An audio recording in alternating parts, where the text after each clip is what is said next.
No Angel, My Harrowing Undercover Journey to the Inner Circle of the Hells Angels, by Jay Dobyns and Nils Johnson Shelton. Narrated by Mel Foster. Copyright 2009 by Jay Dobyns and Nils Johnson Shelton. This unabridged audiobook is published by arrangement with Crown Publishers, an imprint of the Crown Publishing Group, a division of Random House, Inc., and was produced in the year 2009 by Tantor Media Incorporated, which holds the copyright thereto. Part 1. The End. Chapter 1. Bird Calls. June 25th and 26th, 2003. Timmy leaned casually against the rear fender of my black Mercury Cougar, a cell phone on his ear and a smile on his face. The bastard was typically calm. 12 months I'd been his partner, in and out of harm's way, both together and alone, and the guy never looked stressed. He was as self-possessed as a rooster in a henhouse, my polar opposite. I paced in front of him, rehearsing what I was going to tell our Hells Angels brothers. I shook the last smoke out of a pack of Newports. Shit. I lit the cigarette, crumpled the pack, and threw it to the ground.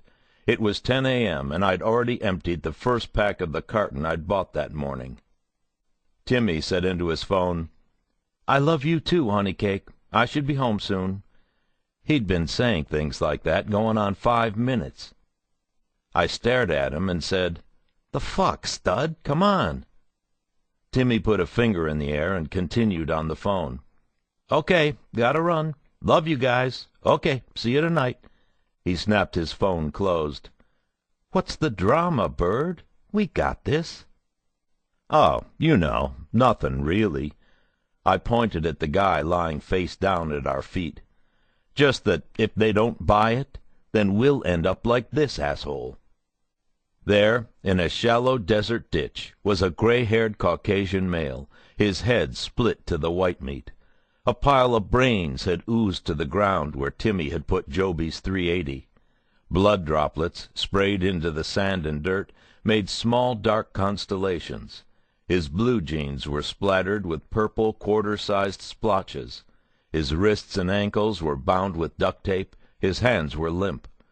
It was already over 100 degrees, and the promise of coagulated blood and exposed matter had begun to attract flies.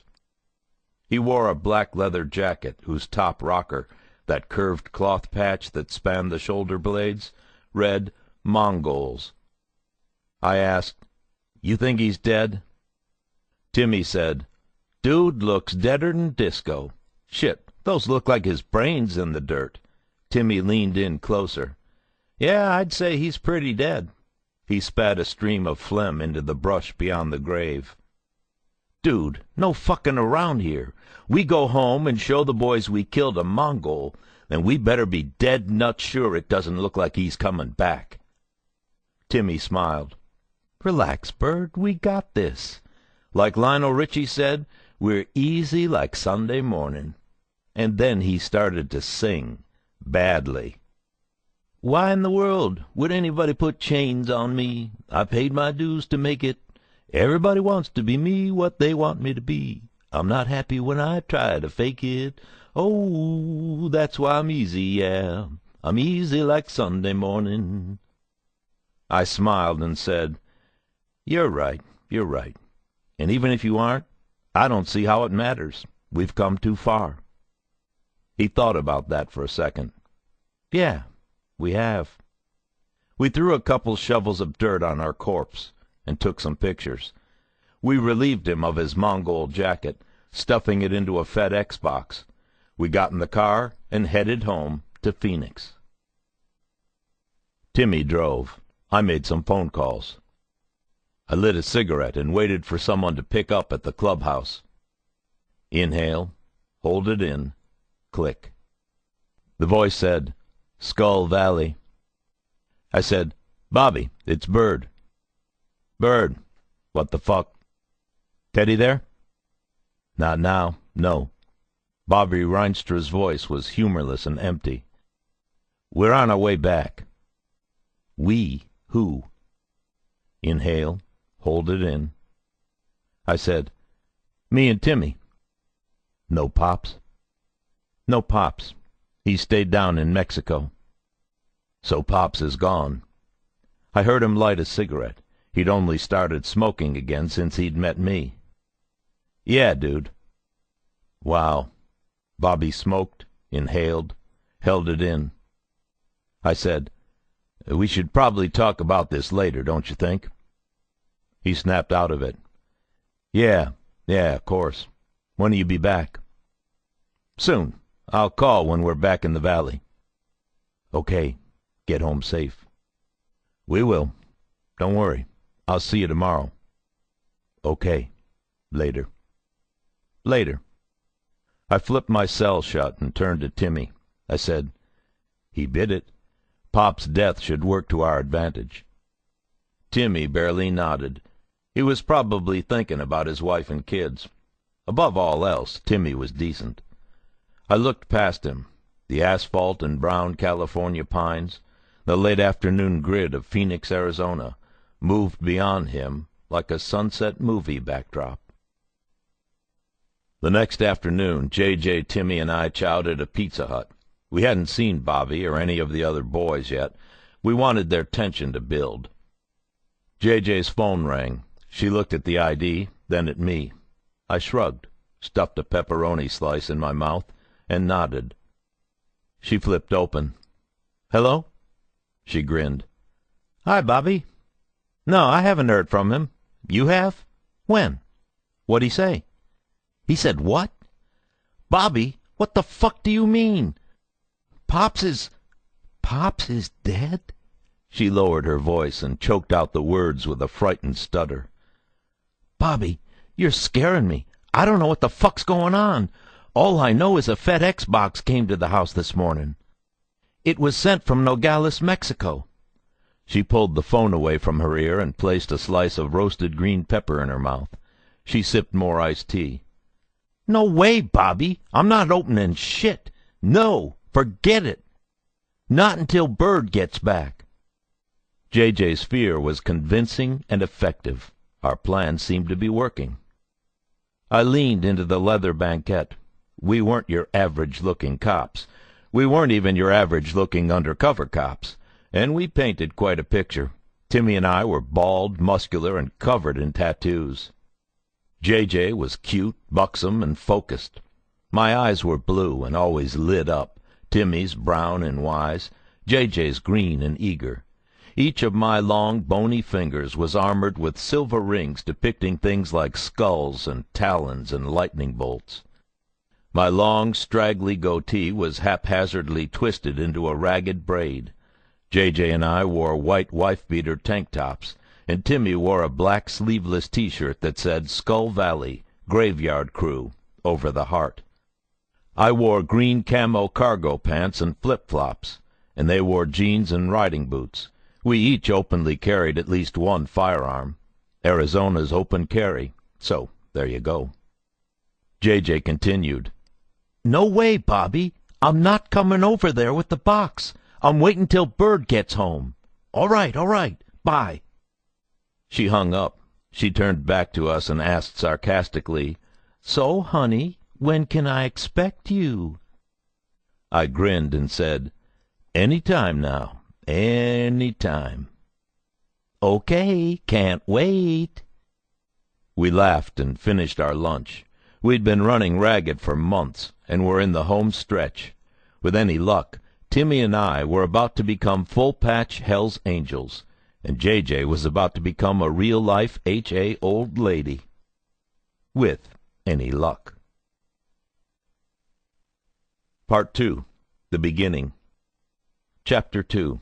My Sucking Chest Wound. November 18th, 1987. I didn't come from a line of cops. I wasn't raised in the projects, and an alcoholic father didn't beat me. I grew up in white middle-class America, with a bike and a baseball glove and family vacations. I played football, and played it well. I went to college as a wide receiver for the Arizona Wildcats. In that first year, 1982, I showed up at fall camp for two-a-days, in a 100-degree hellhole in Douglas, Arizona. The practice field was smack in the middle of the desert. Turf, sidelines, 1 or 2 feet of desert scrabble, and then cactus. Most wideouts want to outrun the defense for game-winning passes, catch the ball over their shoulder, and screw the prom queen. I wouldn't have minded the prom queen, but I wasn't that kind of receiver. The coaches knew this, and they'd put me at number 6 on the depth chart. That had to change. I jumped in the play rotation whenever a slant over the middle was called, or a crack on a linebacker was needed. I got the dog snot beat out of me down after down. One play, I got an out route, and the ball was overthrown. I ran out of bounds into the desert and dove, grabbing the ball, but landing in a patch of cholla cactus, which are the nastiest of all cacti. I spent the rest of practice with the trainers pulling needles out of my face and arms with pliers. The other players laughed at me because what fool chases an overthrow into a cholla? I checked the depth chart the next day. I'd taken the first spot, and for the rest of my college career I wouldn't give it up to anyone, no matter how fast he was. By the time I graduated, I was all Pac-10. I was lightly scouted, and I went to the NFL Combine. But from the minute I walked onto the field, I realized that my chances were slim to none.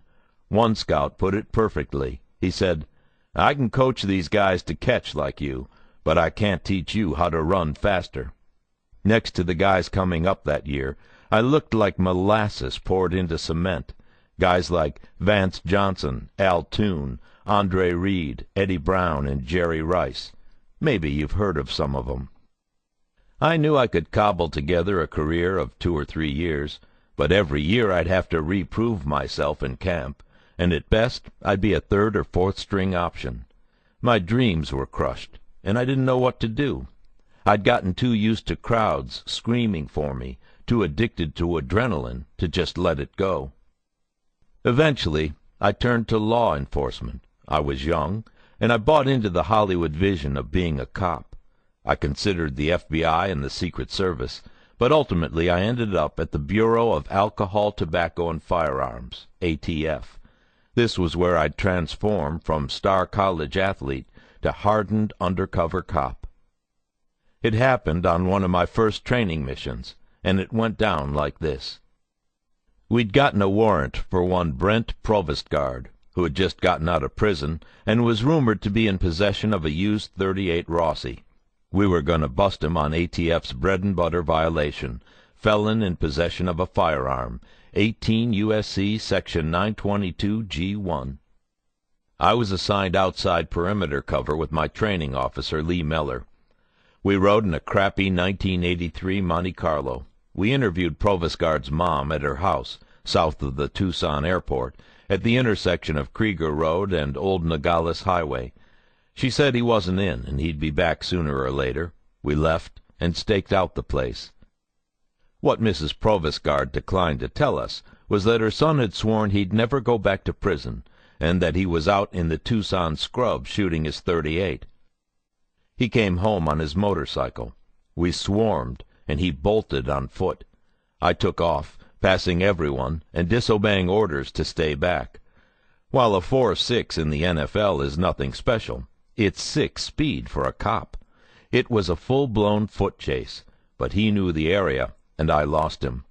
I reassembled with my team, and they ribbed me about how I was supposed to be some sort of star athlete, but I couldn't catch a 150-pound junkie in motorcycle boots. No wonder I was in ATF and not the NFL. That kind of thing. As we restaged, a neighbor yelled from her window that she'd just seen Provostguard. We took off. First rookie mistake. No matter how out of breath you are from chasing a perp, never, ever take off your ballistics vest when there's a lull in the action. Which is exactly what I'd done. The team split up. I walked behind our much-loved boss, Larry Thomason, through an overgrown tract between a development and the road. Tall grass and low trees were everywhere. We crept past the hidden Provostguard. I caught movement out of the corner of my eye, but before I could react, he was up with his gun on me. "Drop it, motherfucker!" I knew better. I held my gun, a .357 Smith & Wesson revolver, at the ready position, pointed to the ground at a 45-degree angle. He cocked the Rossi's hammer, yelling, "Motherfucker, I will kill you where you stand! Drop the fucking gun!" I holstered my revolver and put my hands in the air. Thomason cocked his hammer.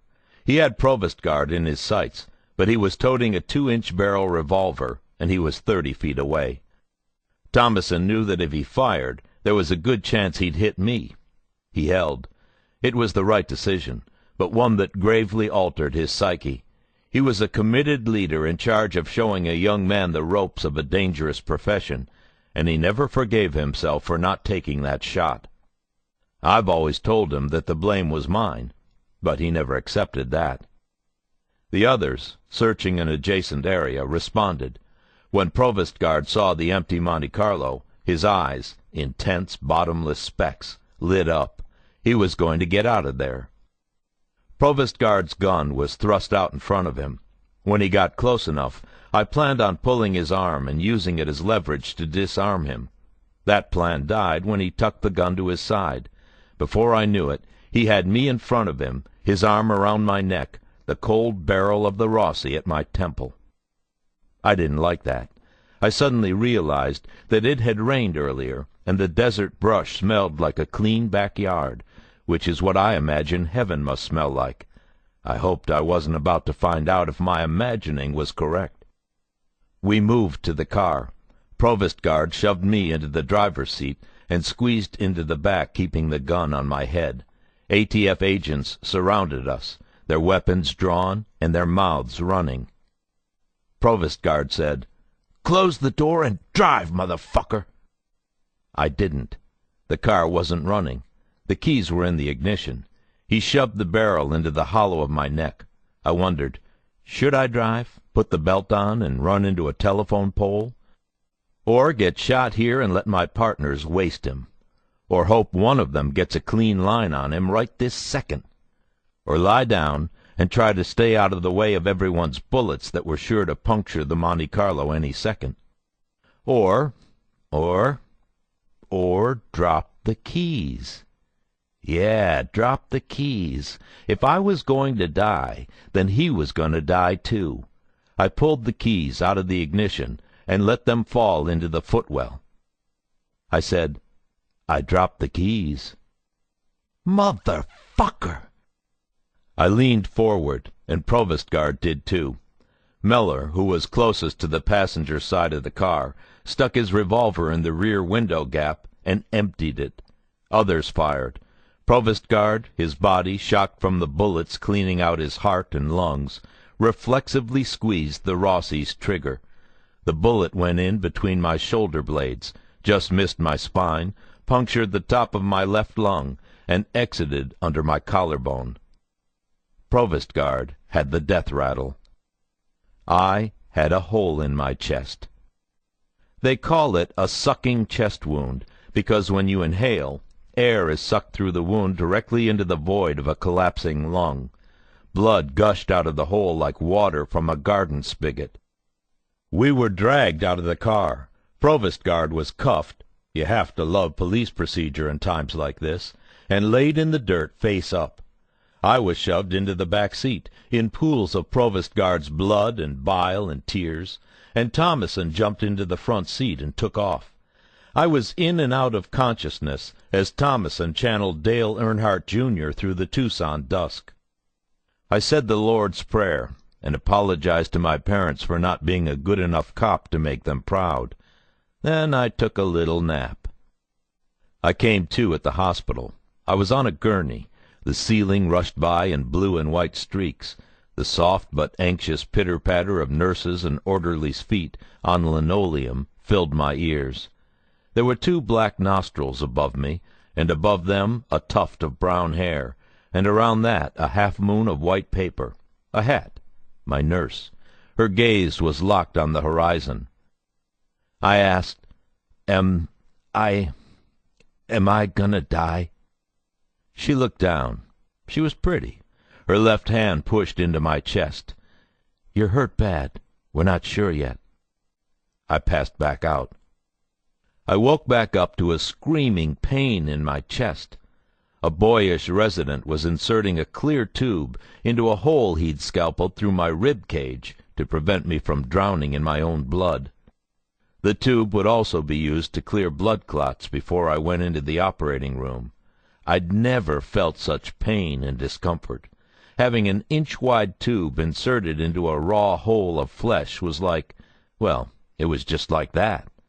I was not anesthetized. There hadn't been time. I was dying. I looked at the tube, which was attached to a pump. Stewed tomatoes, a.k.a. my blood and guts, pulsed through it.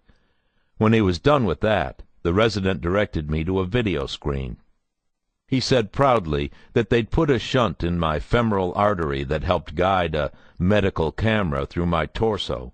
He said they were looking for heart and arterial damage caused by bullet frag. I thought, far out. I passed back out. I woke back up, naked and freezing. A nurse leaned over my midsection, holding a thin tube, giggling. I asked her what was so funny. I knew she was laughing at a shriveled dick, whose size would have embarrassed a 12-year-old boy.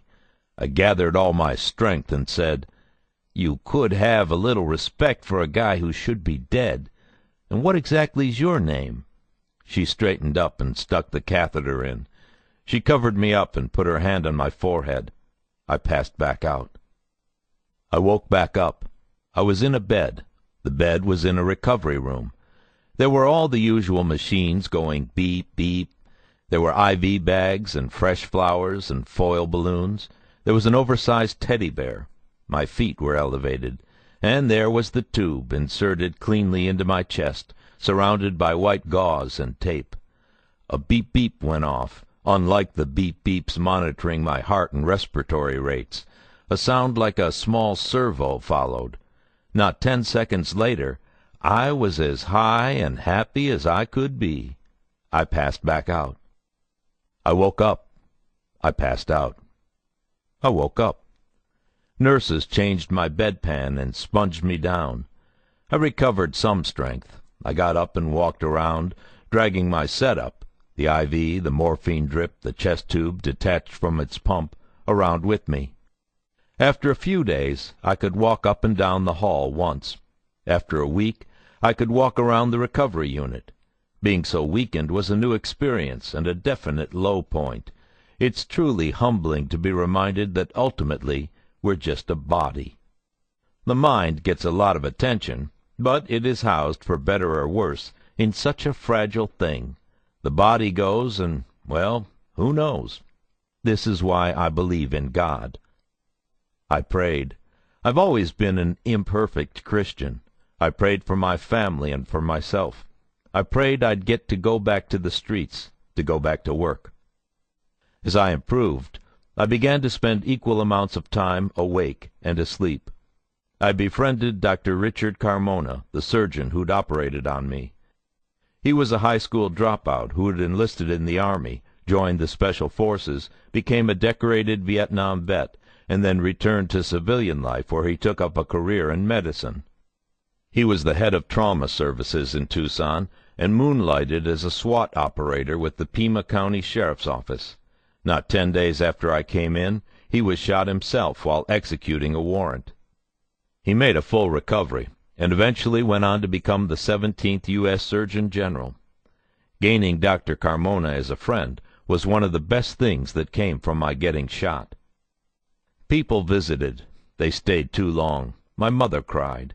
My dad, shocked and pale, said he was proud of me, even though I pointed out that I'd been a fool. We agreed that I'd been lucky. Other people came. College buddies, cops, my first wife, whom I'd married out of college. The pump attached to my chest tube ran non-stop.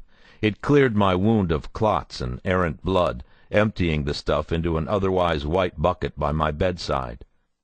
When people stayed too long, I wiggled until the suction caught something, expelling it into the bucket like a tiny abortion.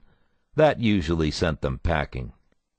I got deathly bored. You can watch only so much TV, and the flowers die if they're not watered. I didn't do a good job of watering them. the balloons deflated.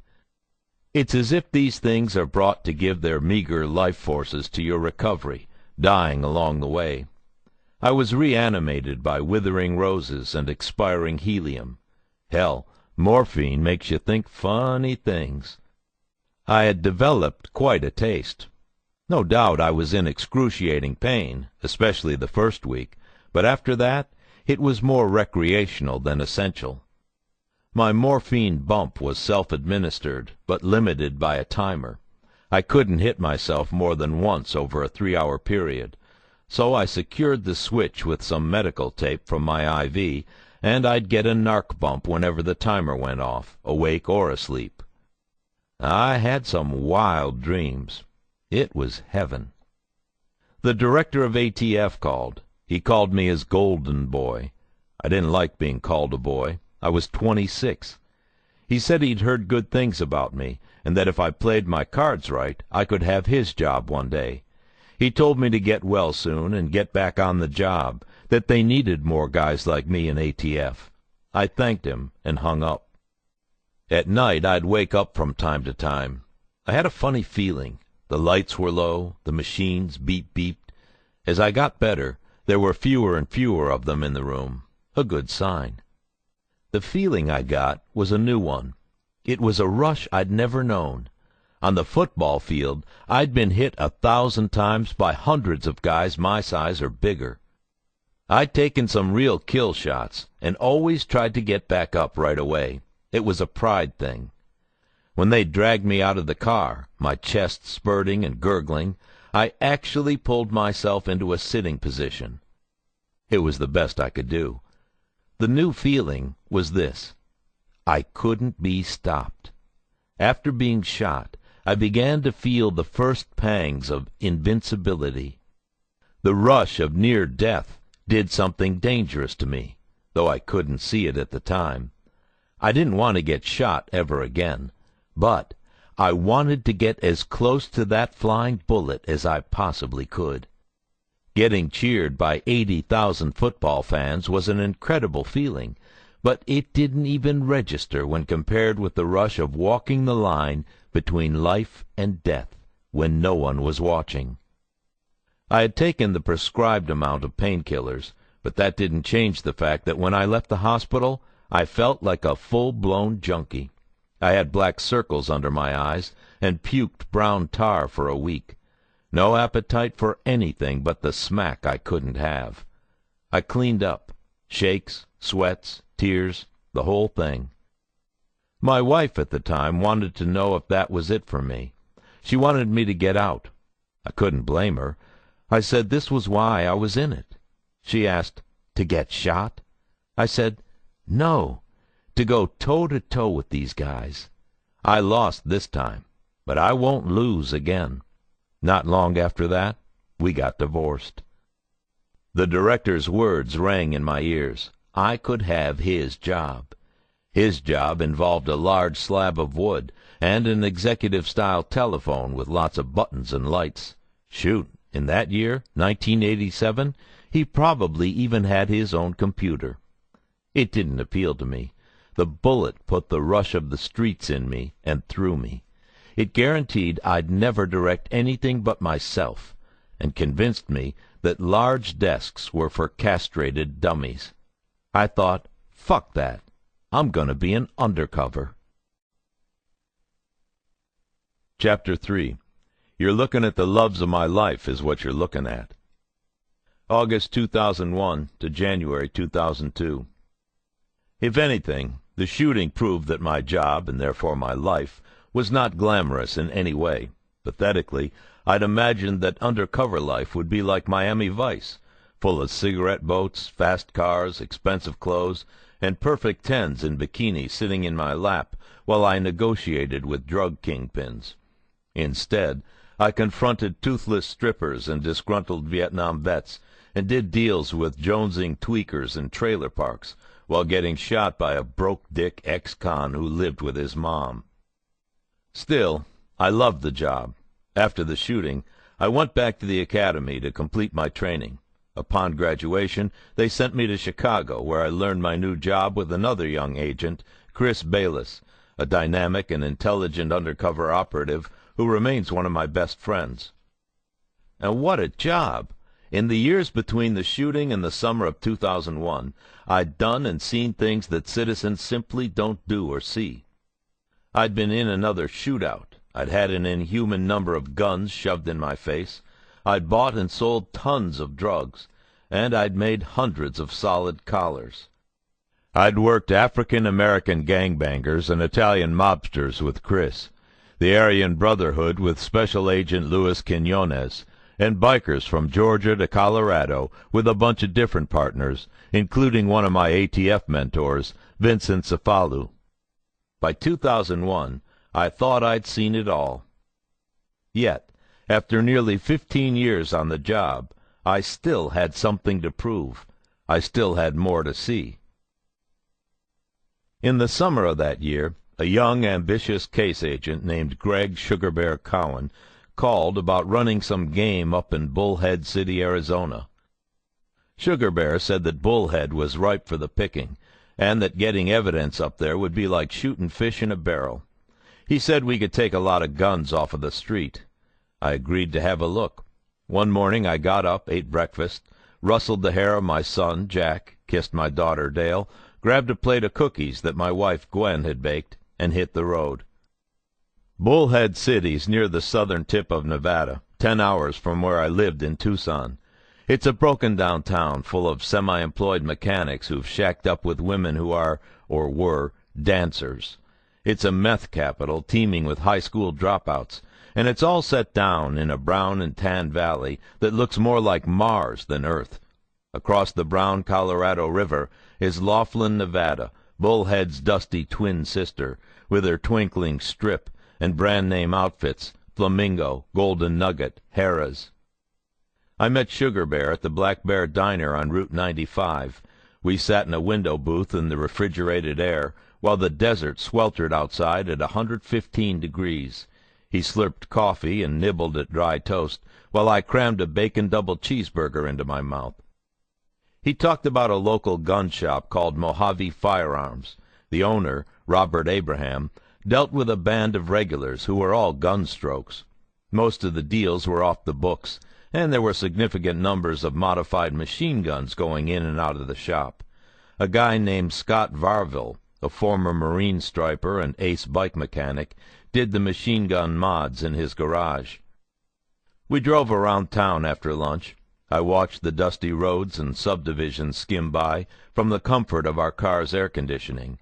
Sugar Bear said I'd go undercover as a biker. I said fine, in spite of the heat and the fact that I wasn't a biker expert.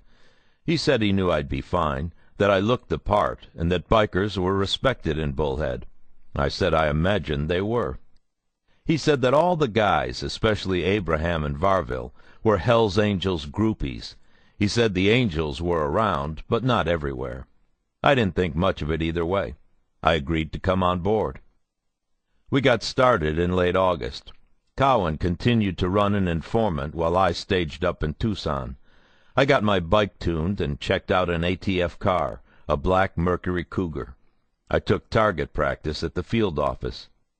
I helped Gwen get the kids off to another year at school, making trips to the mall. Jack, a good athlete, got cleats and gym socks and a book bag. With saved allowance, he bought a box of Fleer football cards. He was on the hunt for Drew Brees rookies. He got 3 from that batch. I bought Dale a used guitar, with the promise that if she applied herself I would get her a brand new one down the road. In the early morning of September 11th, I was at home getting ready to leave when Chris Bayless called. He said, "Turn on the TV." The ride to Bullhead was off. Gwen and the kids and I sat mesmerized in front of the TV like everyone else. Jack, who was 7 at the time, is a fun-loving kid who's always smiling. Dale, then 11, is a little moodier, endearingly righteous, and occasionally indignant. Gwen and I sensed fear and confusion in them. We sensed fear and confusion in each other. We watched the gray explosions over and over and over. I told my kids, "Be brave.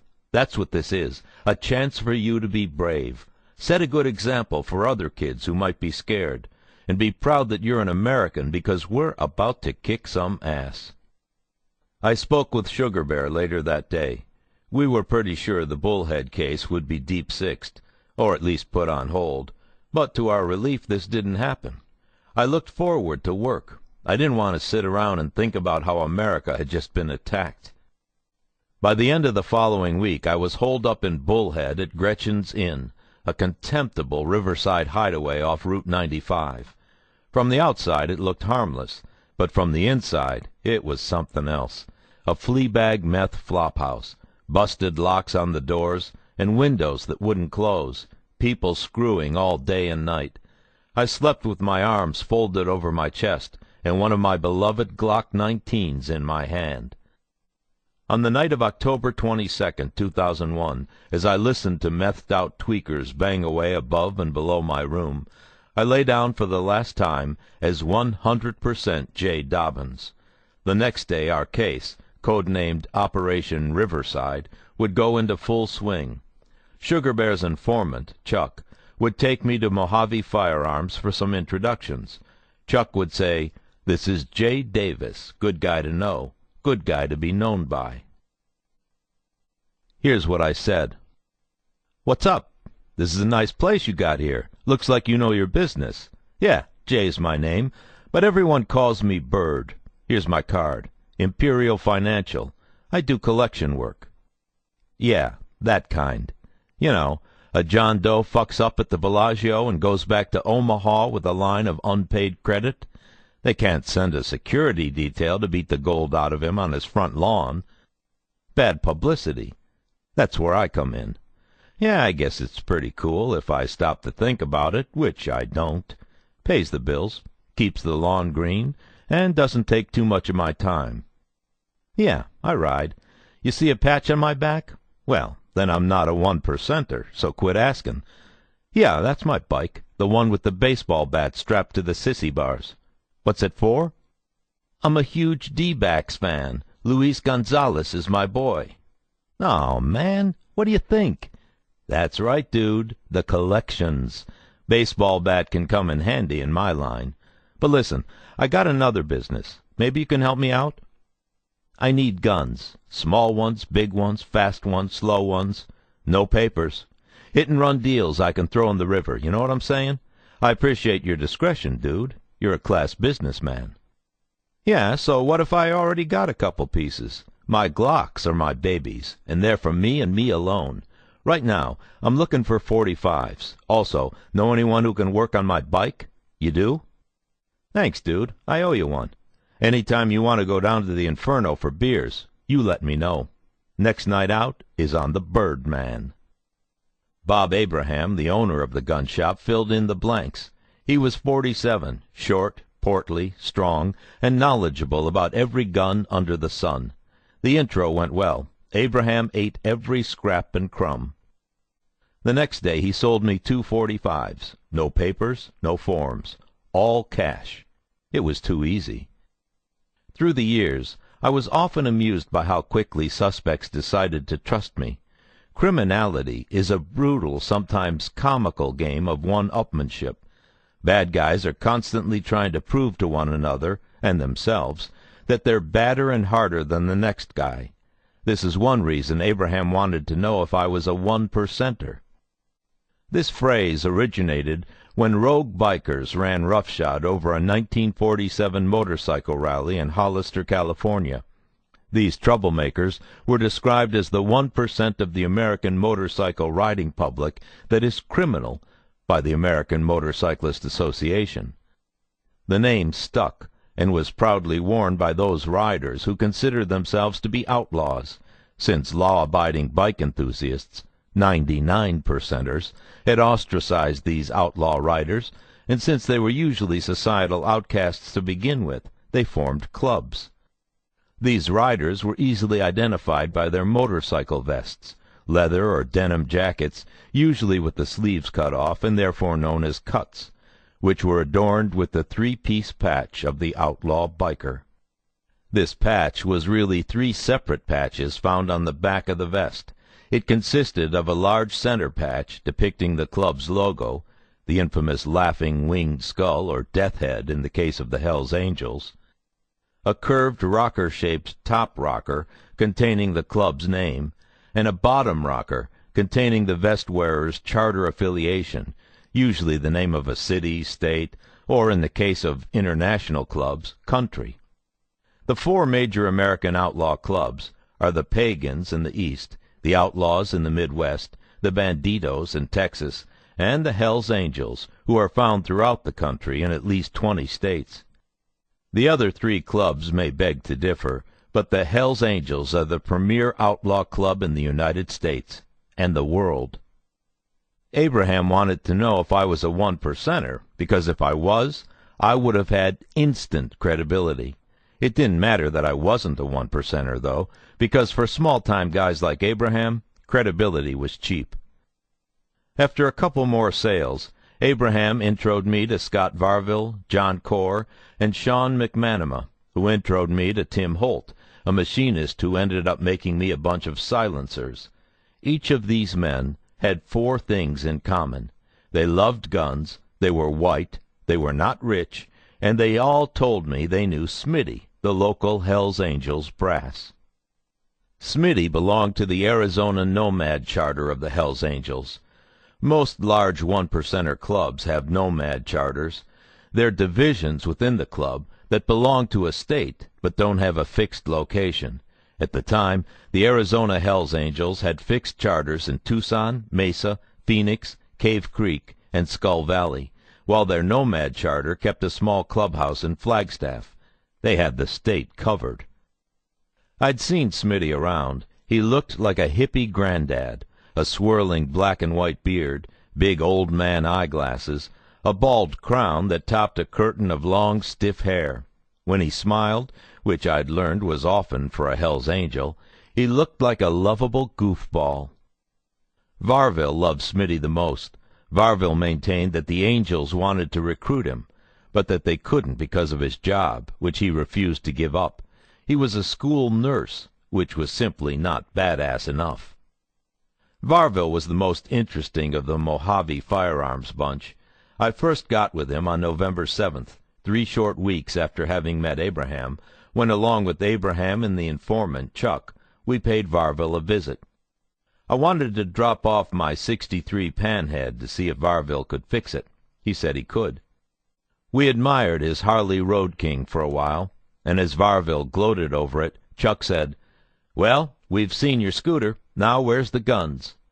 Varville asked Abraham if he trusted us, and Abraham said, "They know about my toys, so if we're going down, I guess we're all going down together.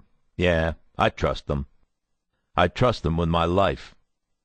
Varville proceeded to let us into his gun vault, a 15 by 20-foot room off the cluttered garage. Every wall of the room was lined with guns of every kind, from damn near every decade of the 20th century, and probably 24 countries. Varville handed me an AR-15 with a 3-position switch and said, "Yep, fully auto. Did the work myself." He stuck a thumb in the direction of a hulking machine mill.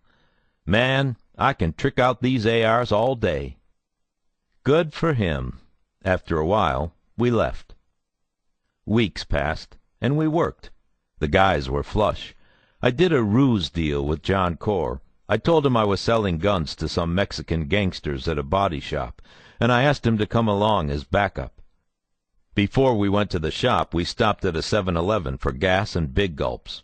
After the Cougar filled up, I dumped my soda on the pavement and filled the big gulp cup with gasoline. I said, "Look, these are bad fuckers. We're going to go in there and take care of business. But if shit goes bad, I'm going to throw this on the main dude and flick my cigarette at him and send him up in flames. Got it?" Then we run like hell. The guys we were dealing with were all cops, and this was never going to happen, but Corr thought it was as real as daylight. He was so nervous during the deal that he ashed his cigarettes onto the tops of his shoes so as not to offend the buyers by littering on their floor. After that, I set up some deals with Corr and Sean McManama, and with McManaman's help had Tim Holt custom manufacture the silencers. McManaman also asked me to kill his wife's ex-husband and gave me the gun to do it. This murder-for-hire scenario was one I was familiar with. My M.O. in these situations was to slow-play the request, demanding that if I were to undertake such a serious crime, it had to be on my own terms. Often, in the interim, suspects would come to their senses, and I'd be called off. Murders for hire were usually beneficial. I could gain credibility for being willing to kill for money, and the prosecutors would have a good conspiracy charge to level against the suspect when his or her day came in court. I accepted McManaman's request according to my guidelines, and sure enough, a few weeks down the line, he called me off, while I cultivated the reputation of being a hitman. I stayed on Varville, but he only danced around deals. I went to pick up my bike and found him fiddling at his workbench, wearing baby blue nurse's scrubs. When he saw me, he got up and took a Sig Sauer pistol from the table, stuffing it into his waistband, the grip hanging over the lip of his drawstring pants. We shook hands, and he walked me over to my bike. He straddled it, started it up, and rode the throttle in neutral. He yelled over the engine, "That Spectre pistol Corps selling you? How much he want?" I yelled back, "$1,000." "Ma me, that's too much for a pistol, Bird. It was me, I'd charge you $300. "That's cool of you, dude, but he ain't budging. All the same to me, just have to work extra hard." He turned off the engine, and in the sudden silence I was still yelling, "On the next collection." He shrugged, said, "Hey, it's your money." I stuck my chin at the bike. "Sounds good." "Like a motherfucker."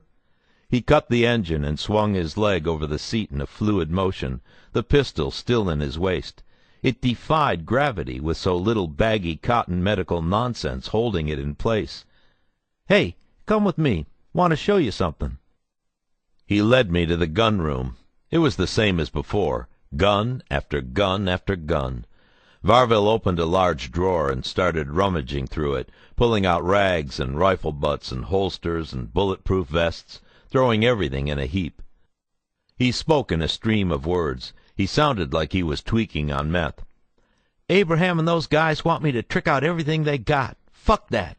I don't need more automatic shit sitting around to incriminate my ass. These guys don't understand the risk I take doing all their fucking mods. Shit, I already got a PVC garden out back that would make Ted Nugent cream his pants." I assumed this referred to his backyard, where he'd buried his excess firearms in sealed PVC piping. He stopped going through the drawers and put his hands on his hips. "There you are." Varville removed an MP-40 from the drawer. "This is a German Schmeisser. The Nazis used it during the invasion of Poland. It's an open-bolt, blowback, slow-cycle machine gun. And this," he pulled out another gun, "is British, Sten gun. Come by these once in a while." "Cool. Can you get me any of those?" "Sure. I'll keep my ear to the ground. This is an STG-44, Russian, precursor to the AK-47. You can switch this shit on the fly. Better have your clips handy. And this is a snowplow, a flat-top AR-15, but the sighting mechanism is for clearing brush." He lined the machine guns along the blank wall next to the door jamb. He handed me the Sten. I placed it alongside the MP-40, and we stepped back. Varville looked down on his collection, his arms folded. He gave his head a slow, prideful, almost disbelieving shake. He took a deep breath through his nose, filling his lungs, and made a little stab with a short exhale from the back of his throat. He was in awe. "Bird, you're looking at the loves of my life, is what you're looking at." We ran and ran and ran, and I cracked the whip. Sugar Bear had trouble keeping up. Within 12 weeks I'd purchased a grab bag of guns, a Czechoslovakian .32 caliber semi-auto pistol, a Rome .22 caliber revolver, an FIE model A27 .25 caliber pistol, an Intratec Tech 22 9mm pistol with a compatible silencer, a Seitz Spectre HC 9mm semi-auto pistol, a Ruger 22 caliber Model 1022 rifle with a sawed-off 13-inch barrel, and a Colt AR-15 223 caliber machine gun. I bought 40-odd silencers from Holt, with McManama acting as a middleman. The silencers, the machine gun, the sawed-off, and the Tech-22 with the silencer were all banned weapons. I was never asked to fill out any paperwork, as I'd always implied to them that I was using them for kills, or that I was running them south to Mexico to sell at a markup. The guys didn't ask questions. They made quick tabulations with the criminal calculus, and nodded to me like I was their dear old brother. I danced around 4 murder solicitations, delaying or bluffing, never actually killing anyone for money. They all kept me very busy. During that fall and winter, my son Jack kept me busy, too. I made sure to drive down to Tucson twice a week to coach a rabid gang of 7- and 8-year-olds in a T-ball league. During the whole Riverside case, I never missed a single game, even if I had to drive through the night, showing up as the boys took the field. I did this because I felt guilty for not being there, but I also did it because it was a pleasure. For a couple of hours a week, I was around innocents. I could encourage kids to succeed and hug them after they did something fun. It was the highlight of my week. One Saturday in mid-January, Jack reminded me that we didn't have a T-ball game on Tuesday. I asked, "Why not?" "I don't know. Martin Luther King Day's on Monday, so for some reason they canceled the game on Tuesday." "Right. Then next Saturday it is." On Sunday I went back to Bullhead with a trunk full of food made by Gwen. As I left the house, my family stood in the front yard waving. I thought, Jay, you're a lucky man. That night I hung out at the Inferno Lounge with Abraham and Varville. The Inferno was the place to be and be seen in Bullhead City. It was a dark, bland bar in an unremarkable 2-story concrete building, with bikini-clad bartenders keeping the customers coming back. Regular citizens and small-time crooks were the main clientele, but it also attracted a fair number of outlaw bikers. Smitty came through 2 or 3 times a week. Varville and I sat at the bar talking about the Florence prison run. Everyone knew about the Florence run. All the Arizona clubs saddled up and rode out to the Florence prisons to pay tribute to their incarcerated brothers. I said I'd never been, and Varville said it was a sight to behold. I told him I thought I'd go, even if I had to go alone. It sounded too damn cool. Abraham emerged from the John, walked over to us, and climbed onto his stool. He wrapped his hands around his beer and stared at the TV, which showed a Colin Powell interview intercut with images of the Taliban in Afghanistan. Abraham said longingly, "Man, talk about a fucking market." Neither Varville nor I said anything. We weren't sure what he meant. Abraham said, "Man, if I could, I'd build a fucking bridge from Afghanistan to the front door of my store." Varville was shocked. "Bob, what are you talking about?" "I'd sell those Arab boys some guns is what I'm talking about." He pointed the glistening top of his beer bottle at a group of bearded Taliban. Varville nearly choked. "So they could kill Americans with them?" "Hell yeah, I don't give a shit. Money's money, and if a motherfucker needs a gun, I want to be his guy." I said, "Dude, you're fucked up." Varville, the ex-Marine, looked at Abraham like he was a leper and went back to drinking. Abraham changed the subject. "Say, Bert, you doing anything tomorrow?" "Not that I know of." "I'm going shooting, out in the desert. Want to come?" "What's the occasion?" He took a long swig of beer and said, "It's Nigger Monday. I know those lazy feds always take their holidays to drink beer and sit around. Therefore I know I won't get caught with any of my really fun toys out in the bush."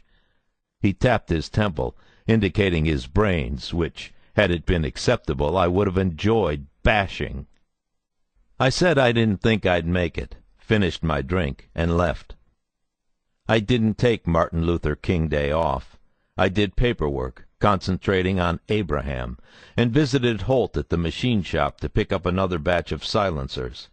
The whole time I thought, Abraham, you fat fuck, here is one Fed who's working the long weekend, and one day you are going to go to jail for just a little bit longer because I decided to work on Nigger Monday, 2002. Chapter 4. Hoedown at Harrow's. January through April 2002. I went on the prison run in late January. Florence, Arizona, is a small desert town whose main distinction is that it's home to the state's and the nation's largest correctional facilities. Thousands of bikers stage up and slowly ride out to the prison complex in a massive pack of chrome, steel, leather, and denim to pay their respects to those unfortunate enough to be doing hard time. As the ragged column crawls past the yard, orange jumpsuited inmates caged behind thousands of feet of curly-cued razor wire stand at parade rest while the bikers file past, saluting, hooting, and hollering. To establish some semblance of order, the law comes out in a show of force. Helicopters, anti-personnel vehicles, cruisers, motorcycles, SUVs, paddy wagons, the whole fleet. Varville, who didn't go, was right. It was a sight to behold. I rode with a confidential informant from another case out of Los Angeles. The CI's name was Mike Kramer, a.k.a. Mesa Mike. He was one of the few angels we ever got to flip, but at that time his case agent, ATF Special Agent John Ciccone, didn't know exactly why he'd flipped. At the run, Mesa Mike introed me to some of his closest friends, Mesa Angels Carl Schaefer, Kevin Augustiniak, and Paul Eischeid. He pointed out others from a distance, the Mesa president, Bad Bob, and his vice president, Whale. Smitty from Bullhead, who I easily recognized, and a huge guy named Chico out of the Phoenix Charter. Mesa Mike warned me never to tangle with Chico, that he'd kill anyone, cop, woman, child, dog, bunny rabbit, even a Hell's Angels brother if he deserved it, without losing a wink of sleep. After the run, I returned to the Bullhead UC house. It was in a cul-de-sac named Verano Circle. The house was decorated like a bomb shelter for motorheads. I'd boarded the windows with plywood. Every door but the front was barricaded with a 2x4. The living room was a gym, full power rack, dumbbells, free weights, heavy bag, speed bag. There was a red pipe wrench hanging next to the front door, and a bulletproof vest hanging on the living room wall. I kept a machete and a shotgun in the closet. One corner of the house was stacked with sandbags. There was a pantry full of canned food, bottled water, 3 cases of Coors Light, and a large bottle of Jack Daniels. The purpose of all of this was to suggest that if the police came, I was going to hunker down and shoot it out, Butch Cassidy style. I continued to go to Tucson twice a week to coach Jack's games. I took a couple of days in late March to sit around the pool in my backyard and live the good life. In the evenings I played flashlight tag on the golf course with Jack, and then came inside and listened to my daughter Dale practice guitar. She was pretty good for a beginner. Gwen, stylish and forgiving, fawned over me in ways I didn't deserve. April rolled around. I went back to Bullhead. Another motorcycle rally, the River Run in Laughlin, was gearing up. Since it was on my turf, I resolved to meet some of the local Hells Angels when it took place. At the time, ATF had some real interest in the Angels. In addition to Agent Ciccone's investigation, a well-known rock star of a case agent named Joseph Slats Latala was conducting a historical case based in Phoenix. This kind of case is built around existing police reports, warrants, affidavits, arrests, convictions, financial documents, and public records. Slats sought to prove that the Angels were a criminal organization, indictable under RICO, the Racketeer Influenced and Corrupt Organizations Act. Slats knew the Angels had been in Arizona for a little under 5 years. He had learned that before them the state's top 1%ers were the Dirty Dozen. The Dozen had been violent and well-established. They had extorted money and committed violent acts. They had trafficked in weapons and drugs. Their members had included Chico and Bad Bob.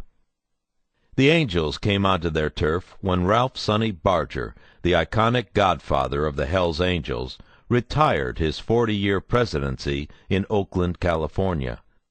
He had served a prison term in the Phoenix area and had fallen in love with the climate and the state. Leaving Oakland, he relocated to Cave Creek, Arizona, a suburb north of Phoenix. With him came the Hells Angels, and with them came the intolerance for any club claiming to be their equal. The Dirty Dozen were in a hard spot. They were tough, but they lacked the resources, to say nothing of the international reputation of the Hells Angels. The Dozen's members were given a choice: disappear or patch over to the Angels. Most enthusiastically chose the latter. Others hung up their cuts for good. Others sought Angels membership, but were denied. These facts were significant. For a club to go from non-existent to the main show in town in under 5 years proved to Slats that the Angels were wielding their influence ably and willfully. These are the types of bricks that RICO cases are built with. Historically, 2 main barriers have prevented law enforcement from wholeheartedly investigating the outlaw motorcycle gangs, or OMGs. On the high end, the bosses don't give them much credit as criminals. It's much more fashionable to go after volume dealers of drugs, arms, or explosives. If the bosses are more concerned with making a lot of cases, then it's easier to move against small-timers like the Varvilles and Abrahams of the world. Going after groups like the Hells Angels takes time, commitment, trust, risk, and money, a lethal recipe for a bureaucracy like ATF. On the low end is the fact that some biker investigators assimilate and sympathize with their adversaries. Some even form their own clubs.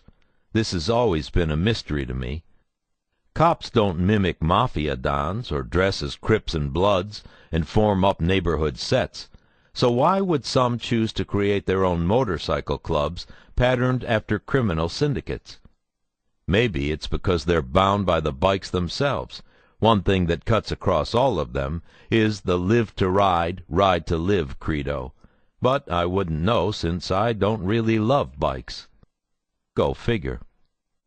Regardless of the reasons, these forces, a disregard for their legitimacy from above, a wary respect and kinship from below, combined to give the bikers some semblance of a safe haven. Here's what I thought.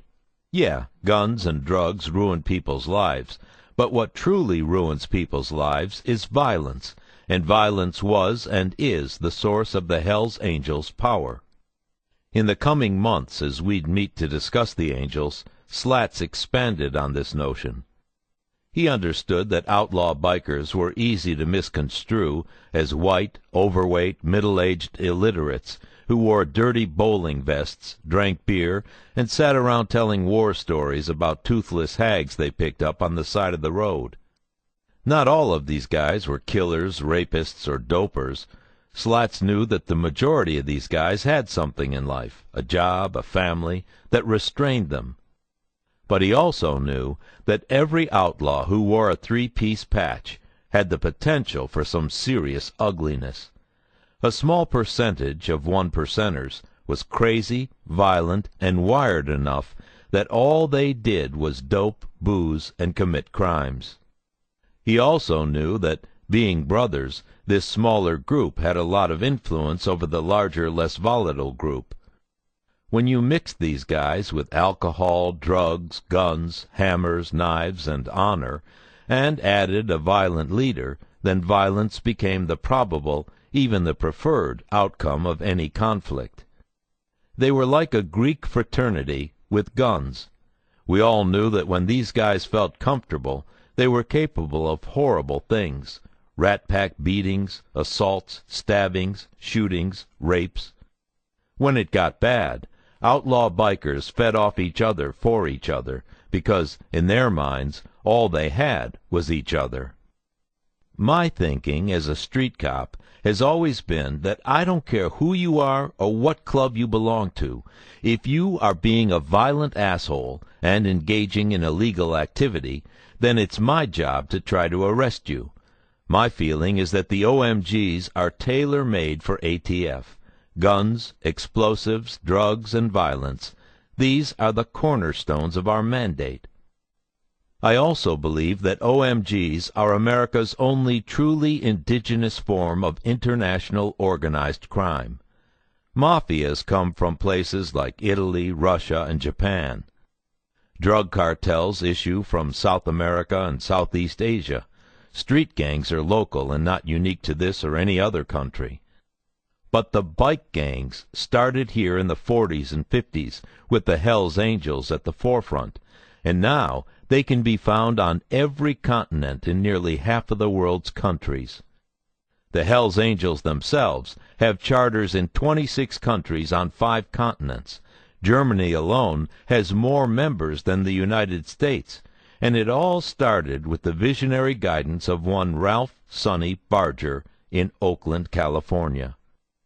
For those reasons, I've always believed that investigating biker gangs was a worthwhile endeavor. And on April 27, 2002, my less than convinced colleagues would come to believe this too. The River Run didn't commemorate anything like incarcerated felons. It was merely a large bike rally in a Nevada casino town. It had been going on since 1983. It attracted corporate sponsors and big-time music acts.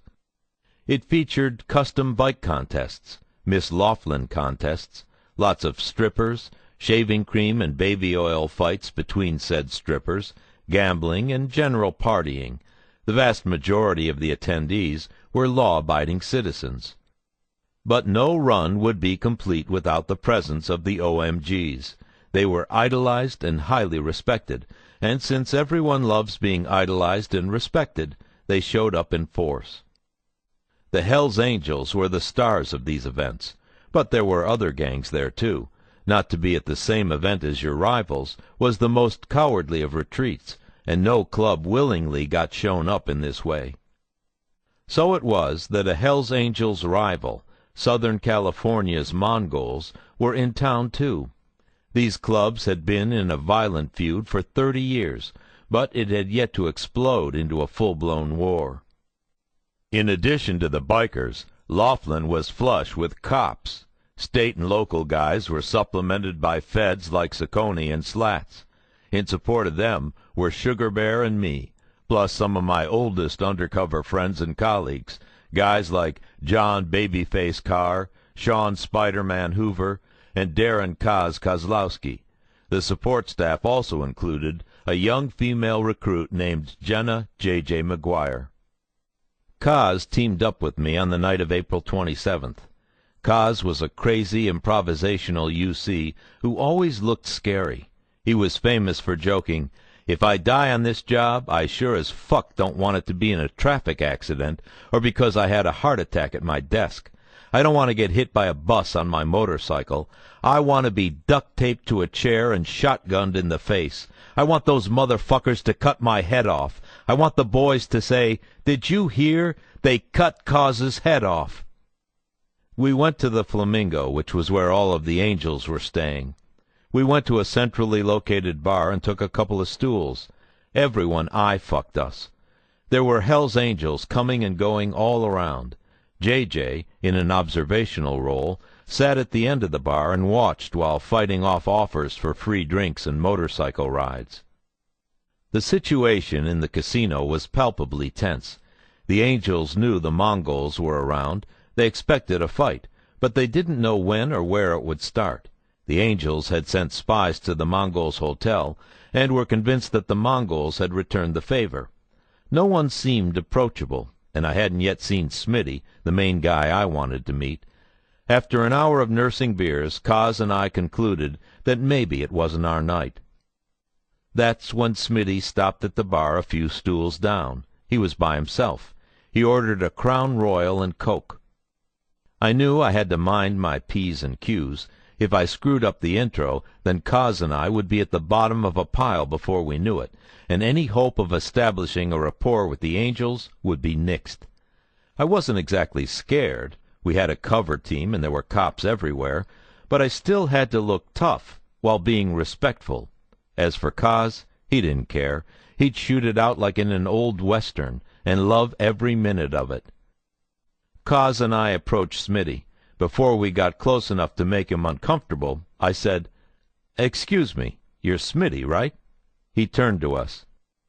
Something registered. He nodded owlishly and grinned. It was as though the line of his smile had been drawn on his face by a cartoonist. He said, "That's right." "My name's Bird. This is my buddy Kaz." He nodded at Kaz, but talked to me. "Yeah, I know who you are." "Really? That's flattering." He said, "Well, the BHC's a small town," referring to Bullhead City. "Maybe, but the way I see it, you're like the mayor over there, and I'm barely a citizen." He didn't say anything, but it was obvious by the way he turned up the corner of his mouth that he was flattered, too. I continued, "Anyway, I just wanted to introduce myself and say that I think you're doing a hell of a job hosting the party." Smitty smiled some more and finished his drink. I got the feeling he thought I wasn't much more than a groupie. He said, "Thanks. Nice to meet you too, Bird. Hope to see you around." And then he walked back into the casino throng, civilians and angels parting for his passing. Not long after he left, another Hell's Angel with a Dago cut, San Diego, sat on the same stool, accompanied by some other Dago angels. They all ordered beers. The guy who'd taken Smitty's seat was stocky and looked like a young Kris Kringle, wavy hair, a long, wavy, fanned-out beard, beady eyes, and rosy cheeks. I thrust my hand toward him and said, "Hey, I'm Bird from Bullhead City. Can I buy you a shot?" He shook my hand. "Hey, I'm Ramona Pete. No shot tonight, Bird, but thanks." He was very congenial, and we talked about the run for a few minutes while he drank his beer. As he finished, he flashed us a toothy smile and said, "Whenever you're in Dago, come see me at Dumont's Bar. Can't miss it. It's right down the street from our clubhouse." "Cool. I'll do that." He left. We stayed at the bar well into the night. Smitty crossed the floor a couple more times, usually with other angels. One stood out in my memory, not only because of the way he looked, but because he whispered with Smitty on 2 occasions. This man was thin and twitchy. His flash, the small cloth patches stitched onto his front of his cut, identified him as a Skull Valley member, and as one of the filthy few. This meant he'd committed extreme violence on behalf of the club, most likely a murder. He had a mullet of swept-back battleship gray hair. He wore sunglasses and had buck teeth.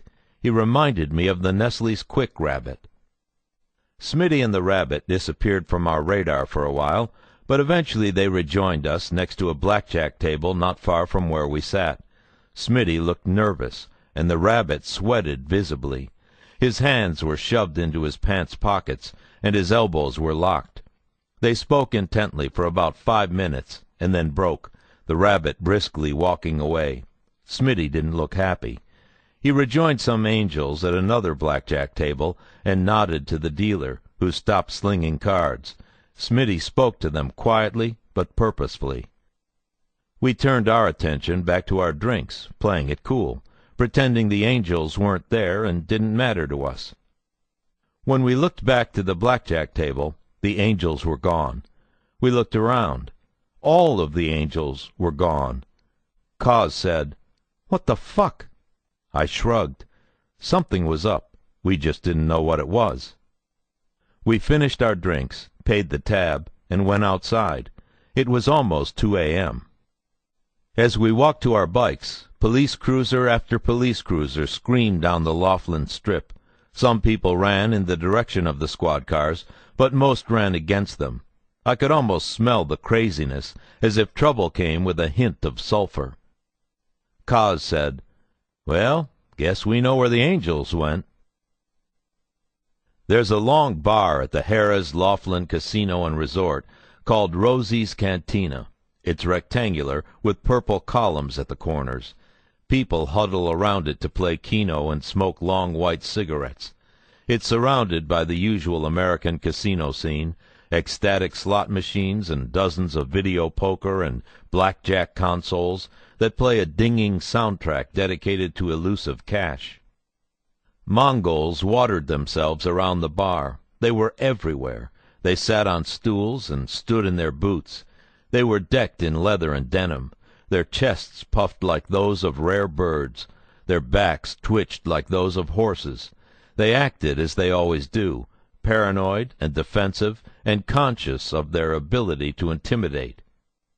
At the northern end of the bar, a small group of San Francisco Hells Angels tried to drink. Bay Area Angels are as prideful as they come, since their ancestral line is shot directly into the golden days, their inheritance being Sonny Barger himself, the famed Bass Lake Runs, Angel Dust, and Altamont. The Mongols did not want the Angels there. Harrah's was their home turf. The Frisco Angels knew this, so they'd put out a surreptitious distress call, and Smitty answered it. He went to Harrah's as an Angel undercover agent. No H.A. cut, no flash, just another dude surveying the lay of the land, seeing which table was bathed with the aura of Lady Luck. He stepped to the bar for a drink. A group of Mongols stood next to him. He overheard strands of their conversation. I can only imagine the bullshit insults that wafted from their lips, but it's not hard to do that. The Mongols would have called the Angels pinks, faggots, losers, cocksuckers. I'm sure Smitty heard it all, and I'm sure he didn't like it. He forced a broad smile and sipped his beer, wiping the suds from his mustache. He watched the far end of the bar, where his Frisco brothers huddled. A group of Mongols orbited them. Something had to give. He walked away from the bar slowly, and then, once out of sight, raced back to the Flamingo. He grabbed John Cowboy Ward and Rodney Cox, and enlisted the Rabbit to help him muster the troops. He put his cut back on. Angels disappeared and re-emerged a little more flushed, a little redder with rage, a little more armed. 10 minutes passed. The group fired up in the parking lot. The rumble. They rode down the strip, some doubled-up bitch style. They rode down the hill to Harrah's main entrance. They kicked their stands and fired down. Few talked. There were about 30 of them. They ran into the lobby and turned right. Keys and metal clanked on their waistbands. As they passed the restaurant, they broke off and fanned into the machines. A group of 10 moved toward the bar, toward their stranded San Francisco brothers. The Mongols started to act like rats in a flood. Movements became jerky. Adrenaline was so abundant it could have been put on sale. Hank and Mary Citizen were among the faded bikers, playing their games. Some noticed. Some thought, "What the?" Some left quickly. Several Hells Angels sat on stools in front of a bank of slots and slipped items out of their vests and boots. Shiny things, dull things, wooden things, metal things. Some of these things made clicking sounds. Some of them were silent. Words were spoken. Pete Eunice from Dago, the one who'd been so nice and charming to us, tried to broker a truce. He didn't try too hard. The Hells Angels instinctively understand things other clubs don't. They know that action is character. You can stitch all the patches you want and paste your chest high and low with them, telling the world you've killed for your club, you've eaten menstruating pussy, you're a rapist and a gangbanger, you're a sergeant, a president, someone who's taken a bullet or a beating for the club, someone who's been given the opportunity to rat and hasn't, someone who's kicked the shit out of a cop. But those little pieces of rectangular flash don't mean a thing if you don't know how or when to kick, shoot, stab, or swing. The first guy to make a move, an angel named Ray Folks, kicked a Mongol in the chest. A large group of people clung to these two as they fell away from the bar. People moved toward or away from the melee based on their allegiance. To themselves, away. to their brothers, toward. The fanned-out angels converged. Mongols got blindsided by hammers and maglights. The hammers took cheeks and ears. The lights took necks and knees. Knives were pulled and resheathed through the ragged layers of bikers' sides and legs, only to be pulled back out into the recycled casino air, dripping with blood. Repeat, repeat, repeat. Guns were drawn and fired. The place danced. Concerned faces looked in every direction. Some Mongols got truly scared. They inched to the periphery, trying to avoid an angel in waiting, and hunkered by a twinkling slot. Most avoided contact. Once a safe distance was reached, some Mongols turned and ran. Others, fearing a larger assault, stripped their cuts and stuffed them into garbage cans and the spaces in between the game machines. The angels stood their ground. More shots were fired. The gunplay created random spaces around the shooters. Pete Eunice was no longer trying to make truces. He was firing away. Smitty didn't have a gun, but he covered Pete. Another shooter was the angel named Cal Schaefer. No one covered him. When firing, he stabbed the gun into the air as if his target was within arm's reach. The flare lit up the muzzle, and the slug let fly. He twirled around, looking for another target, then twirled around again. The barrel sang. No angel removed his cut, not one, especially not those killed. The Nestle's quick rabbit tried to revive one of his fallen brothers and gave him mouth-to-mouth on the casino floor. It didn't work. He hid his gun under the body of his fallen brother. The riot took less than 2 minutes, and it was there for all to see on video surveillance. Watching it later, I was struck by the hapless choreography of it. People moved together as if attached with invisible strings. Hands moved up at the same time, faces turned to the same spot, shoulders inched in the same direction. There was no sound on the tapes, which made the reactions all the more surreal. Everyone moved like a dumb organism, like a cell drifting through a teeming medium of life and liquid. It was very strange and even beautiful. But it was not beautiful. 3 were killed, 2 angels and 1 Mongol, and dozens were hospitalized. Later that night, another angel was gunned down on a dark desert highway outside town. Average tourists and workers were traumatized but miraculously uninjured. The Laughlin riot remains the worst case of casino violence in Nevada history, a brazen act completely disrespectful of authority or the threat of death or imprisonment. A challenge to us, the people who are supposed to protect the public, a challenge to me, who felt even more compelled to use Bird against some truly violent sons of bitches. Chapter 5. Black Biscuit Barbecue. April to May 2002. At the end of April, I went to Tucson to be with my family for a few days. Jack's t-ball team was doing well and having fun. Gwen was running the house like an easy-going quartermaster, and Dale played her used guitar. She wanted a new one. I told her to keep at it a little longer. I said that when Gwen and I thought she was dedicated, we'd get it for her, a Gibson or whatever was best. She said okay. Daisy, our lazy hound dog, alternated between sleeping on a pad under the veranda and barking into the desert bush, warning rattlers, Gila monsters, and roadrunners to keep their distance. I did yard work, cleaned the pool, and patched a spot on the roof. It was warm enough to be outside at night, and we ate dinner on the back porch. A week later, I headed back to Phoenix to meet with Joseph Slats Slatala. He'd called to ask if I'd be interested in joining him on his Hells Angels case. We had never worked together, but our wives were friends, so we knew each other socially. Where I was regarded as an accomplished undercover, Slats was renowned as a major case guru. He'd worked in Detroit in the 80s and 90s, the Vietnam of federal law enforcement, and Phoenix and Miami after that. He'd recently returned to Phoenix and had been looking for a challenge commensurate with his drive and skills. We met at the Waffle House at Baseline and I-10. We both had pecan waffles with fried eggs and sausage and hot coffee.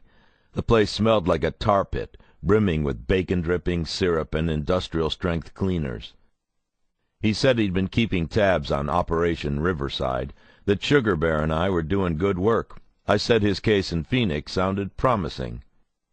He bit into a juicy sausage. Grease dripped down his fork and chin. Just got a hell of a lot more promising. Those fucks fucked up at Laughlin. I sopped up egg yolks with a wedge of waffle. He drank his coffee and continued, saying the Hells Angels had played their hand, and played it wrong, that they'd practically forced us to step up to the plate and take a swing at the world's baddest, most infamous OMG. I put down my coffee mug. I knew he was right. I said, "So?" "So? So what are we talking about here?" "You're in a unique position." He took a forkful of hash browns and swirled them in a pile of ketchup and Tabasco sauce. "Riverside is on autopilot. You're going to make a good case there. I'd love to have both of you come on. You'd be the lead UC for the whole thing, and Sugar Bear could run the northern end of the op." "I can only speak for myself, but that sounds damn tempting." He stuffed the hash browns into his mouth. He spoke before swallowing. "So you'll do it? You'll come on board with me?" "Dude, say the word, and I'm there." I could hardly believe I was about to be working with Joseph Slatala. I wasn't so much starstruck as I was excited. I knew that if we put in the hours, we'd have a legacy maker of a case. "Good." He signaled to the waitress, who looked like she'd rather be playing pinochle. I asked, "What's the plan?" Before answering, Slats asked the waitress for a Diet Coke with lemon. He watched her walk away. Then he turned to me with a wise smile and said, "Oh, don't worry. You'll love it." Slats put the team together, and we got underway in late May. Working undercover with me would be ATF Special Agent Carlos Canino, an old friend and partner we got on loan from the Miami field office, and veteran Phoenix police detective Billy "Timmy" Long. In addition, two very different informants would work with us. The first was Rudy Kramer, a confidential informant Slats had flipped. The second was a man simply known as Pops, a 50-something paid informant and ex-street hustler who I'd worked with many times. I'd met Pops in 1996 through investigators working with the Air Force's Office of Special Investigations, OSI. Pops worked as a traditional confidential informant in those days, exchanging legal leniency for information.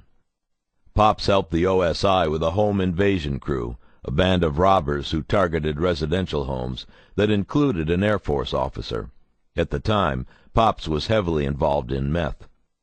He was a tweaker whose life could have easily ended in prison or a ditch.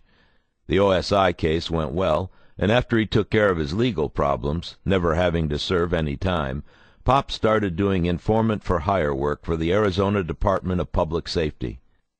His work was good, but he was inconsistent, and he had trouble staying clean. He was recommended to me, but before we could work together, I had to lay down the law. I told him I wouldn't tolerate drug use, and that if I found out he'd lied to me about anything, I'd cut him loose. He agreed to the terms, and it was the start of a unique relationship. Over the course of several cases, I groomed Pops into a skilled operative. He learned to remember license plates, addresses, gun serial numbers, and names from utility bills. He became an excellent note-taker, emptying his brain of details as soon as the opportunity arose. He was as good at these aspects of the job, if not better, than most agents. He worked entirely for money, and initially money was his sole motivation. But over time, he grew to enjoy working for the good guys. He dug the jazz and rush of running a good scam on bad people. Eventually, I came to trust him as much as I trusted any of the other men or women I worked with. I introduced him around, and he got hired onto other investigations, always coming away with high praise and improved skills.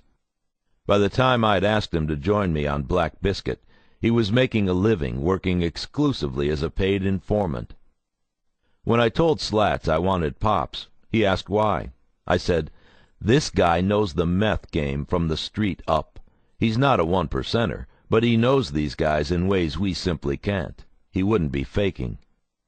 Do you trust him? Enough to let him carry a piece. Yeah, I trust him like he's one of us. I'll have to meet him, but okay. Go talk to him. I did. I went to Pop's place in Tucson. He lived there with his wife and 2 whip-smart girls, and asked him if he wanted to work a big case for me. "Hell yes," he said. I gave him the details. He said he was game to play a big role. I told him I couldn't give him that he'd just be an associate. I didn't make any bones about it. You'll get $500 a week, no overtime, plus expenses. You're going to make runs to Mexico for us. Agents can't go down there. You'll be traveling with another less trusted informant. Make sure he stays in line. As always, you're our drug guy. You know the shit better than we do. And if there ever comes a time when one of us needs to take a bump or a puff, when we got no dodge or escapes left, then you got to come to the rescue and be that guy. All right. Think you can handle that without getting hooked again? Jay, I hook that shit again? I'm telling you now to go ahead and arrest me when it happens. That, or shoot me. It won't happen. Good. In addition to the Undercover crew, Slats put together a stellar task force staff of cops from a broad spectrum of agencies. ATF, the Phoenix, Glendale, and Tempe Police Departments, the Arizona Department of Public Safety, the Maricopa County Sheriff's Office, and the Drug Enforcement Agency all contributed. Put together, the task force members had over 200 years of law enforcement or military training and experience. Slats couldn't persuade Sugar Bear to come on board. He opted to see the Riverside case to the end. He eventually arrested all of the guys in that case and sent them each away for quite a while. Every case gets a code name. We wanted something mysterious. The Sonny Barger investigation, or the Arizona Hells Angels, doesn't have any pop. We also needed a name that would help keep the case hush-hush. Undercover work cuts both ways. We try to get in on them, and one way or another, they try to get in on us. There are plenty of cops who are buddy-buddy with angels or angel associates, and the angels have plenty of friends, usually wives or girlfriends, who work for state or municipal offices. For those reasons, we needed to keep our case on the down low. Slats was a huge Detroit Red Wings fan, so he decided to call our case Black Biscuit, which is slang for hockey puck. We were ready to go. The Saturday before the day-to-day operations were to commence, Slats had a barbecue at his place. His wife cooked up a feast. Everyone was invited, including wives and kids. Making a weekend of it, Gwen and I checked into a hotel and left the kids with the grandparents. At the party, we laughed and drank beer and sweated in the Slatala's backyard. It was a blissful state of communal denial. At the height of the party, Slats made his way through the crowd asking people to come inside. Gwen and I were chatting with Carlos, who was there alone, when Slats came up to us. We followed him, and on the way he threw out an empty beer can, grabbing a dripping fresh one out of an ice bucket, and snapped it open. Once inside, he took his wife by the arm and climbed a few steps leading to the bedrooms upstairs. He turned around. "Friends, everyone, please. Now, you may think otherwise, but I'm not much for speeches. I just wanted to thank you all for coming. This meal we've made for you is a very small token of appreciation for what you are about to undertake. This is going to be a long haul. It'll take nearly all our time and energy. Make no mistake, no one has done what we're about to do in the way we intend to do it. It's going to take all the brains and balls and heart that each of us has." He paused to take a long swig of beer. "I gotta warn all of you, this is going to be a shit detail." Slat's wife nudged him for cussing with kids around. He continued, "The work will be big and good, but the demand will be high. So I'm here to say now that if you or any of your families have any reservations about being involved, then please, with my blessing and understanding, say so now and walk away." He paused. Silence. I raised my hand. "Fuck it, Joe. I'm out."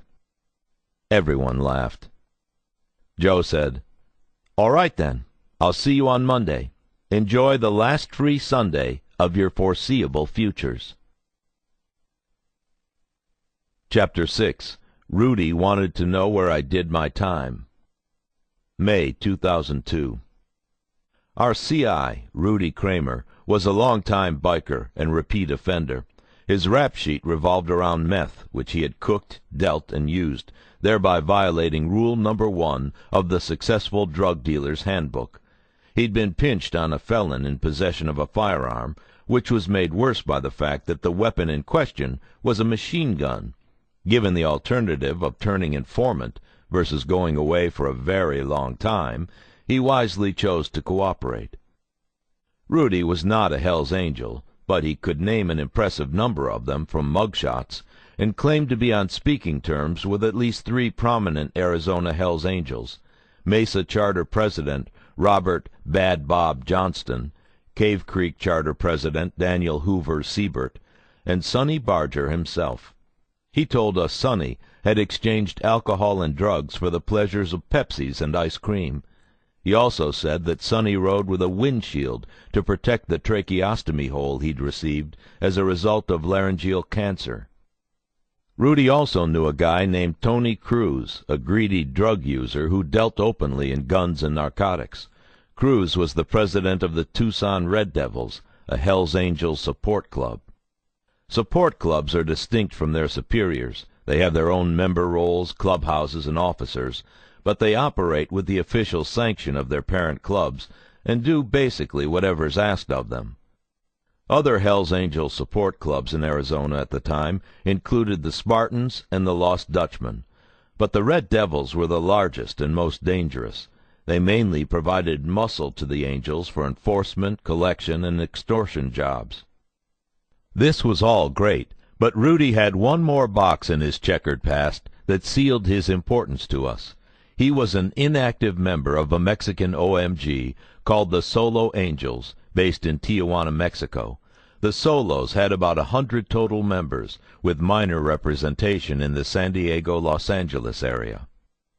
We knew the Hell's Angels were paranoid, but we also knew they weren't insecure in the ways the smaller clubs were.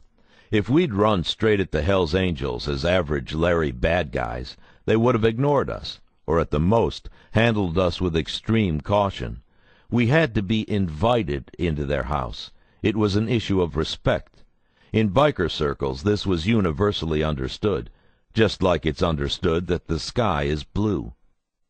The plan was to have Rudy ask the HA permission to set up an Arizona Nomads charter of the Solo Angels, and then we'd tell them we were Rudy's crew. The fact that this club was Mexican dovetailed perfectly with my established claim that I ran guns south of the border. Being Solo Angels Nomads, we wouldn't need affiliation with an established charter, so existing members wouldn't have an opportunity to get in our way. It also set the stage for RICO charges, since it would establish that the Angels controlled the outlaw clubs in Arizona. It was pluses all around. Rudy would be our president. Carlos would be a full patch. My trusted informant, Pops, would be a prospect, as would Billy Timmy Long, and I, Jay Dobyns, would be the Solo Nomads vice president. Before we got started, I had to meet Rudy. Slat set up a date at the Embassy Suites near the Sky Harbor International Airport in Phoenix. Rudy knew practically nothing about me. By design, Slats hadn't told him I was a Fed. We wanted his first impression of me to be formed with as little prejudice as possible. I rode my '63 Harley-Davidson Panhead to the hotel. Slats's car was out front. I was dressed in my usual. I wasn't openly armed. I knocked on the door of room 11. Footsteps came to the door, and it opened, streaming sunlight into the otherwise dim room. Slats held the doorknob and waved me in. Seated at a round table to the right of the door was a thick man with close-cropped brown hair who wore wraparound sunglasses. He kept a tidy mustache he was obviously very proud of, and a triangular tuft of brown hair was tucked below his lower lip. He had a deep horizontal worry line on his forehead. He wore a black tank top. His entire upper body, arms and neck included, was covered in tattoos. I turned to him and stuffed an unlit cigarette in my mouth. He pushed his seat back and stood up. A couple of seconds passed while we sized each other up. "I'm Bird." "Rudy." I stuck out my hand, and he took it. It was a knuckler of a handshake. He looked at my shoulders and chest, checking out my ink. He didn't let go of my hand. I didn't let go of his. "Where'd you do your time? What'd they get you for?" I smiled at Slats and turned back to Rudy. "Man, they didn't get me for shit, and I'd never been inside." Neither of our hands buckled, but both must have hurt. Mine sure did. "Then what the fuck are you doing with this guy?" "Hey, dude, I don't know what big boy over here told you about me," even though I did, "but I'm here because Slats and I have a working relationship." I paused. "I'm a Fed." Rudy let go of my hand and drew his head back in a motion of disbelief. Pleasant sensations returned to my knuckles. I wanted to shake it out, but didn't. He said, "Bullshit." "Nope, God's honest truth. They send me a check every 2 weeks to dress like this and hang out with guys like yourself." Rudy laughed, looked at Slats, and pointed at me. "That's not fair. How are we supposed to win against motherfuckers who look like this?" Slats shrugged. "You're not, dude." I motioned for us to sit at the table. "That's why there are guys who look like me, and there are more of us than you can probably imagine." He considered this. Maybe he ran through a file of faces and names, picking out candidates. "Fuck it. No point in me worrying about that now." I sat down and took off my shades and placed them on the table. I put my cigarette behind my ear and laced my fingers together. My rings joined in a tinny little symphony. I projected calm. I said, as kindly as possible, "Look, we got you, it's true. I know Slats has told you this already. You're an old-timer. You play the game as well as we do. This is a good chance for you, dude. A good chance for you to correct past wrongs, if you care to. If not, then you know what's waiting for you." He said, "Look, man, I'm here to work." "Good. Then let's talk." I told him all about Bird, and nothing about Jay Dobyns. I told him how I'd managed some token intros to a few of the angels he claimed to know. We talked about Smitty and Bad Bob. I told Rudy he'd be an essential component of the next phase of the case. Slats reiterated that we needed him.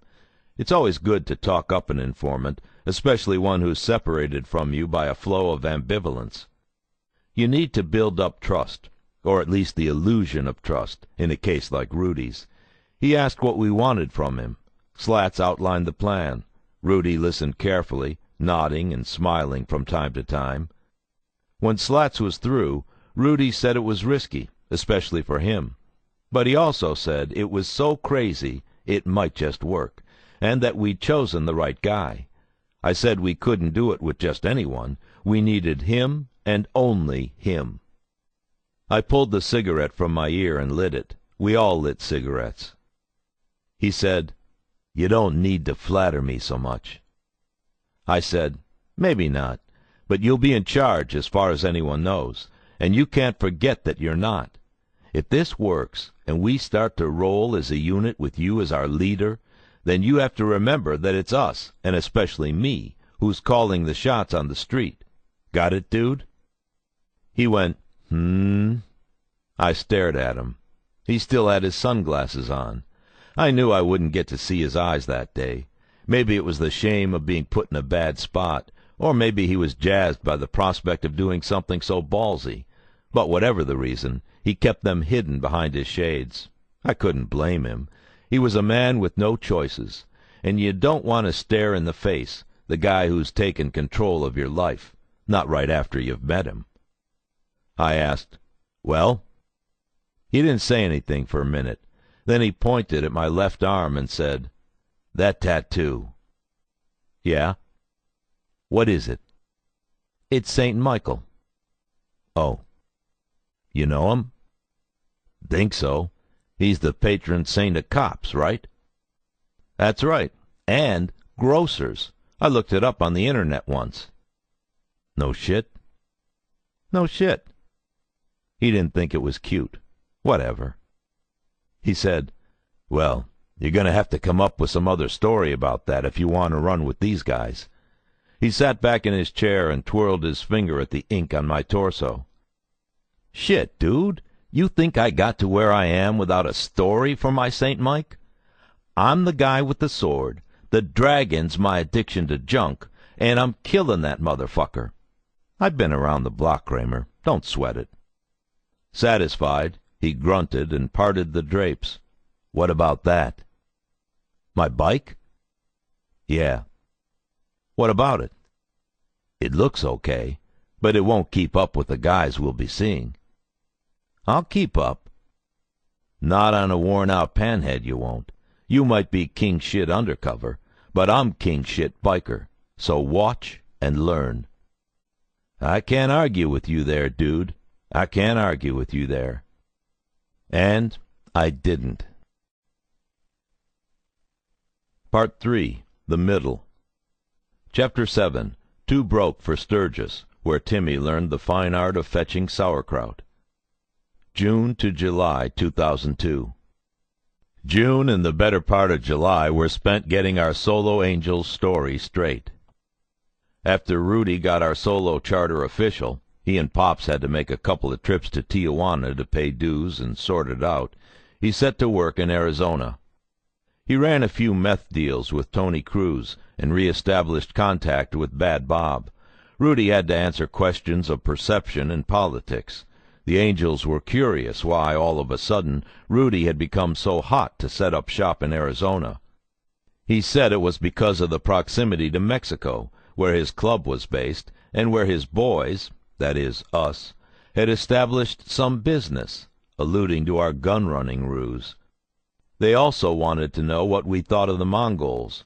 Rudy assured them the Solos didn't have an official position on the Mongols, but that we didn't think much of them at all. He told Bad Bob we'd be happy to watch the Nogales border on behalf of the Angels, letting them know when any Mongols showed up there. Bad Bob thought it over. On July 13th, Bad Bob offered Rudy a deal he guaranteed would be formalized at the next Hells Angels officers' meeting. We'd be allowed to operate freely in Arizona so long as we agreed never to fly an Arizona rocker. This honor was reserved for Hells Angels alone, and so long as we backed up the HA in their struggles with the Mongols. Additionally, we wouldn't be wed to the Angels in the way that the Red Devils or the Spartans were. We'd have their back and pay them their due respect, but we wouldn't be another puppet club. As Rudy secured our standing, we worked on putting together a bona fide bike gang. We got the bikes up and running, and our backstop stories down pat.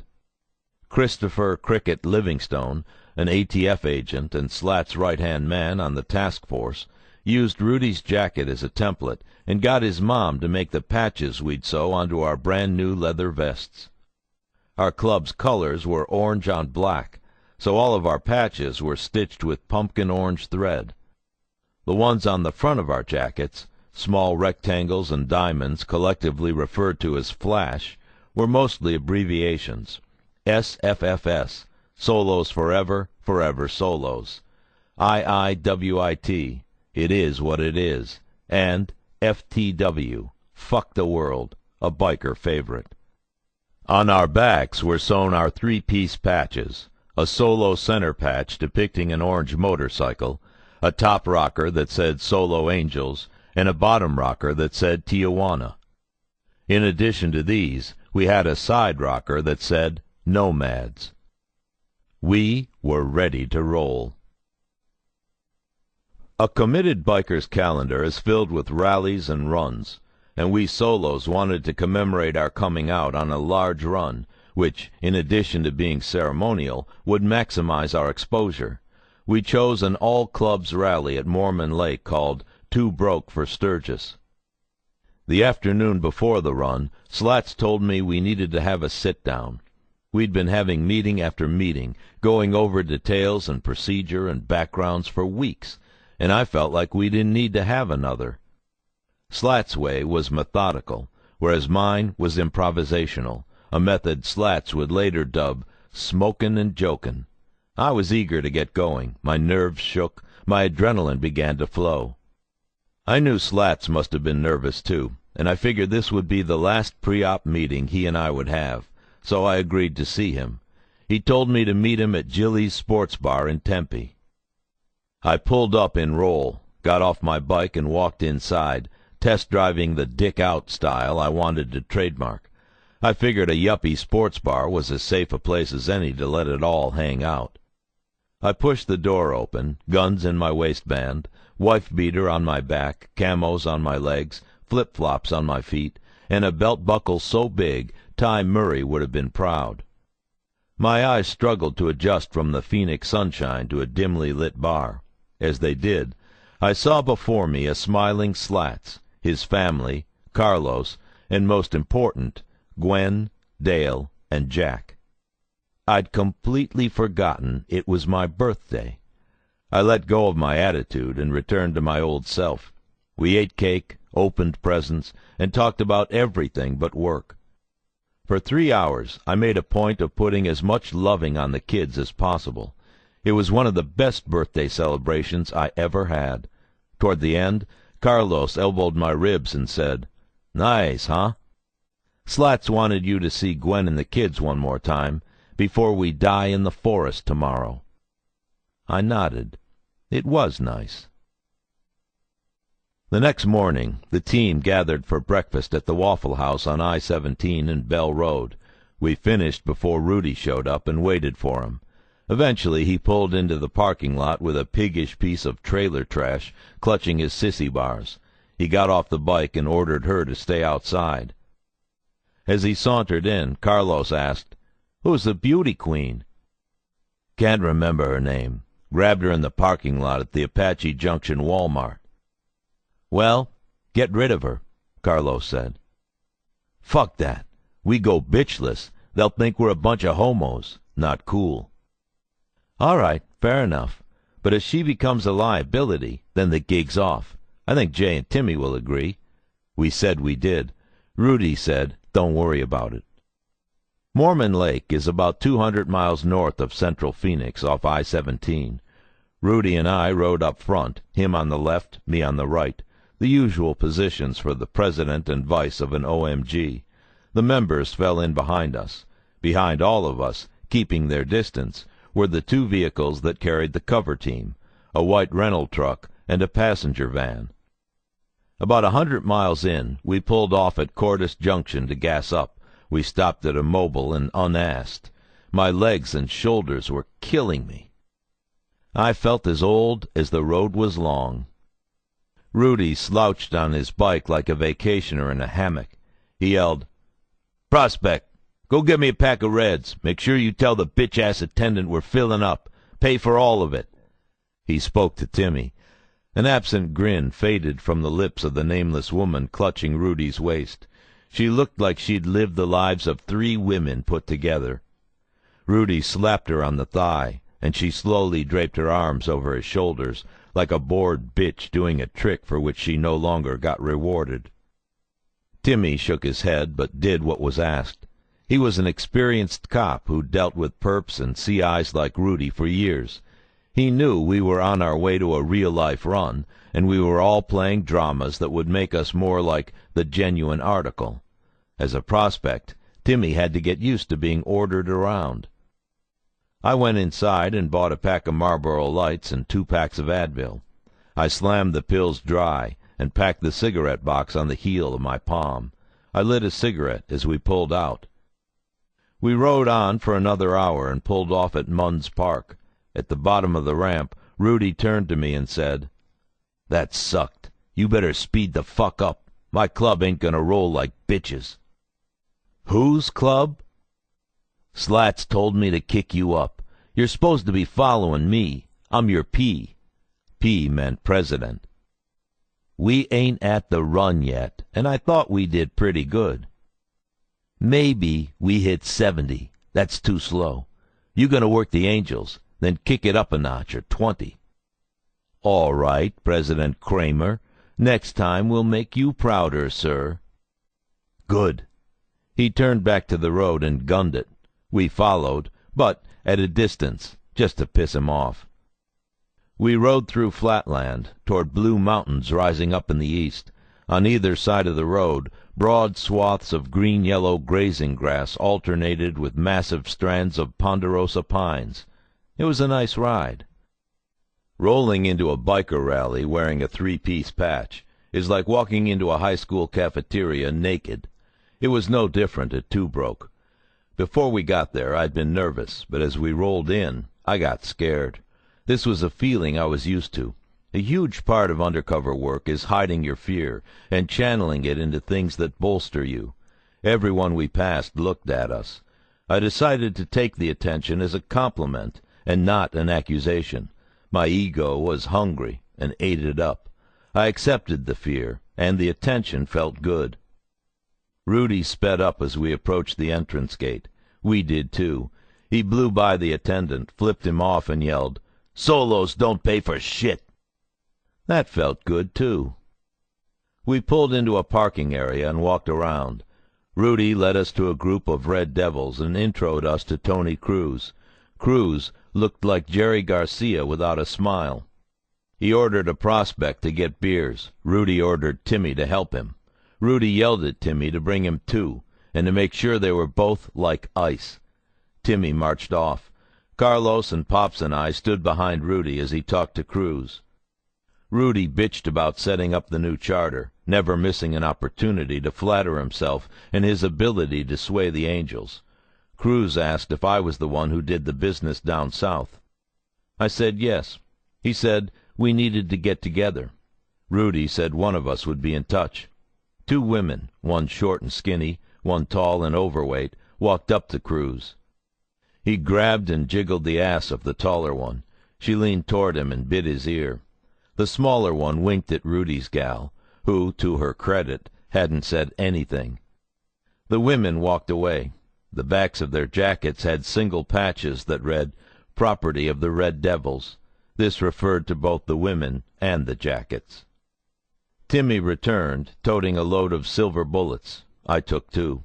I popped one and wedged the other into a back pocket. I was always an amateur drinker, but knew I'd have to get in shape fast on this job. I took a large gulp. The cold beer sliced through the dust kicked up by bikes and wind. Timmy stepped between Cruz and Rudy to hand his president his beers.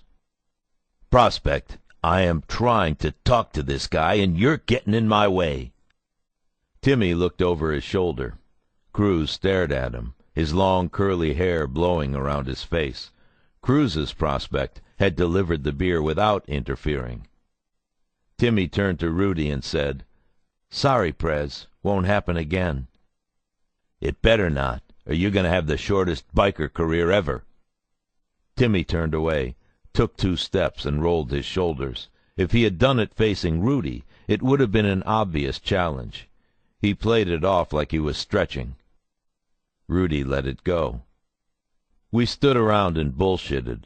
The Red Devils mingled with a couple other OMGs, most noticeably the Spartan Riders. Their center patch was a vertically oriented battle axe, bisected by a pair of crossed swords on a blood-red background. Looking at that patch, it hit me for a moment that these guys were, for the most part, just as full of it as we were. It's a simple formula. If you look tough, then you are tough. The posturing, by us, but especially by these so-called outlaws, was unbelievable. A big Spartan by the name of Bruno came up to us with a couple of his boys, each carrying a can of beer. 2 women came with them, old, broken-down women. Everyone had been living too hard for too long. Bruno had an extremely short buzz cut. His head looked like a giant lumpy summer gourd. All he wore on his upper body was his cut. He had a jiggly beer gut that parted his vest, and his fat had declared war on his belly button, which had all but disappeared. It was immediately apparent that he didn't like any of us. At one point he turned to Carlos and said, "Holmes, what the fuck with your cuts? They're like brand new." Carlos, Pops, Timmy, and I all wore squeaky clean vests. Rudy's, the genuine article, had been around the block, but ours were fakes, and it showed. Carlos thought fast. Fucking cunt. This bitch we had trim our shit. You know, we came here for Rudy from other charters. This cunt was like a 3-year-old with a pair of garden shears. She cut our old shit up, taking the rockers off, so we had to freshen up. Bruno didn't buy it. Cruz did. He said, "Damn, man, a man's cut's like his skin. What'd you do?" Carlos ignored Bruno. "What can you do? It is what it is." He pointed at the IIWII tab on his chest. Bruno rubbed his belly like it contained his brain. He suggested, "You could have fucked her up." Carlos said sadly, "Yeah, well, we would have, except it was one of our brother's moms." He gunned the rest of his beer and threw the empty into the dirt. Cruz put up his hand and said, "It is what it fucking is, I guess." Carlos belched. I said, "Yep, it is what it is." I asked Rudy if we were going to head over to the Angels' tent. He said, "Oh, yeah," like it wasn't a big deal. He asked Cruz to join us. Bruno said he'd hang back. We left and drifted down the fairway. There was something. The crowd stared and parted for us like we were royalty. Fear tickled over the nape of my neck and down my forearms. This was not like the Flamingo in Laughlin. That had been a venue full of non-bikers and cops. This was a crowded event exclusive to bikers and seriously underrepresented by law enforcement. I was scared, and I was excited. We were going to meet the Hells Angels. Their area was a series of large open-air tents shading them from the sun. There were 2 large angel prospects standing guard at the entrance. Cruz walked up and exchanged words with them. Rudy greeted them. They invited us in. The Allman Brothers crooned from some far-off speaker. On the left was a T-shirt booth. 2 young, large-breasted women worked it. Stretched across their tight shirts was the phrase, "Support your local red and white." The Angels' colors were red and white, and this was one of their more common nicknames. The women wore high-cut jean shorts. Neither of them smiled, and both smoked cigarettes. I pulled out a smoke and lit up. We passed loitering angels and their stares. They knew Cruz and the Red Devils, but had never heard of the Solos. They asked out loud, "Who the fuck are these orange motherfuckers?" We didn't say anything. I tried to look casual, but my insides were knotted up. We approached the 2 ranking members at the rear of the last tent. Cruz said, "Boss?" The larger one, who weighed upwards of 250 pounds and had a rosy complexion and white hair, bellowed, "Cruz, what's up?" "Got some guys want to meet you." The smaller one stepped forward. He had a squeaky, impatient voice. His eyes were hollow and distracted. He whined quickly, "Hey, you're Rudy, right?" Rudy stepped forward and extended his hand. "Yeah, you must be Dennis." "Yep," answered Dennis. He jerked his head to the larger one. "This is Turtle." "Good to meet you." Rudy waved at us. "These are my solo angeles." Dennis's head was almost completely encased in a swarm of ratty, off-blonde hair. His beard went to his chest. His ears were covered. His quick voice and worn eyes said it all. Meth-head tweaker. I placed them both from the files we had on convicted angels. Dennis's last name was Denbeston, and he was a drug felon recently out of prison. Turtle's name was Warren Kuntz, and he was a convicted sex offender. Dennis was an Arizona nomad and close to Smitty. Dennis squeaked, "Turtle and I are glad to have you. Bad Bob told us you might drop in." His weary eyes paused on each of us. Turtle offered hot dogs and beer. Dennis insisted the angels feed us. "You're here as guests of Bad Bob," he said, waving to a prospect standing nearby. He said this in a kinder, gentler tone. I liked Dennis from the start. It was as if, after we'd walked into the cafeteria naked, Dennis had walked up and put his varsity jacket around our shoulders. A prospect appeared at Turtle's side, awaiting orders. Rudy said, This is my VP, Bird, my sergeant-at-arms, Carlos, and this is Timmy, and that's Pops, our prospects." "We know," said Dennis. "We've heard of all of you." He smiled. Rudy barked at Timmy. "I'll take that hot dog, prospect. Mustard and kraut. You got kraut?" Turtle smiled. "Yep." "Good. Kraut. Don't forget." Turtle told his prospect to go get beers for everyone. He left. Timmy turned to follow, and I grabbed his arm. "I'll take mine with equal amounts of mustard and ketchup. Mustard down one side, ketchup down the other. Get it right." "Right," answered Timmy. Carlos said, "Onions if they got 'em, otherwise plain." Timmy said, "Right," and turned again. Pops didn't say anything. As a prospect, he didn't have the clout to place an order. Timmy stalked away angrily. I asked where the John was, and they pointed to some porta-potties beyond the blackened, halved oil drum that served as a grill. I caught up with Timmy before he got to the grill, grabbed him, and turned him around. No one else was in earshot. "What the fuck, dude?"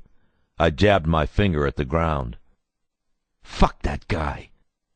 "Shut up and suck it up. What are you, a rookie? You're a fucking fighter ace. We all know you can kick Rudy's ass, but if you do it now, the show's over before it started. Choke this bullshit down and wear your big boy pants today. Dude, you're Serpico and Beretta in one. You're a fucking master. Come on, play your role." He straightened up. All right. But fuck you, for the record. I ain't a step and fetch it for you, Rudy, or anyone else." I raised my eyebrows, and we parted. I knew it took a lot to piss off Timmy, and if we pushed him far enough, he'd have no problem whipping any of our asses. Back at the tent, Dennis asked me what that was about, and I said I was standing up for my P and for my club, that a prospect couldn't act angry when he was ordered to do something he didn't want to do. Dennis said, "That's good. Shows your head's not fucked." The Hells Angels prospect came back with an armload of opened beer cans. He passed them out. Turtle nodded to him, and he stepped back into a ready position. Then Timmy came back with 4 hot dogs. He handed one to Carlos, who dug in. He handed me mine and Rudy his, this time careful not to step between him and Dennis or Turtle. I took a bite. It was juicy and crunchy. There was mustard on one side and ketchup on the other. "What the fuck is this?" Rudy barked. He threw the hot dog on the ground and mashed it with his boot. "Motherfuck! You got grease for brains? I said sauerkraut. I repeated sauerkraut, fucknut. Get me another. If you can get this one right, then I'll bump you up to burgers." Timmy spun around and headed back to the grill. I yelled over my shoulder, "You got mine right." "Mine too," added Carlos. When Timmy gave him his second franc, Rudy held it up and inspected it like it was a model airplane. He nodded. He took one bite and said, "Good job. You and Pops can go get some food now if you want." Timmy and Pops walked toward the grill. We ate our lunch and drank our beer and talked about Bad Bob and how happy we were to have received the blessing of the Hells Angels. I said it was an honor I'd never thought I'd know. Dennis said he'd heard good things about me. Rudy said Bad Bob was a good man. Pops and Carlos and Timmy stood back, eating hot dogs and drinking beer. Cruz excused himself. Dennis said Bob wanted to meet us. We spoke generally about Laughlin and the brawl. Then we said we had to get going, and thanks for the food and letting us pay our respects. Catching a little break, Turtle asked me to sign a guest banner they had strung across the back of the tent.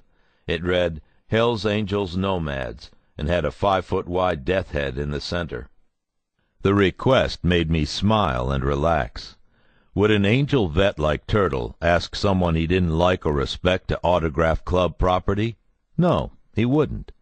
I signed it, "Love and Respect, Bird, Solo Angels Nomads." I felt pretty good as I rejoined the group. That's when Turtle asked, "Hey, guys, what the fuck with your cuts?"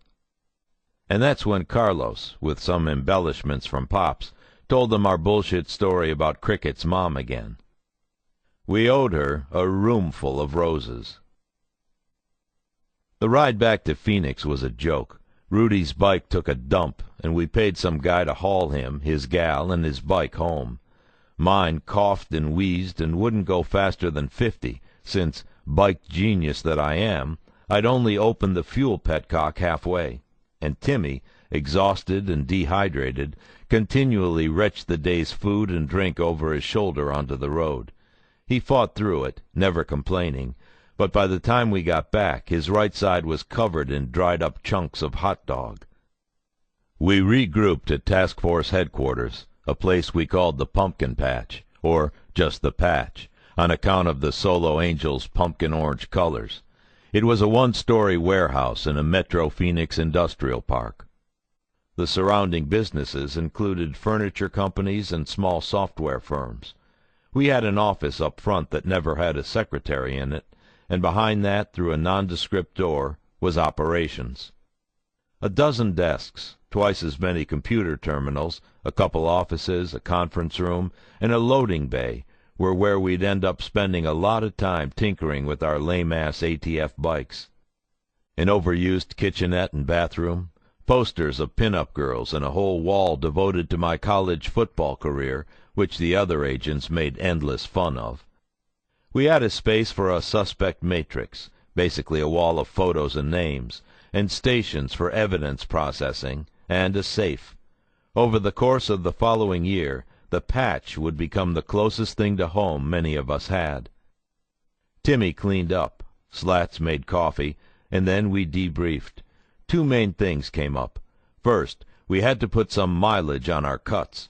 We took them to the loading area, poured water and beer and handfuls of dirt on them, and ran the van over them. We held them up, and they looked fantastic. Mine was a little too dirty for my liking. I like clean, orderly things, but I knew the now worn-looking cut wouldn't draw any undue attention. Second was Timmy. He took Slats aside and demanded to be made a full patch solo on the spot. Slats, chewing a wad of Copenhagen, said no dice. He said in order to come off real, we needed to run him and Pops as prospects for a couple of months. Timmy said if that was the case, then he'd end up beating Rudy into the hospital. Slats told him to suck it up, just like I had.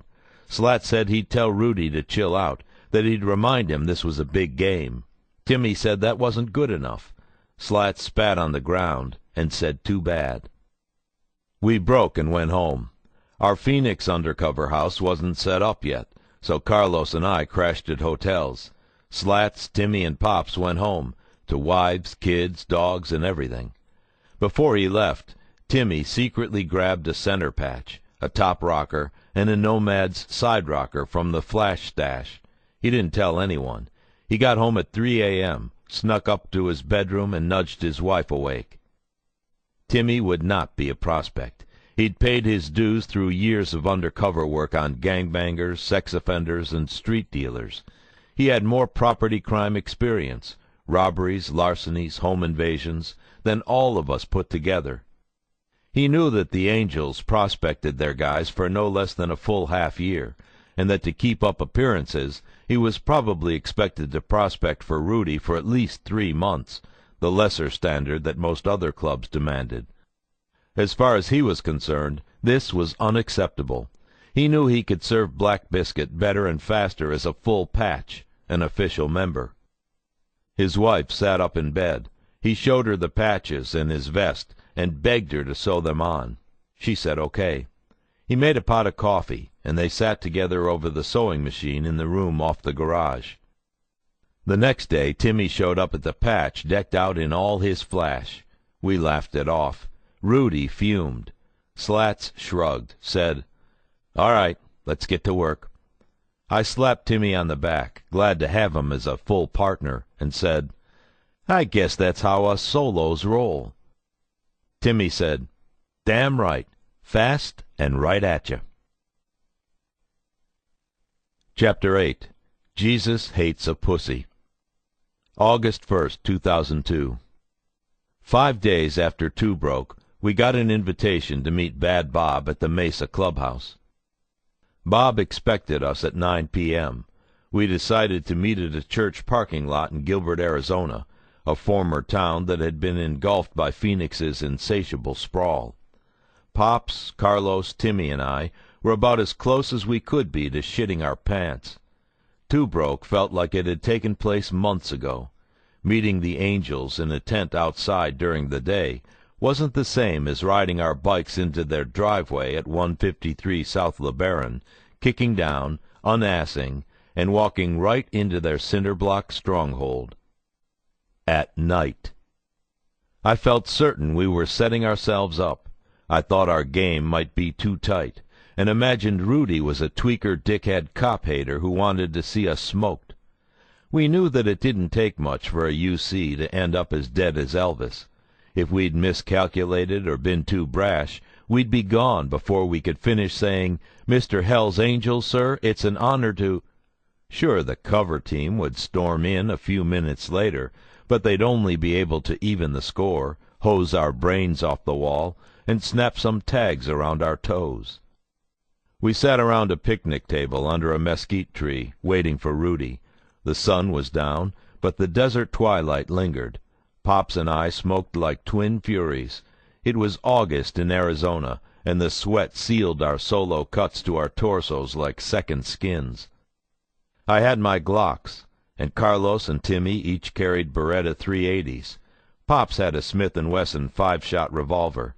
It's basically forbidden to arm an informant, even a paid one like Pops, but I trusted him and was unwilling to put him in harm's way without a means of defending himself. I flipped, closed my Zippo. Carlos popped gum. Pops talked to his wife on his cell.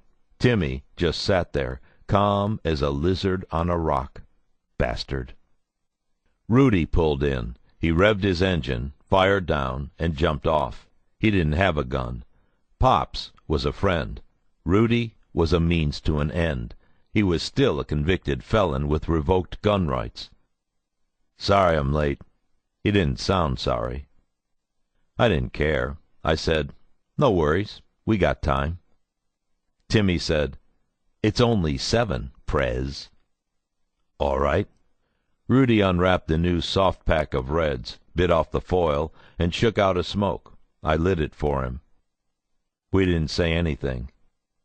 Then Rudy said, "Okay, I'm in charge when we're inside. Don't forget it. You step on my toes, and the show's over. The Angels operate by the book, and they expect us to also. I don't want to lose the stature I built up for you snouts. I need to see the pride you got for your colors. Also, we might ride with these guys tonight. Hate to break you off so fast, but you got to know a couple things. We'll be at the back, keeping up. We got to keep up. They blow a light, we blow a light. They get traffic stopped, we get traffic stopped. Mesa rides like the Blue Angels on Memorial Day. Other charters hate riding with them because they're such fucking road Nazis.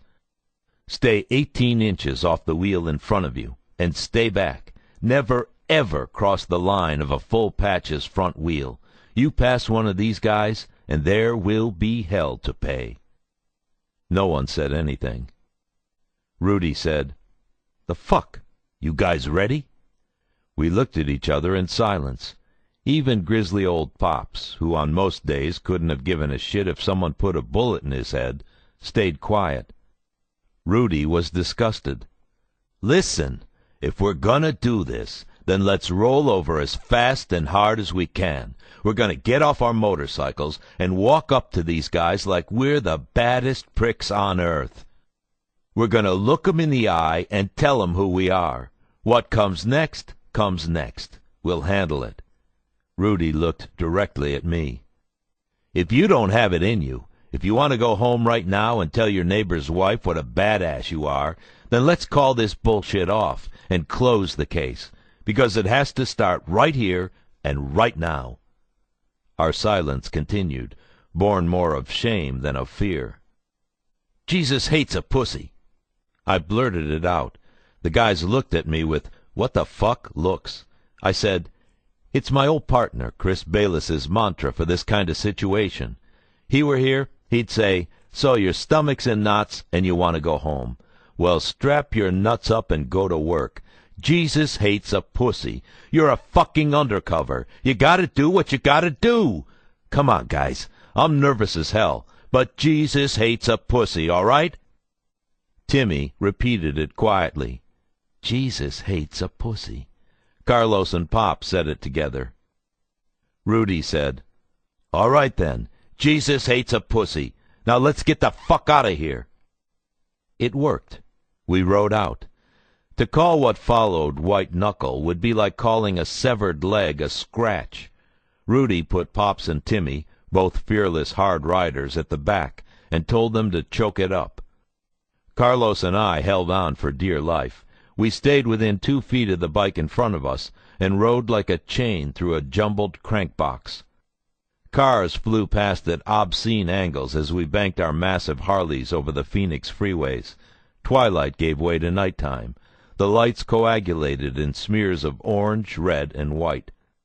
The sound ate into our legs and asses and chests, and before we knew it, the machines clicked like they were breathing. It was my first real ride. There was no question about it. We pulled into a Circle K south of Mesa proper. Timmy and Pops went in to buy Red Bulls and cigarettes. Carlos said to no one in particular, "Mother lover, we're gonna die on these fucking things. You know that, right?" It certainly felt that way. The hogs were exhilarating death traps, period. Rudy said, "That was better." He patted my thigh. Slats called and also said, "That was better."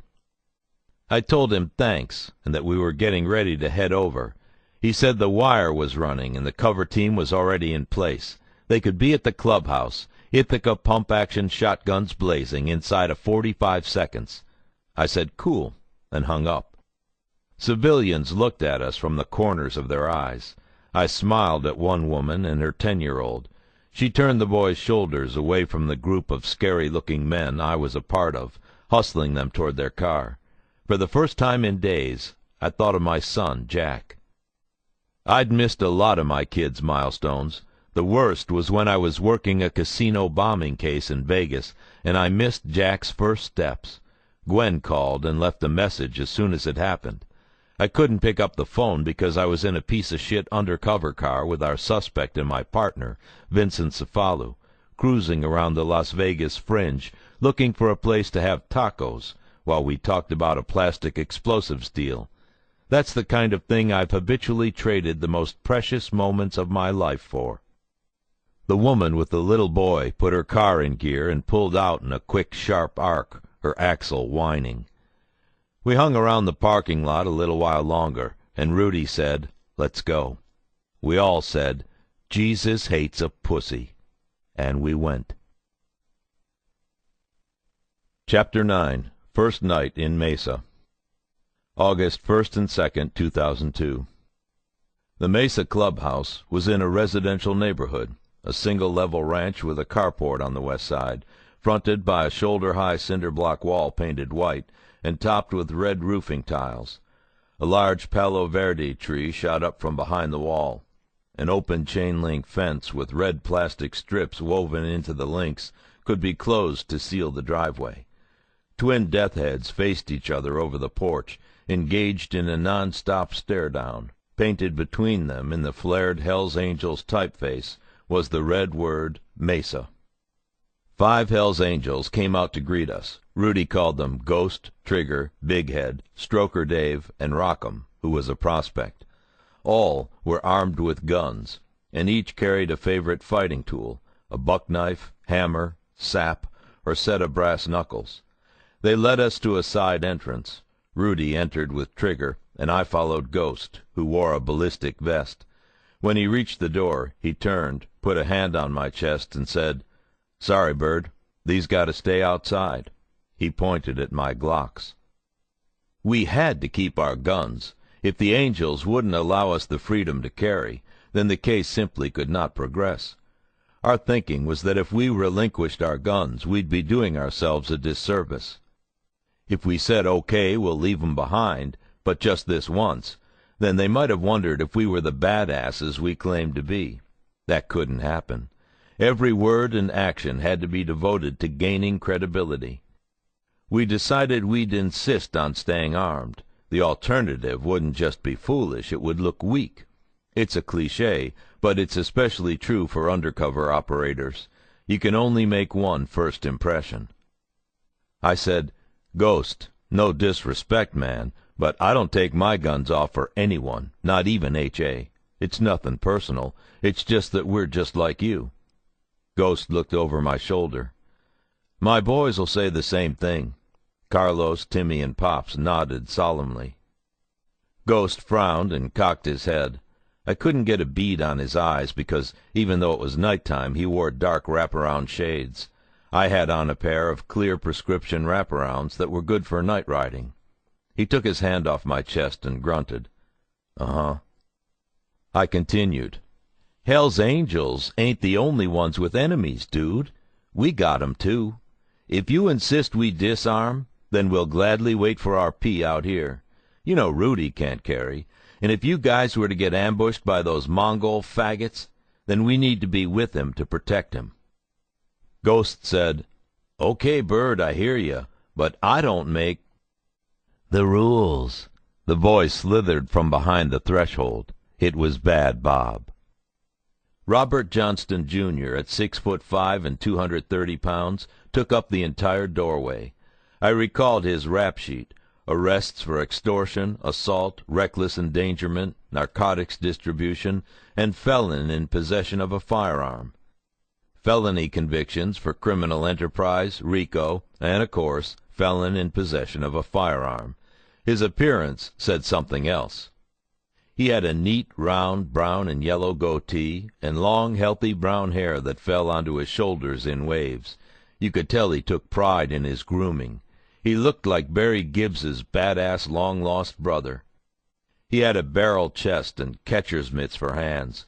His leather vest, which was tastefully adorned by dozens of patches, parted around his round torso. He looked down on us, beaming. He repeated, "I make the rules." His drooping brown eyes looked like they'd seen enough. I sometimes thought I'd seen enough, too, but I didn't have drooping brown eyes. Mine were blue and lit up.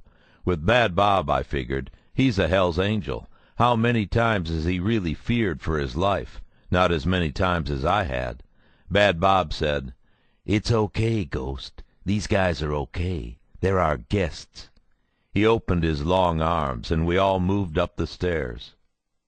As we walked into the main room, Trigger latched a series of deadbolts behind us. It didn't feel so much like we were being locked in, but that the rest of the world was being locked out. We had taken steps that we'd never be able to take back.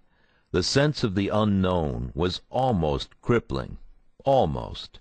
Sure, we'd kept our guns, but all that guaranteed was that we could fight back. I lit a cigarette to cloak my fear. I told myself that this was it. I didn't know how yet, or who would do it, or if it would happen then or later, but I was suddenly convinced I'd die in a Hell's Angels clubhouse. We were inside. There was a bar on one side with a small triangular stage wedged next to it, a 12-foot-long death head painted on one wall, an adjacent wall covered with trophies and memorabilia, a jukebox, 2 TVs, and a red neon sign that buzzed Hell's Angels. The windows were either boarded or covered by red and white vertical blinds. The place smelled like a bar. Steppenwolf played on the juke. At least one person had already been killed on the floor of the Mesa clubhouse. In the following month, ATF would finally learn why Mesa Mike had decided to turn on his brothers. On October 25, 2001, a 40-something woman named Cynthia Garcia was partying with the boys at Mesa. During the course of that night, she had the drunken balls to insult the Angels on their home turf, a major no-no. She was beaten unconscious by patched members Mesa Mike and Kevin Augustiniak, and a prospect, Paul Eyeshide. She lay sprawled out on the clubhouse floor while her assailants got drunker and higher. When she came to, she had the temerity to disrespect them again for beating up an unarmed woman. They lit into her, this time with steel-toed vigor. It was a textbook case of them feeding off each other for each other, as Slats so accurately put it. Mesa Mike, Augustiniak, and Eyeshide hauled the body, which was still technically alive, into the carport and dumped it in the trunk of a car. They drove Garcia out to the desert. They did some off-roading. They dragged her into the brush. She grabbed a cuff of Mike's pants. Eyeshide had an old buck knife. It wasn't sharp. They stabbed her repeatedly. They took turns trying to cut off her head, which they wanted to leave on a fence post for the vultures. Her spine gave them trouble. They hacked and wedged the knife's point into the vertebra, but it remained stubborn. Cynthia Garcia, a mother of two, had made a bad decision, and she was dead for it. Unable to take the guilt, Mesa Mike flipped. I looked at the floor as we walked in. At the time, I knew that Mesa Mike had a secret, but I didn't know what it was. The floor was clean and white. I told Bad Bob that I liked their place, and that I liked that he kept it trim.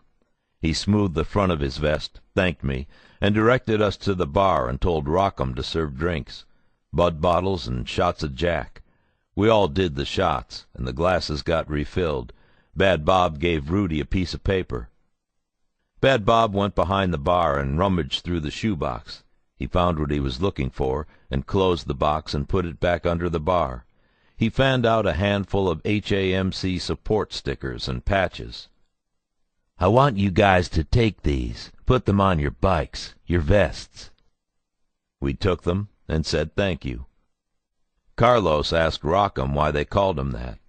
He said, "I got a brother called Sock'em." Carlos asked, "So you're Rock'em and Sock'em?" Rockham said, "Yeah." He said we like to fight. Carlos said, "I like to fight too." Bad Bob said Rockham was an America West pilot, a dude with a warped mind devoted to free pussy. Bad Bob lamented that we hadn't been there the night before. Rockham, whose name was Ralph, had brought a female flight crew to the clubhouse so they could put on a show. He said they rolled in with their pencil skirts and bad stockings, and before anyone knew it they were all the way drunk and twirling around in their underwear. Pop said he would have liked to have seen that. Bad Bob said, "Stick around and you will." He said one of the girls did a lot more than work the floor. Ghost and Trigger giggled like schoolboys. Trigger pumped his fist in the air, as if he were pulling the cord that sounded the horn of a big rig. That is the universal biker sign for gangbang. My phone rang. I had the ringtone set to Nellie's EI, which confused the angels. To put it lightly, Hell's Angels don't like black people, or rap music. The only Nellie they know is Willie Nelson. I ignored them. I flipped open as Nellie spat, "Somebody probably got jealous 'cause they bitch got hit." "Yeah, Bird." I answered the phone the same way every time. It was Jack. "Hi, Daddy." I said, "What's up, Big Lou there?" That was our code for "Put your mother on the phone." Jack said, "Hold on." "Cool, dude. Let me talk to him."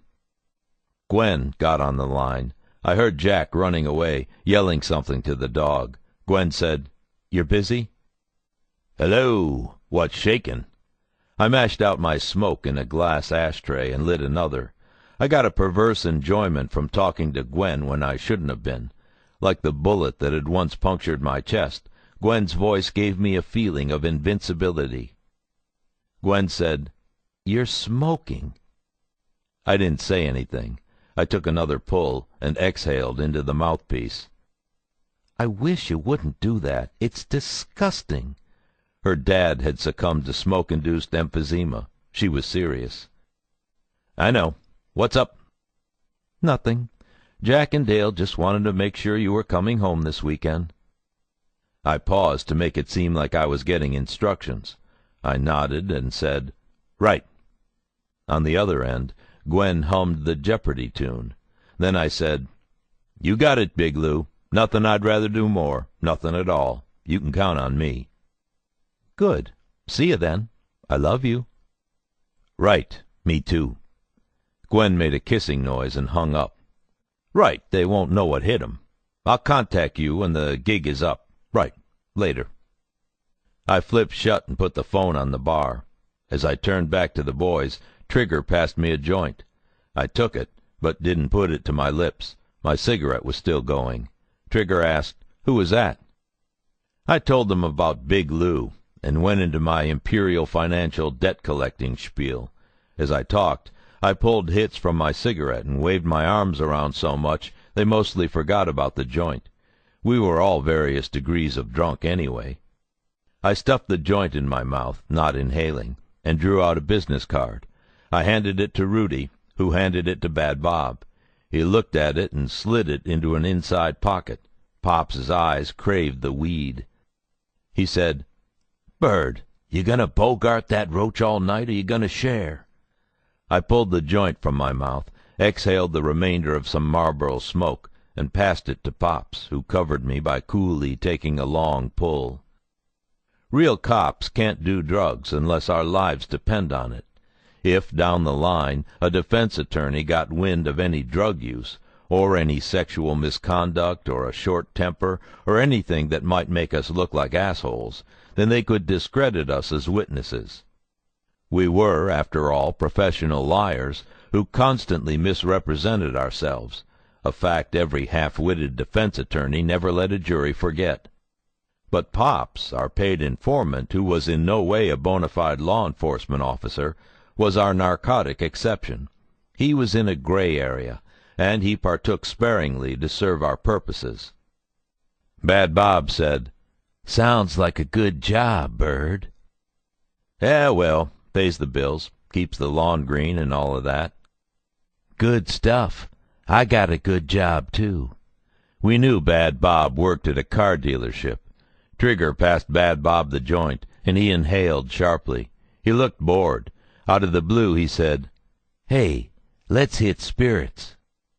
We went outside, assed up, and started our engines. Rudy wasn't lying. The Mesa boys rode like fearless banshees on crack. Jesus Christ himself could not have ridden a motorcycle better, faster, or tighter than Mesa. True to Rudy's warning, they kept no more than 18 inches off the wheel in front of them, and they were often closer than that. By the time the lead riders had banked into a turn, the guy 3 bikes back had already leaned his shoulder into the thin air. They moved like a snake chasing a rabbit through its burrow. They blew lights and ignored traffic. The rabbits, everyone who wasn't on a chromed-out Harley-Davidson, everyone who was ensconced in the cage of a car or truck, everyone unfortunate enough to be a pedestrian, everyone who was not a Hell's Angel, ran scared. We rode like no one's business but our own mattered, which is the way the Hell's Angels always ride, because no one else's business does matter. Spirits, in northern Gilbert, was Mesa's spot. There were parking spots permanently reserved for the boys, right near the entrance, where the bouncers, 2 lumps built like ice cream trucks, could keep an eye on them. Bad Bob let us in. I wasn't quite inside, but I could hear the music come to an abrupt halt. Then a bad Michael Buffer impersonator boomed over the PA. "This is Good Time Charlie, the outlaw DJ, here to tell you we got more Hell's Angels in the house." Spotlights hit the entrance as we walked in. "Bad Bob and his angels brothers." The crowd, which was respectable but not enormous, parted like the Red Sea for Moses. As we solos walked in, the DJ added, "And guests." The music, Enter Sandman by Metallica, fired back up. It was like stage night, and I thought, all that's missing is the smoke pots. Even for a guy who'd played to stadiums full of screaming football fans, I had to admit that this ceremony felt good. It must have felt incredible to the Angels. These were guys who, if they didn't have the death head stitched to their backs, would be broke-dick drifters sitting alone at the end of the bar, counting quarters to see if they could afford another can of Bud. Instead, the drinks were free and the women lined up. This goes a long way toward explaining the appeal of joining the Hells Angels. It's where guys of a certain stripe go to feel good about themselves.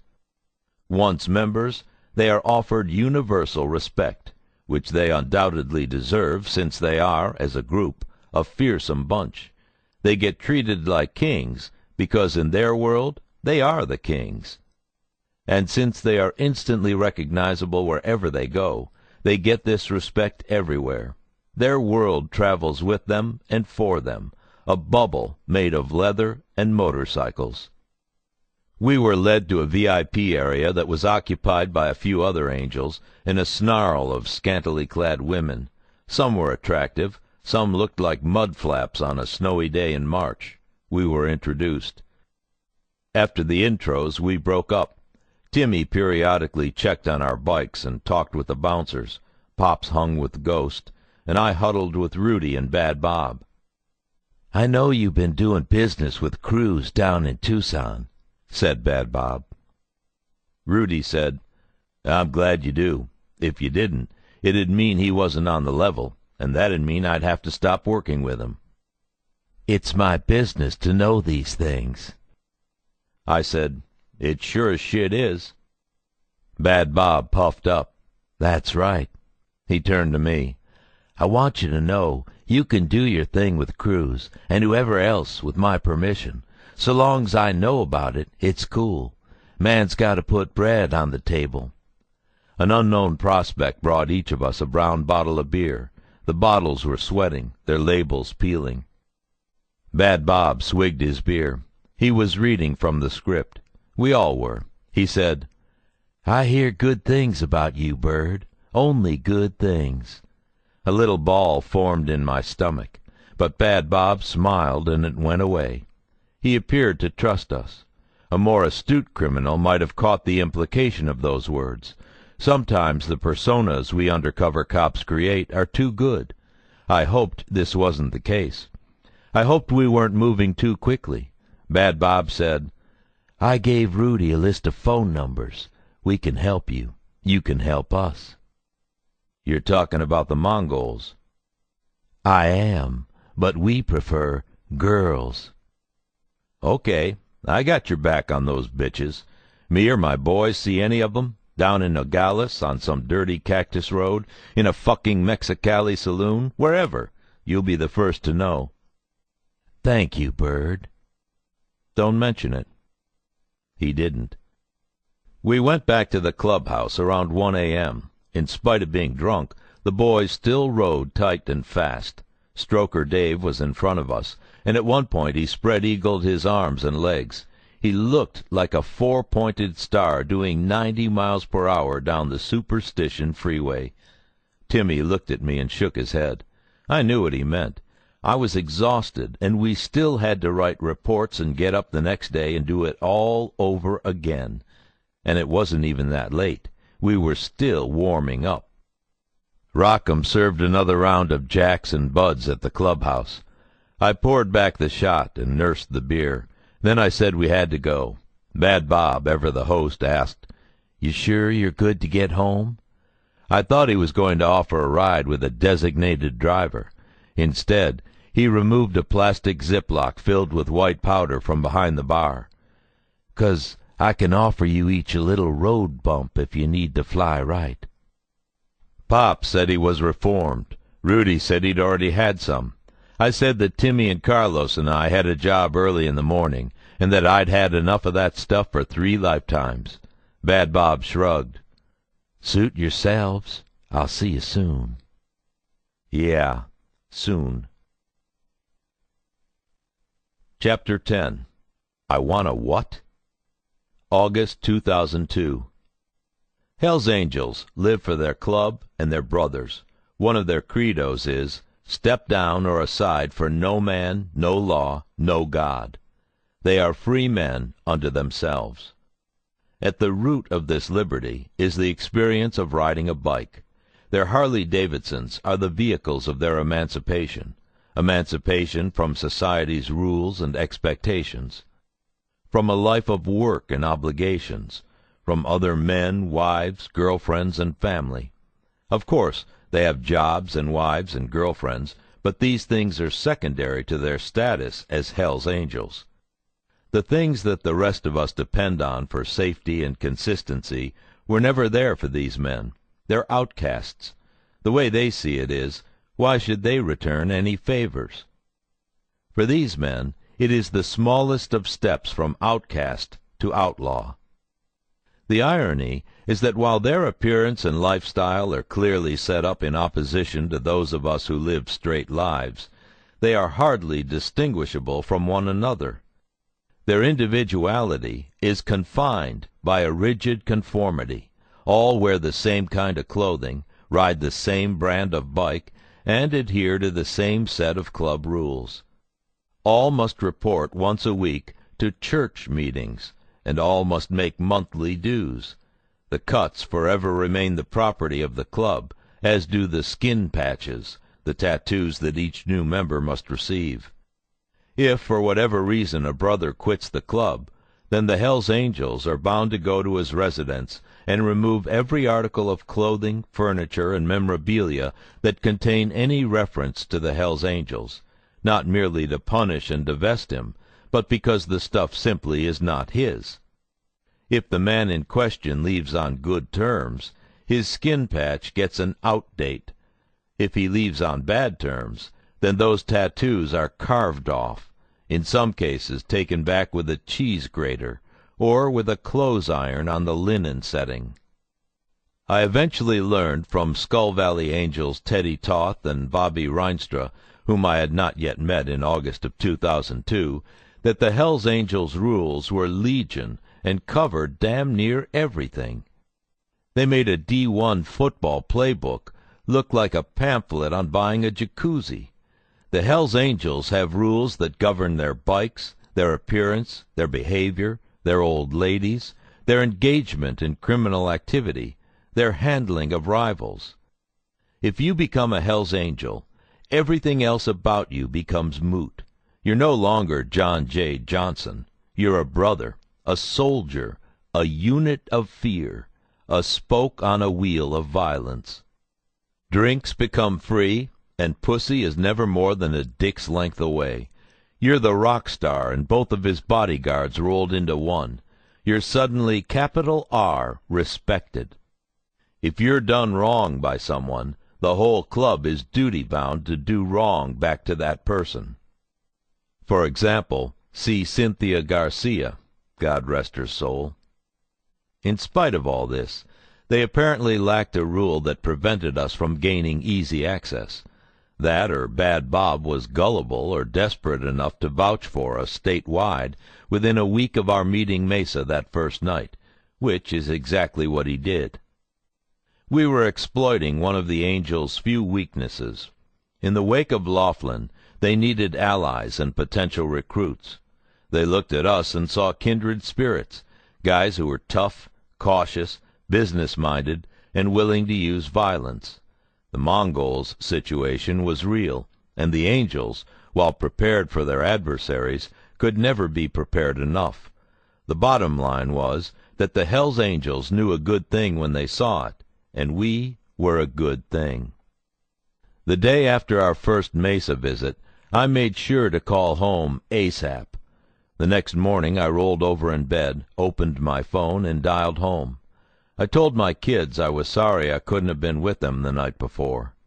I told them they were the most important things to me in the entire world, and that I'd never cut them short if my life hadn't depended on it. I told them I loved them. Then I told them I loved them again. I told them that I was their father before I was anything else. I wasn't naive enough to tell them what I was doing for them, but I was naive enough to believe my own lies. I apologized to Gwen for having to pretend she was a mobster. "No worries, honey. It's not the first time it's happened. I know it won't be the last. Besides, like I said, it gives me some kind of a rush. I like hearing your voice, too, when I'm around guys like that. It's the closest I ever get to visiting you at work." She laughed. Gwen has a way of laughing at jokes she makes for her own benefit, whether they're funny or not. It's something I've always loved about her. Fair or not, I've always kept her out of my work. I needed to know that my family was distinct from my job, that the two would never cross into one another.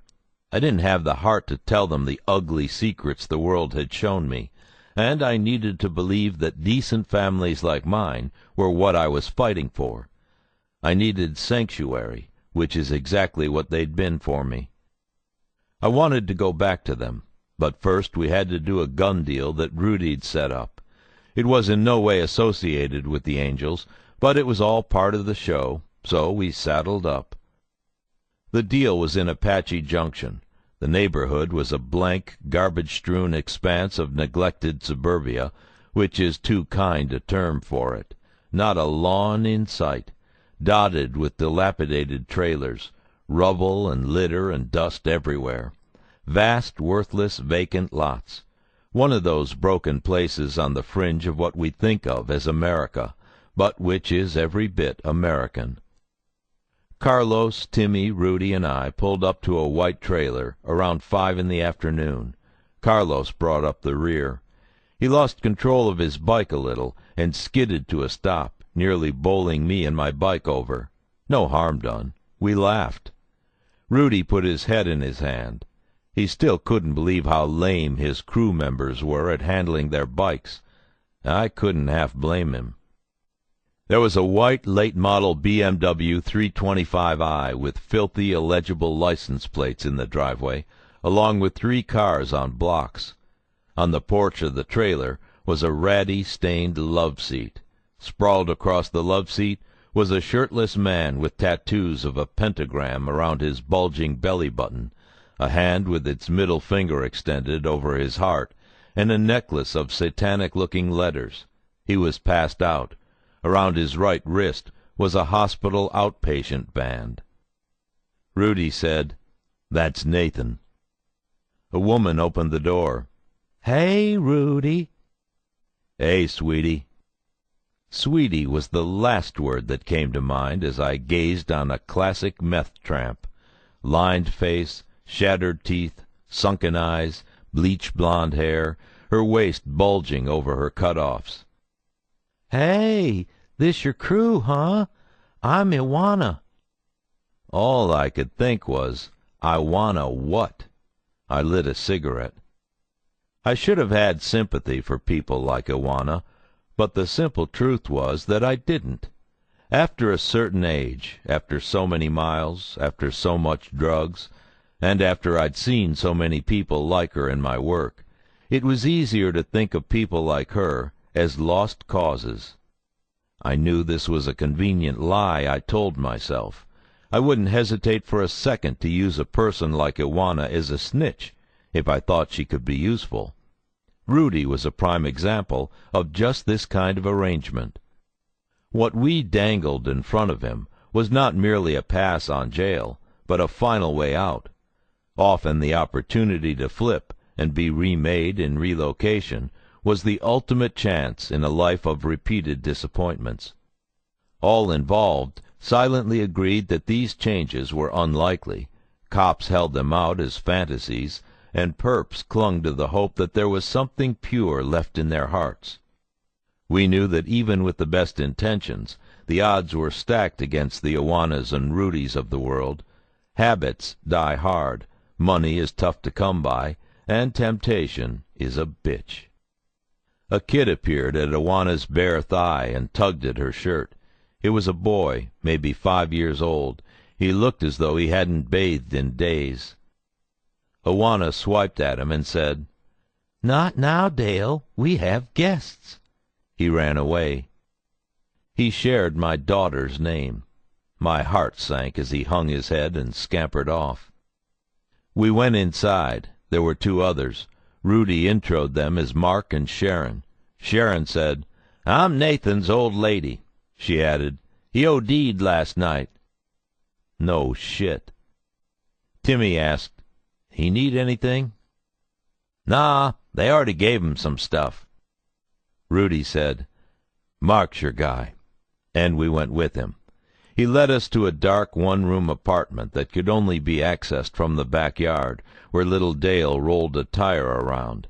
As Carlos and Timmy followed Mark, I went up to the kid. I said, "What you got there?" He stopped. The tire twirled to the ground. Dale said, "You want to see the new toy Nathan got me?" "Sure, kiddo. Where's it at?" I expected him to tug me around the side of the house to show me a big wheel or a slip and slide or a super soaker. Instead, he walked up to the tire, knelt, tilted it up, and pushed it toward the side of the trailer. It hit the wall and twirled to the ground once again. Dale turned to me, smiling genuinely. "Pretty cool, huh?" I smiled. It hurt. "Yeah, that's great, kiddo. I gotta go talk to Mark." "Okay. Later, mister." Later, I thought. I added myself to the long list of people who had abandoned him. Inside the apartment, Mark was handing Timmy an H&R 410 sawed-off shotgun. He told us Rudy had already given him $50 for it. I looked for Rudy and asked Timmy where he was. He shrugged. Timmy cracked the gun to confirm it was unloaded, then snapped it shut. "I got this, too."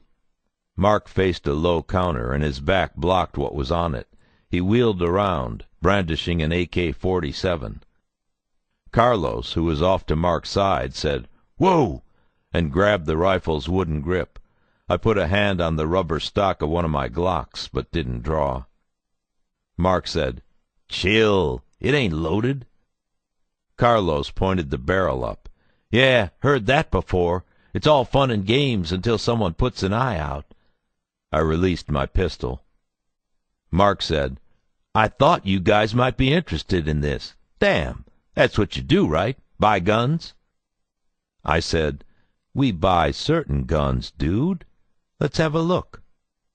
Mark handed it to Carlos, who exited the apartment to inspect it in the remaining sunlight. It was Chinese, no serial number, no magazine, nothing in the chamber. It was in bad shape, and probably hadn't been fired since before it left Beijing on a cargo boat.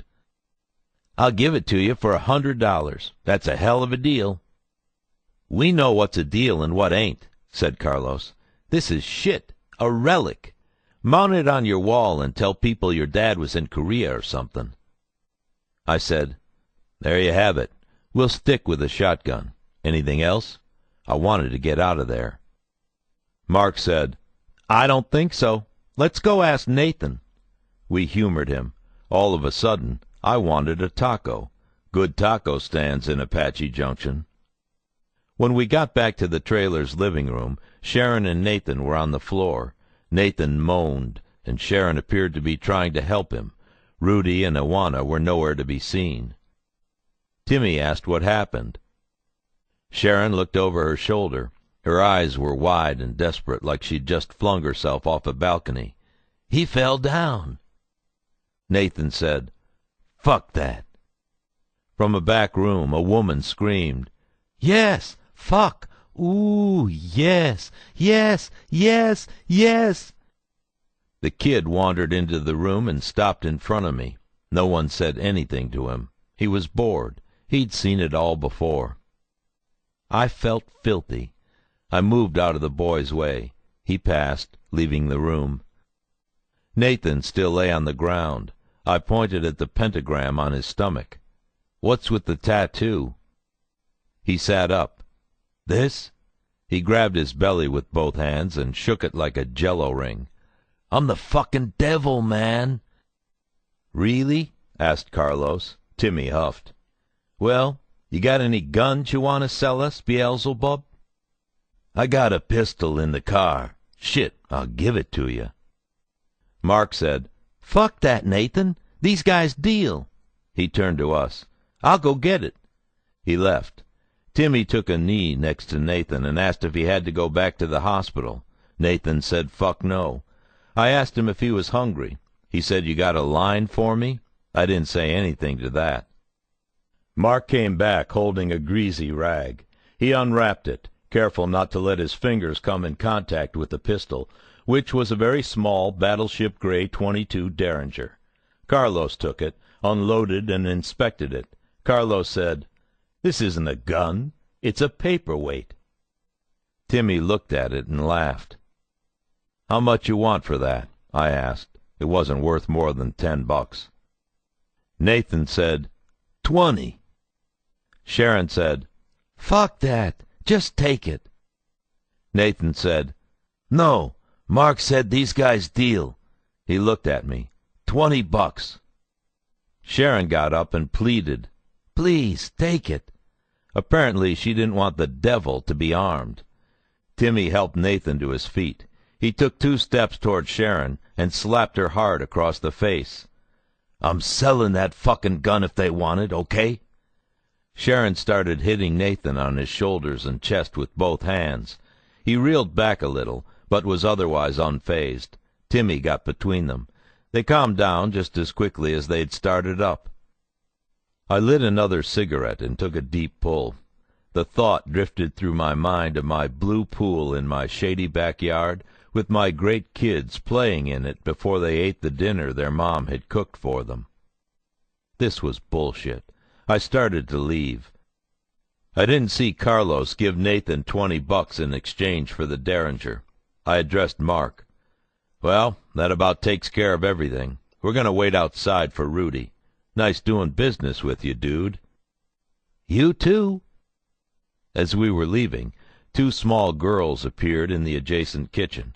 Neither one was older than 4. They both looked scared and hungry. The younger one clung to the older, who clung to a naked, hairless plastic doll. I wanted to take the kids outside, call social services, come back inside, and beat all of these people to a pulp.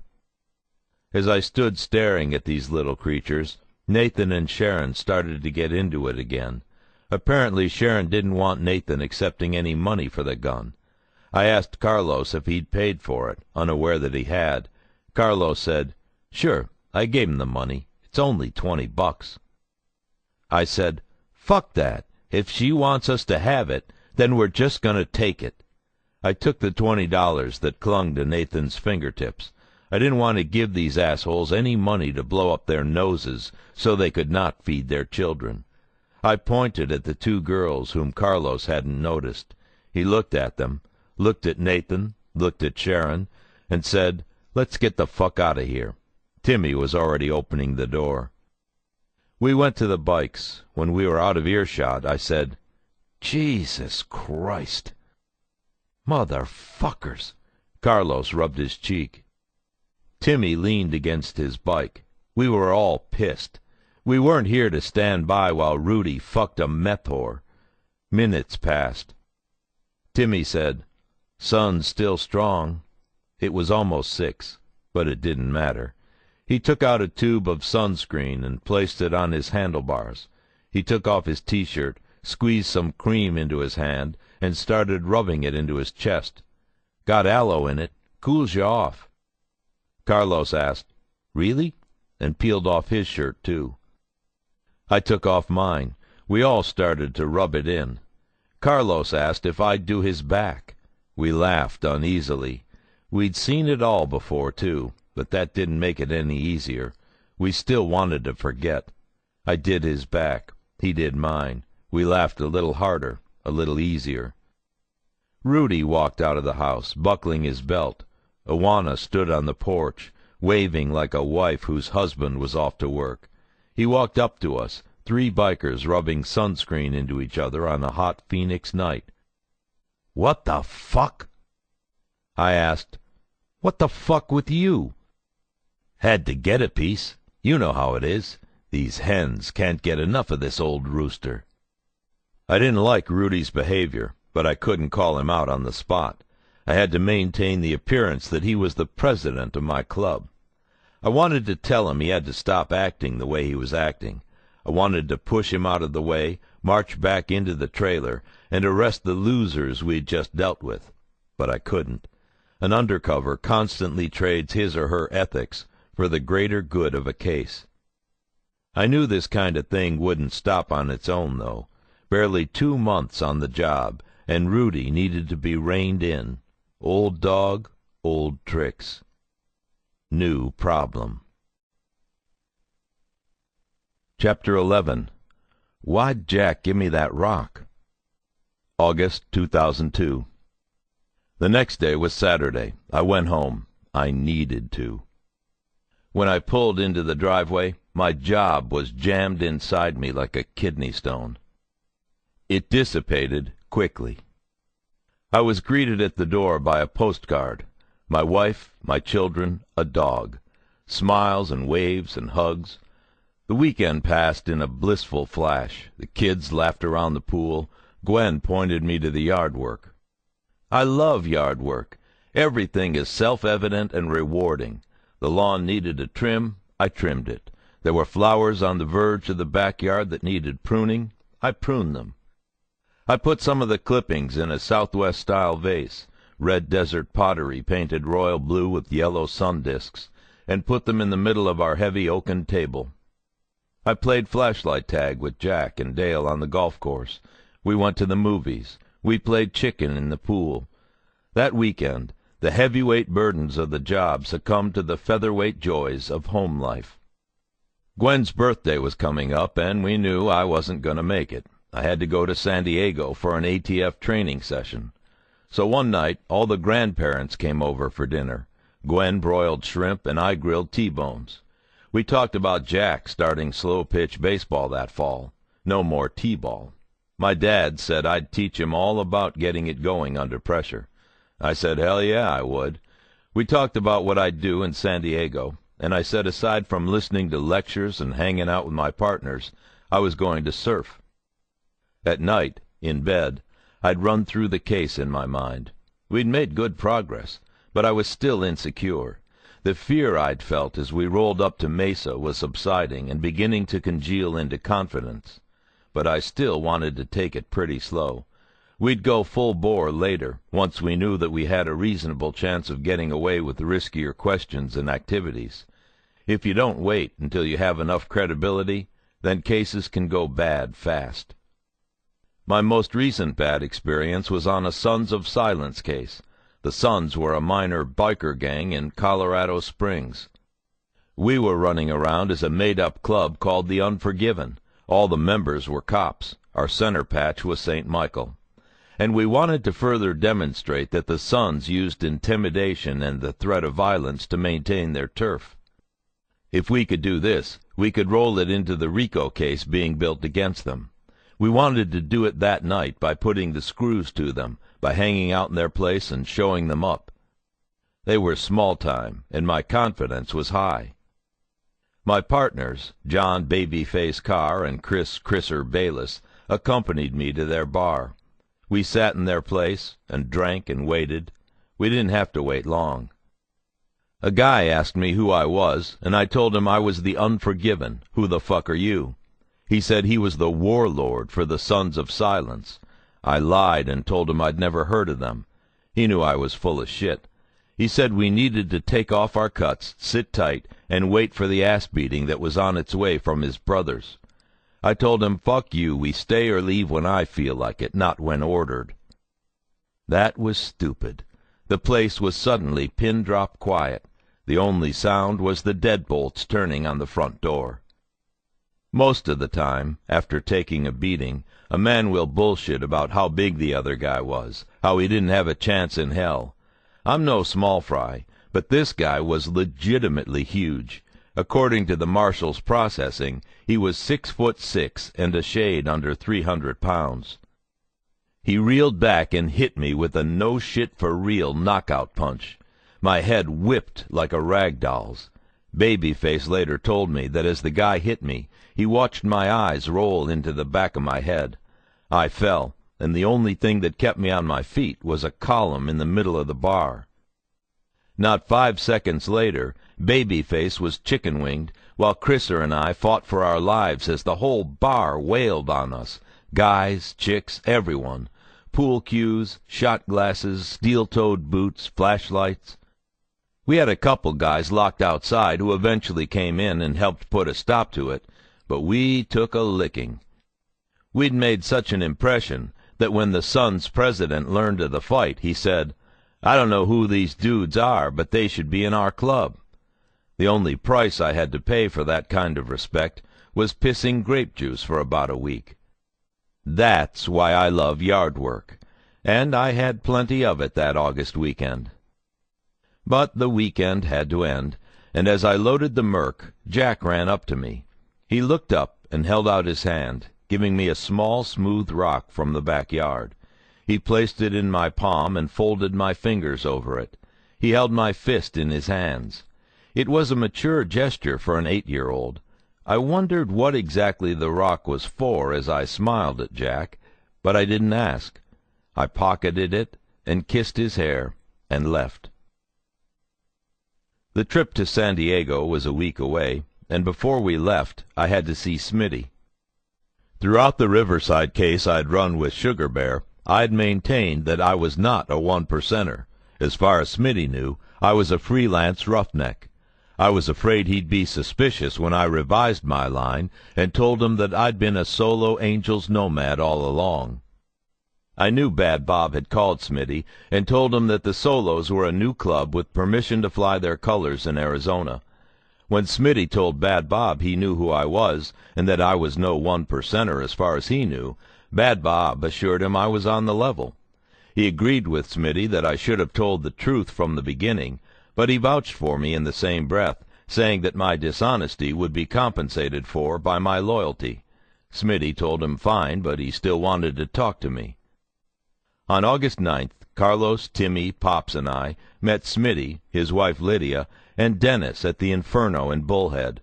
We were led upstairs to a private room that had been set up with empty glasses and a few bottles of Crown Royal. I apologized quickly and said I'd lied out of necessity and respect. I said, "I held out so long because the last thing I wanted to do was challenge the Hells Angels. I'm sorry I wasn't honest, but hindsight being 20/20, I think it was best for everyone." Smitty mulled this over. Lydia and Dennis sat off to the side whispering to each other. After a minute or so, Smitty cracked the seal of a bottle of Crown and poured out 6 shots. When he was finished, he looked at each of us with hard eyes. He lifted his glass and indicated we should do the same. We did. He took a sip. As he removed the glass from his lips, he cracked that mile-long grin of his. Even his beard got happy.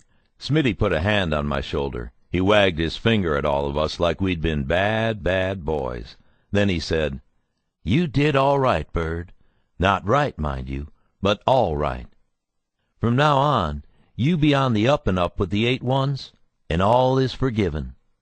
8-1s was another one of their nicknames, referring to the 8th and 1st letters of the alphabet, H-A. I choked back my Crown and said, "No sweat, Smitty." Smitty then launched into his welcome to Bullhead speech. He said, "Do your thing." He said, "I have guns if you want them." Said, "I got guys all over the state with guns for you." Said, "I got chicks with guns." To that, Carlos cupped his hands and jiggled them in front of his chest and said, "I hope so."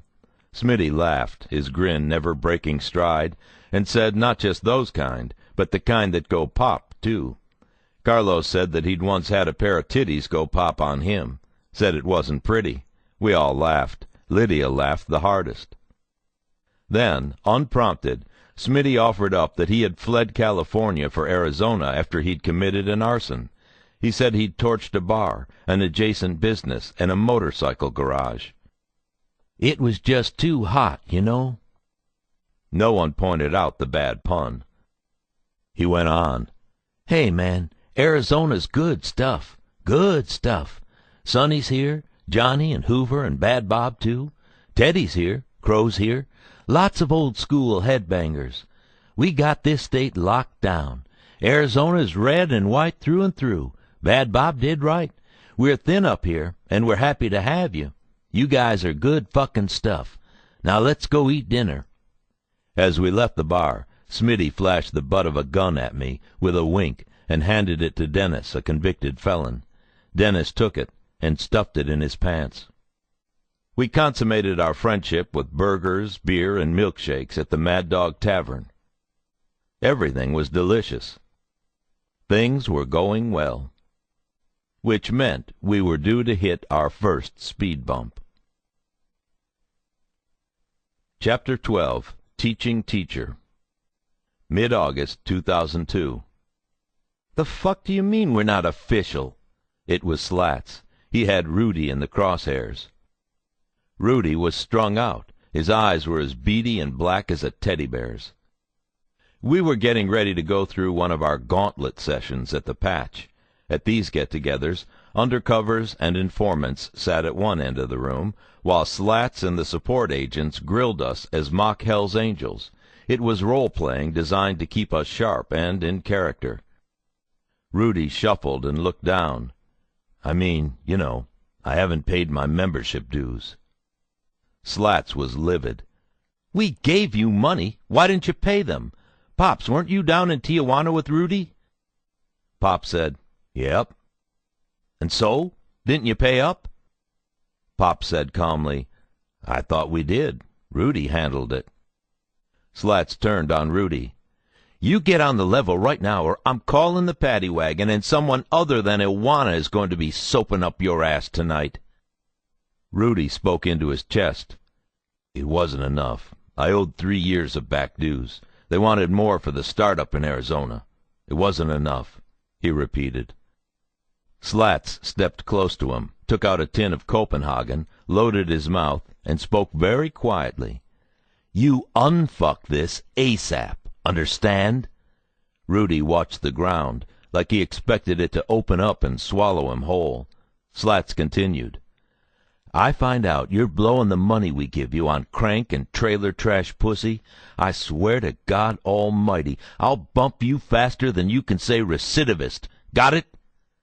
I leaned into Pops and reminded him quietly, "Dude, don't fuck with Slats on this case." He nodded reassuringly. Rudy said, "Yeah, but I might need help." Slats said, "What the fuck?" That's when Rudy told us that not only were we not official at Solo Angels World Headquarters in Tijuana, Mexico, but that we weren't even supposed to be organized in Arizona. He said it wasn't like they said he couldn't do it. It's just that they said he didn't have permission on account of the money he owed. We had to get creative, fast. First stop, Los Angeles, Solo Angels U.S. Headquarters, to meet President Dave Teacher Rodarte. Rudy, Carlos, and I went to Rodarte's house and sat down in his living room. At first, Teacher wasn't too happy. He called some of his friends over, and we punked them down. He had them wait outside while we told him how it was. We basically cross-arm eye-fucked the guy into submission. We told him Arizona was already set up, and we were sorry we weren't on the level, but we'd promptly take care of whatever Rudy was short on. We said we were doing good, and we wouldn't miss another payment ever. We told him we'd followed local protocols and gotten the blessings of the Hells Angels. Strong-arming the U.S. President was a risky tactic, but we had to do it that way. We didn't have time to screw around, because if the Angels caught wind that we weren't official with our own damn club, it was going to look fatally suspicious. We also could use it to gain more credibility. The last thing a criminal, even a half-assed biker like Teacher, expects of an undercover cop is to be out-toughed by him. The logic was, yeah, maybe we messed up, but look at us. We're more real deal than you are, so shut up and give us what we want. He did. As a token of our appreciation and commitment, we gave him $500 in cash. He told us the only catch was we had to go to Tijuana immediately to meet with the head solo, a wiry Mexican-Japanese cat called Suzuki. Fair enough. We sent Rudy and Pops down once again. Only God could give us special agents permission to leave Terra Americana, and we didn't want to bother God. Our bosses could have also done it, but then they'd probably shut us down for lack of due diligence with Rudy, so that was out too. Before they left, I told Pops not to let Rudy screw the pooch. We gave Pops an extra $1,000 that Rudy didn't know about, just in case. Carlos and I went back to Phoenix and waited. Pops told us about it afterward. He said they were all happy to see Rudy again, all of them except for a solo named Alberto, who kept to himself and shunned Rudy and Pops. They paid Rudy's back dues and were told that from then on at least one of us would have to come down for their monthly church meetings. We were also ordered to purchase genuine solo cuts with the Nomad's rocker in Spanish, Nomada. Lastly, Suzuki demanded that we bring him a Harley Evolution Sportster on our next trip. Rudy and Pops agreed to their demands, but we never bothered to heed them since they couldn't reasonably enforce them. Instead, to maintain our Solo Angels membership, we kept throwing token amounts of cash at them and never missed another dues payment. By the time the case ended, they'd collected something to the tune of $3,000 from us. Credibility can literally be bought from minor clubs like the Solos. Pops and Rudy spent the night in a Solo safe house with security cameras and high walls and a methamphetamine lab on the second floor. Pops couldn't understand a lot of the conversations because they were in Spanish. Before they left, I'd taught him all the Spanish I knew. Tiro el gringo en la cabeza. Shoot the white boy in the head.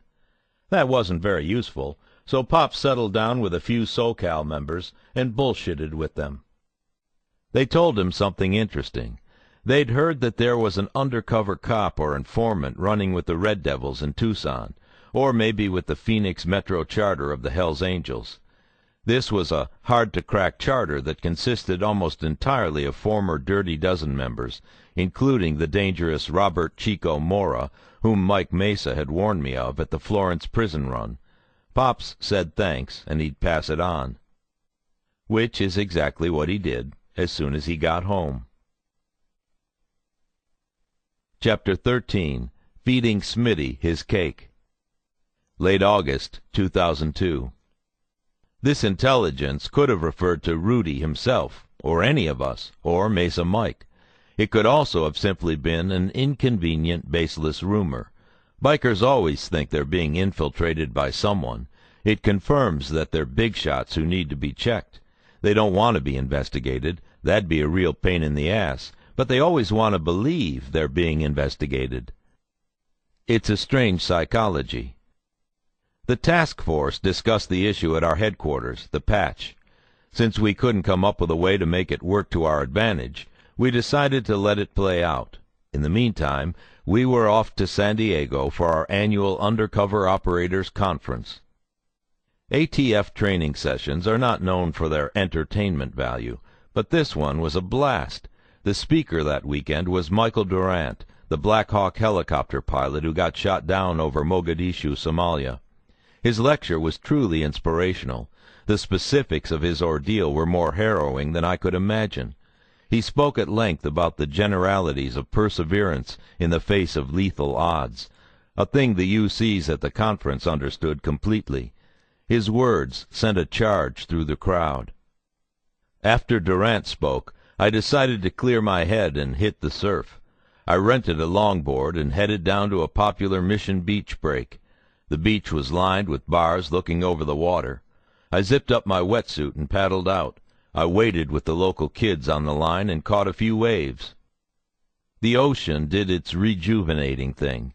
The salty air erased a carton of cigarettes from my lungs, and the water scrubbed my nicotine-stained fingertips clean. When I was done, I trotted up the beach to the boardwalk and turned south to where I'd parked my car. As I passed the Lahaina Beach Club bar, I heard shouts of, "Baldy! Hey, Baldy!" I turned to the bar's patio. Sitting in the best seats in the house, in a bar that is notoriously difficult to get good seats at, were Smitty, his wife Lydia, and Pete Eunice, the Dago angel we'd met at the Laughlin Flamingo, who'd been a shooter that night at Harris. I walked onto the patio and joined them, leaning my board against the wooden rail of the terrace.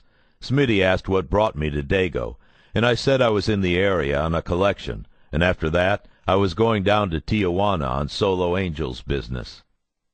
After we had talked for a while, Pete barked, "What the fuck, Bird? You surf?"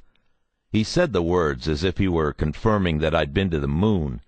Things like surfing, especially for the old-school guys like Pete and Smitty, were basically off-limits for Hell's Angels.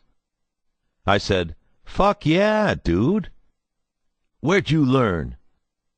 "I know these crazy Mexican cats down in Puerto Vallarta. Drug dealers.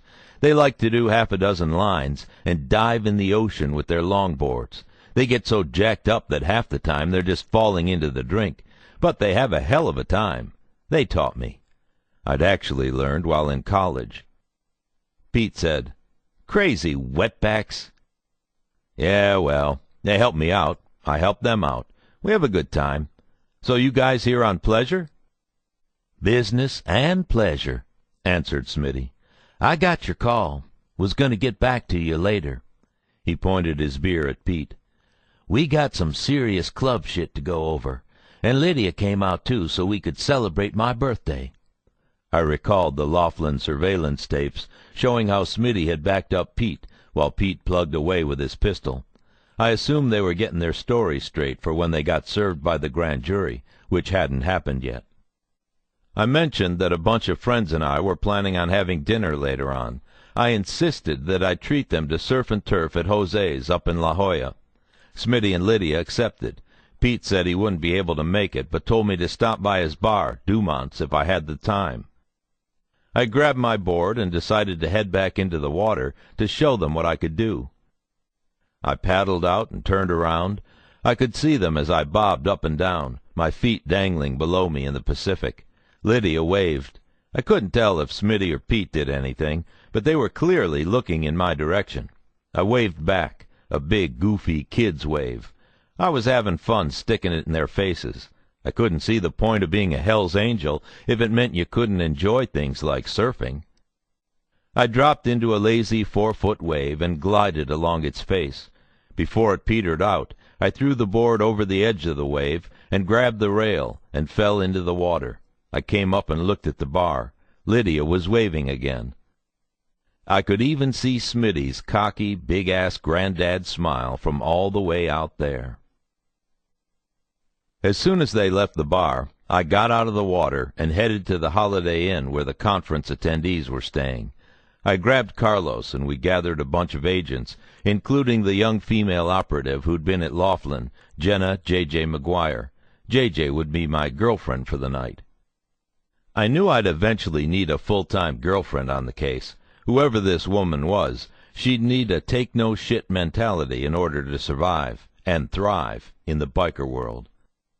There aren't too many female street agents. The ratio of men to women is somewhere in the neighborhood of 20-1. So we were lucky to meet J.J. when we did. J.J.'s main drawback was that she was a complete greenhorn, but she had a ton of things going for her. She had brains, ambition, a positive and sunny attitude, fearlessness, and self-control. She was also very attractive, which couldn't be overlooked, since it was the first thing any Hell's Angel was going to notice about her. I spoke with her a few hours before dinner. I didn't want to pop into the restaurant with her on my arm.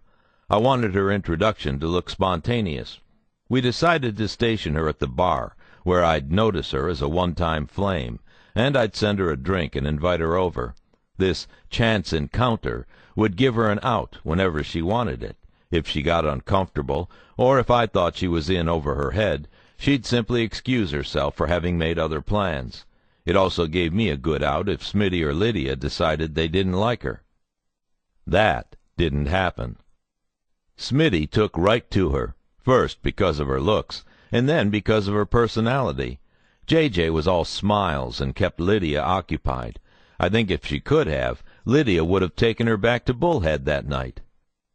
Carlos and I introed everyone as Solo's associates of one kind or another. The team was practiced and professional. They deflected all attention to Smitty and Lydia. All of them told Smitty how honored they were to have the chance to sit down and hang out with a senior Hell's Angel, and for his birthday, no less.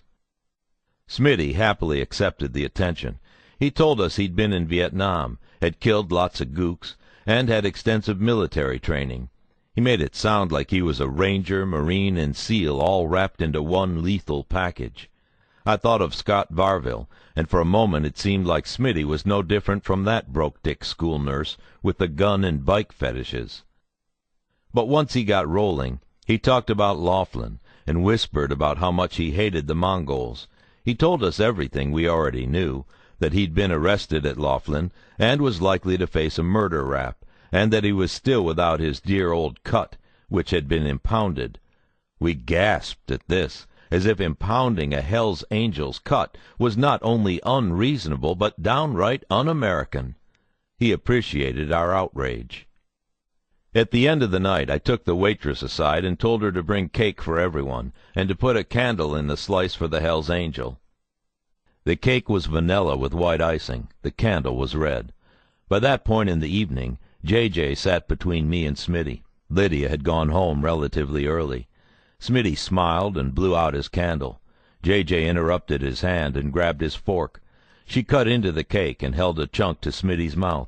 Smitty took the bite and chewed, smiling all the way. J.J. fed him a few more bites. Smitty said, "Shit, my wish just came true." It was a good performance, one I didn't expect from such a young and inexperienced agent. J.J. was a natural. After dessert, Smitty leaned into my shoulder and asked if I'd do a collection for him in Bullhead. I said sure, no sweat. Smitty also said he had some shit for me when we got home, pulling his finger like he was firing a gun. I said, "Cool, dude, you know me." I said it was too bad we didn't hook up before Dago, since Carlos and I'd be running to Mexico in a couple days. I said he could have had a little extra birthday cash to throw around. He lamented, saying, "Well, next year, next year." I doubted that. We got back to Bullhead, refreshed and ready to roll. Slats and I agreed that Smitty's collection was a gift, a perfect opportunity to gain more credibility. In fact, it was ideal since we'd be protecting the guy from an otherwise certain ass-whooping. We decided to slow play it to see if we could get any more information out of Smitty. We were professionals. I wanted it to look like we knew how deep the pool was before we dove in. A few days after getting back from Dago, Timmy and I met up with Smitty one evening in the parking lot of the Sandbar Tavern. We shook hands, and Smitty told us to follow his white pickup over to his house. The Smiths lived in a nice working-class neighborhood of double-wides and simple ranches. Their street was named Swan Road. I liked that. We pulled up to the house around 8:30 in the evening. It had been another scorcher, 115, 120 degrees. Light still hung in the sky, as if trapped by the heat, and Lydia watered her plants in the front yard. It was a nice yard. Sea-glass wind chimes, eccentric whirligigs, painted stones, and garden gnomes. There was a large neon red, white, and blue peace sign propped against the side of the house. None of the decorations was expensive-looking. Lydia waved as we kicked the bikes down. Timmy and I waved back. She looked happy, not strung out or hung over. She had on dark denim shorts, and a light denim shirt knotted below her sternum. Her black hair was pulled back in a ponytail. It was her gardening uniform. I said, "Hey, Lydia, yard looks good. Love the gnomes." "Thanks, Bird. Hey, Timmy." Timmy said hey, and we walked up the wooden steps to the doorway, which was occupied by a beckoning Smitty.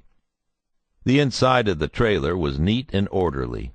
Angels' memorabilia were strewn across the walls and coffee tables, plaques, trophies, framed newspaper clippings and obits, drawings, and in the living area, next to the television, was a single black-and-white monitor whose image was split into quads. 3 of the quads had images of the outside of the Smith residence. The 4th was black. Lydia busied herself in the yard in the lower left section. Smitty directed us to the dining table while lifting 2 Coors Lights from the fridge. He passed them out, and we each popped one open. He then mixed himself a Crown and Coke. Smitty sat down with us. Lydia walked in and did stuff in the kitchen. Smitty complained about an argument he'd gotten into at work about a co-worker's son who had died on a motorcycle Smitty had sold him. He looked into his Crown and Coke like it was an oracle and said, "Man, I've been around too much death lately.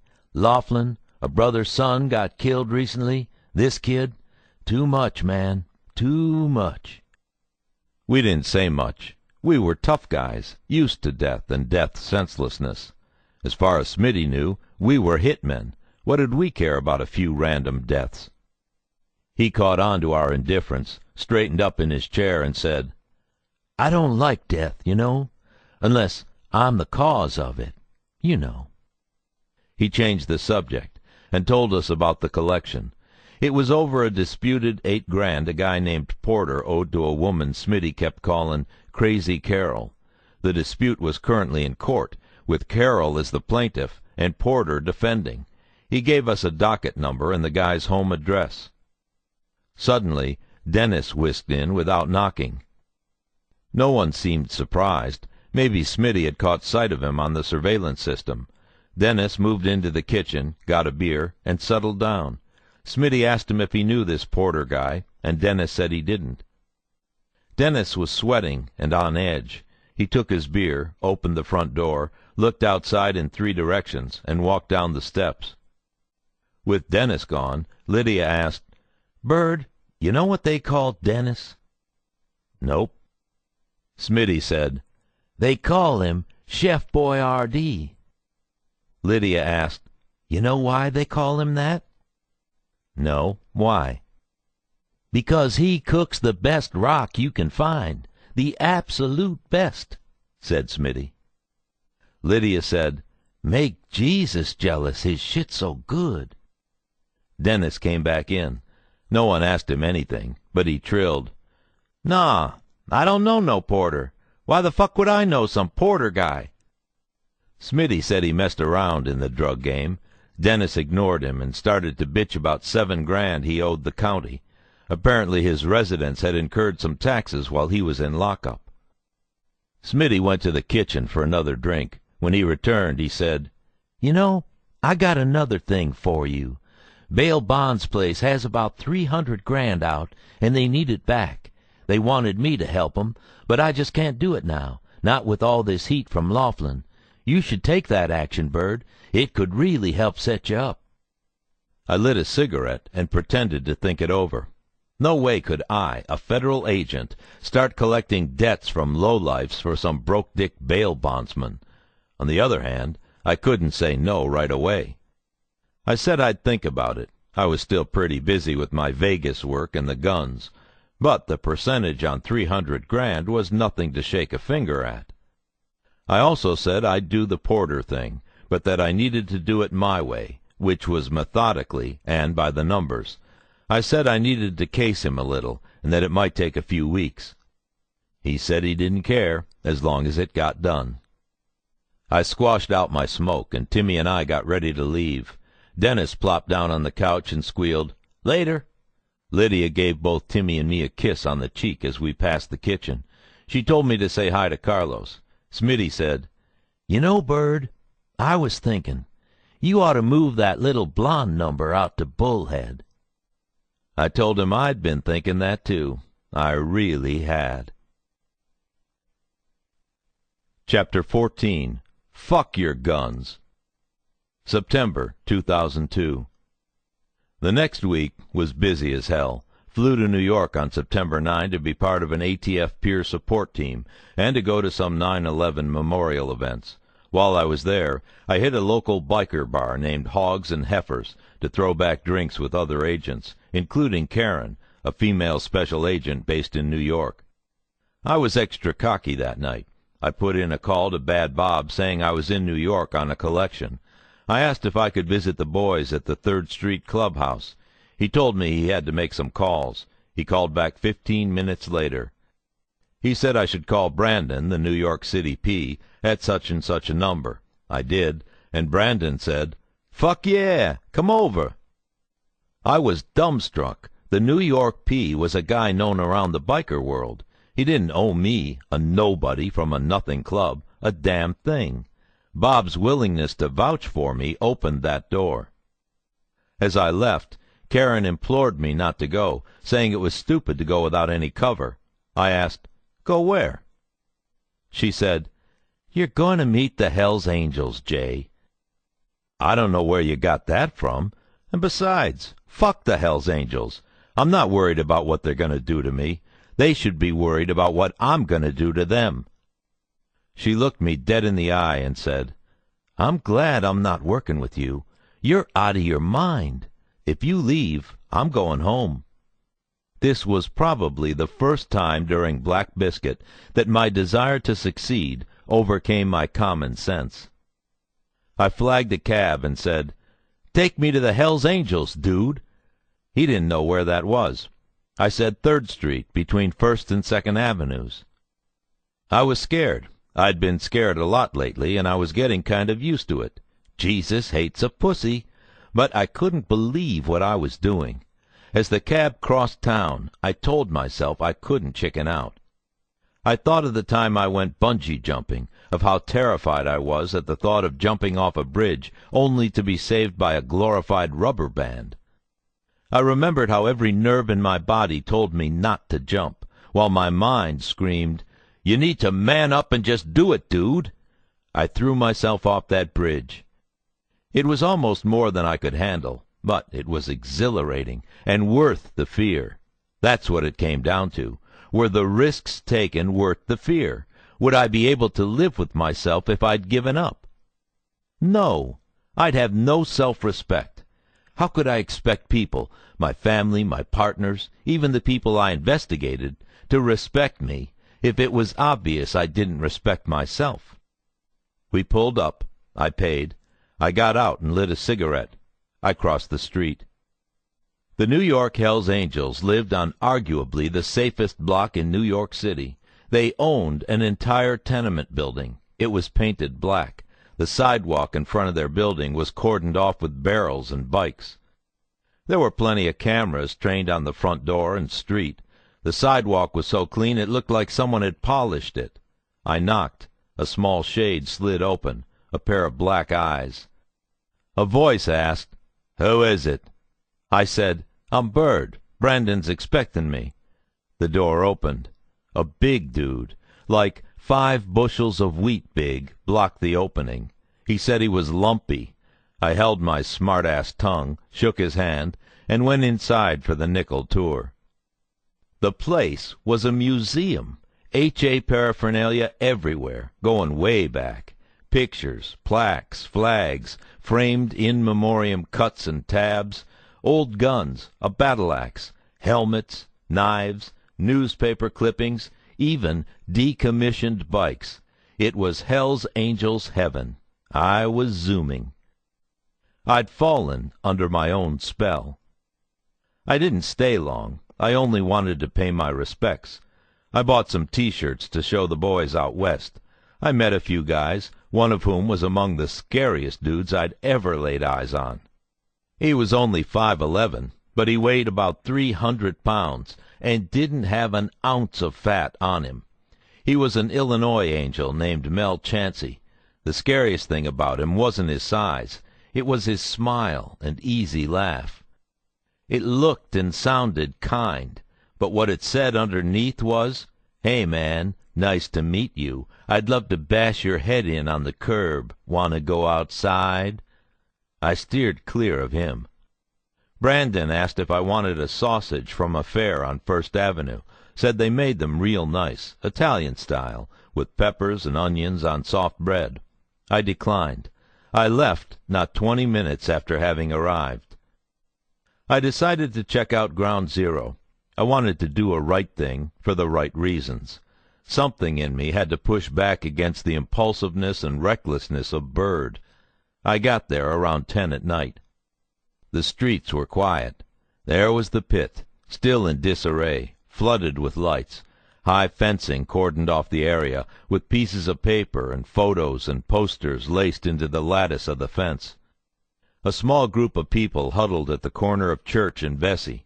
They looked like Mennonites, the men bearded, the women in bonnets, and wearing dresses that looked like 19th-century kitchen aprons.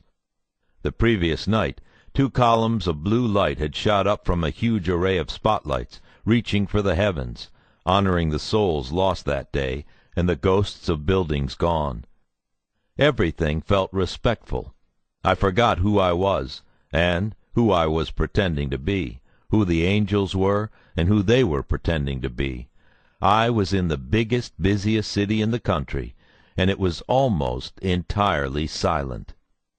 I stared at a fluttering American flag. For a few minutes I put everything aside. Then I got on the train and went back to my hotel in Brooklyn. I flew home on September 13th. I landed in Tucson, got in my car, and drove home. I never settled in. The things I did around the house, I did poorly. I mowed the lawn, neglecting whole tracts, leaving mohawks in the grass. Gwen scolded me. I knew something wasn't right. The old me, the real me, would have been correcting mistakes. My current incarnation didn't care. All I wanted was to go back to work. The afternoon before I left, Dale had some friends over for a pool party. I watched them in their bathing suits, 12- and 13-year-old girls on the verge of growing up, and all I could think about were the women the bikers hung out with. The old ladies, the daughters, the whores. I could confidently guess how the lives of women like these had differed from Dale's and her friends, how it was that some women ended up in a Hells Angels clubhouse as drug mules and dealers, waiting for their old man to come around so he could demand and get a blow-job or whatever else he wanted. I knew with dead certainty that these women had fathers who were never there for them, who never showed them any love, or showed them too much of the wrong kind of love, who never told them they were valuable in any way. It hurt to watch my daughter play with her girlfriends as these specters hung over me. It hurt to think that, given some bad breaks and poor decisions, it was possible, though unlikely, that any of these girls splashing in my pool could be in similar circumstances in only a few years. I called Dale over, interrupting her fun. She had to get out of the pool and wasn't happy about having to do something for her dad. She pleaded, "What is it, Daddy?" As she stopped in front of me, I said, "This is important, Shuey. When Jack was a baby, he pronounced sister as Sheshu, which Gwen and I changed to Shuey, and which stuck. So listen carefully, okay?" She threw out an impatient hip and rolled her eyes. "Just hear me out, okay? I need to tell you this."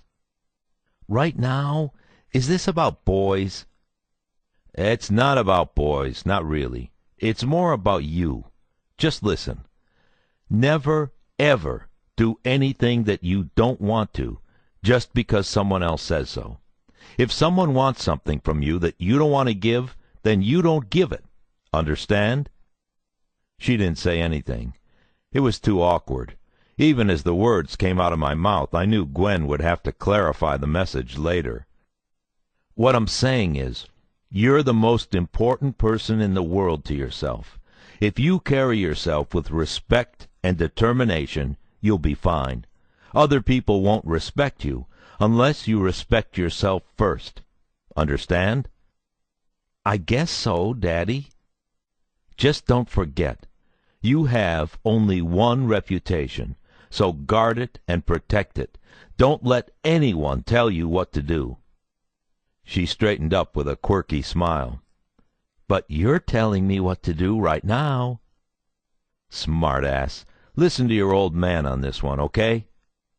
"Okay." She turned and ran back to her friends, her wet feet slapping the patio.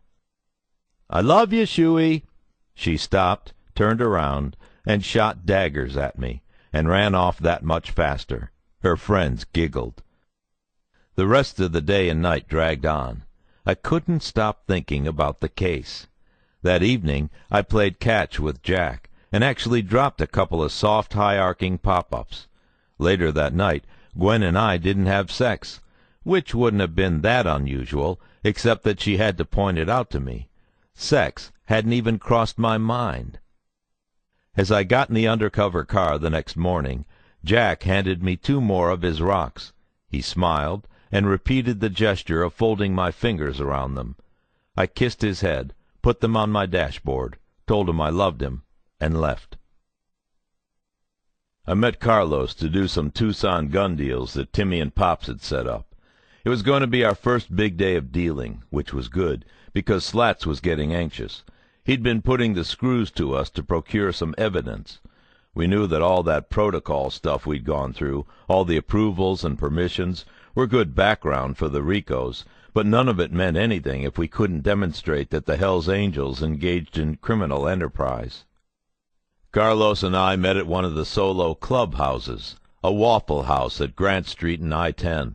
We chowed on the Solo Angels special, pecan waffles with fried eggs and bacon.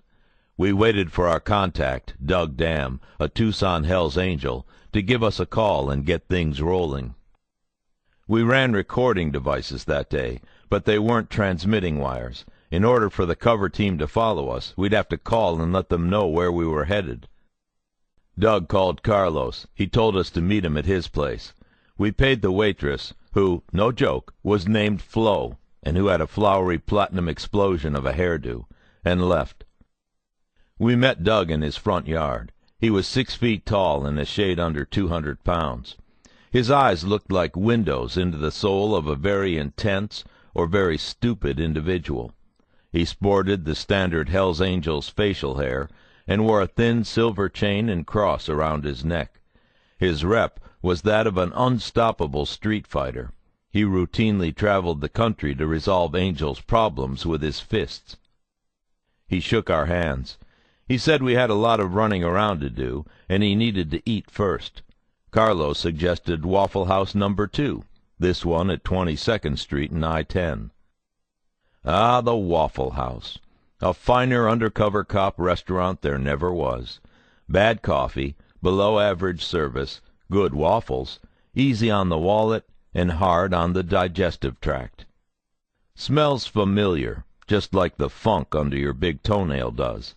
Has practicality written all over it, especially since, for some bizarre reason, they always have open parking lots with views in 3 directions, the 4th being blocked by the Waffle House itself.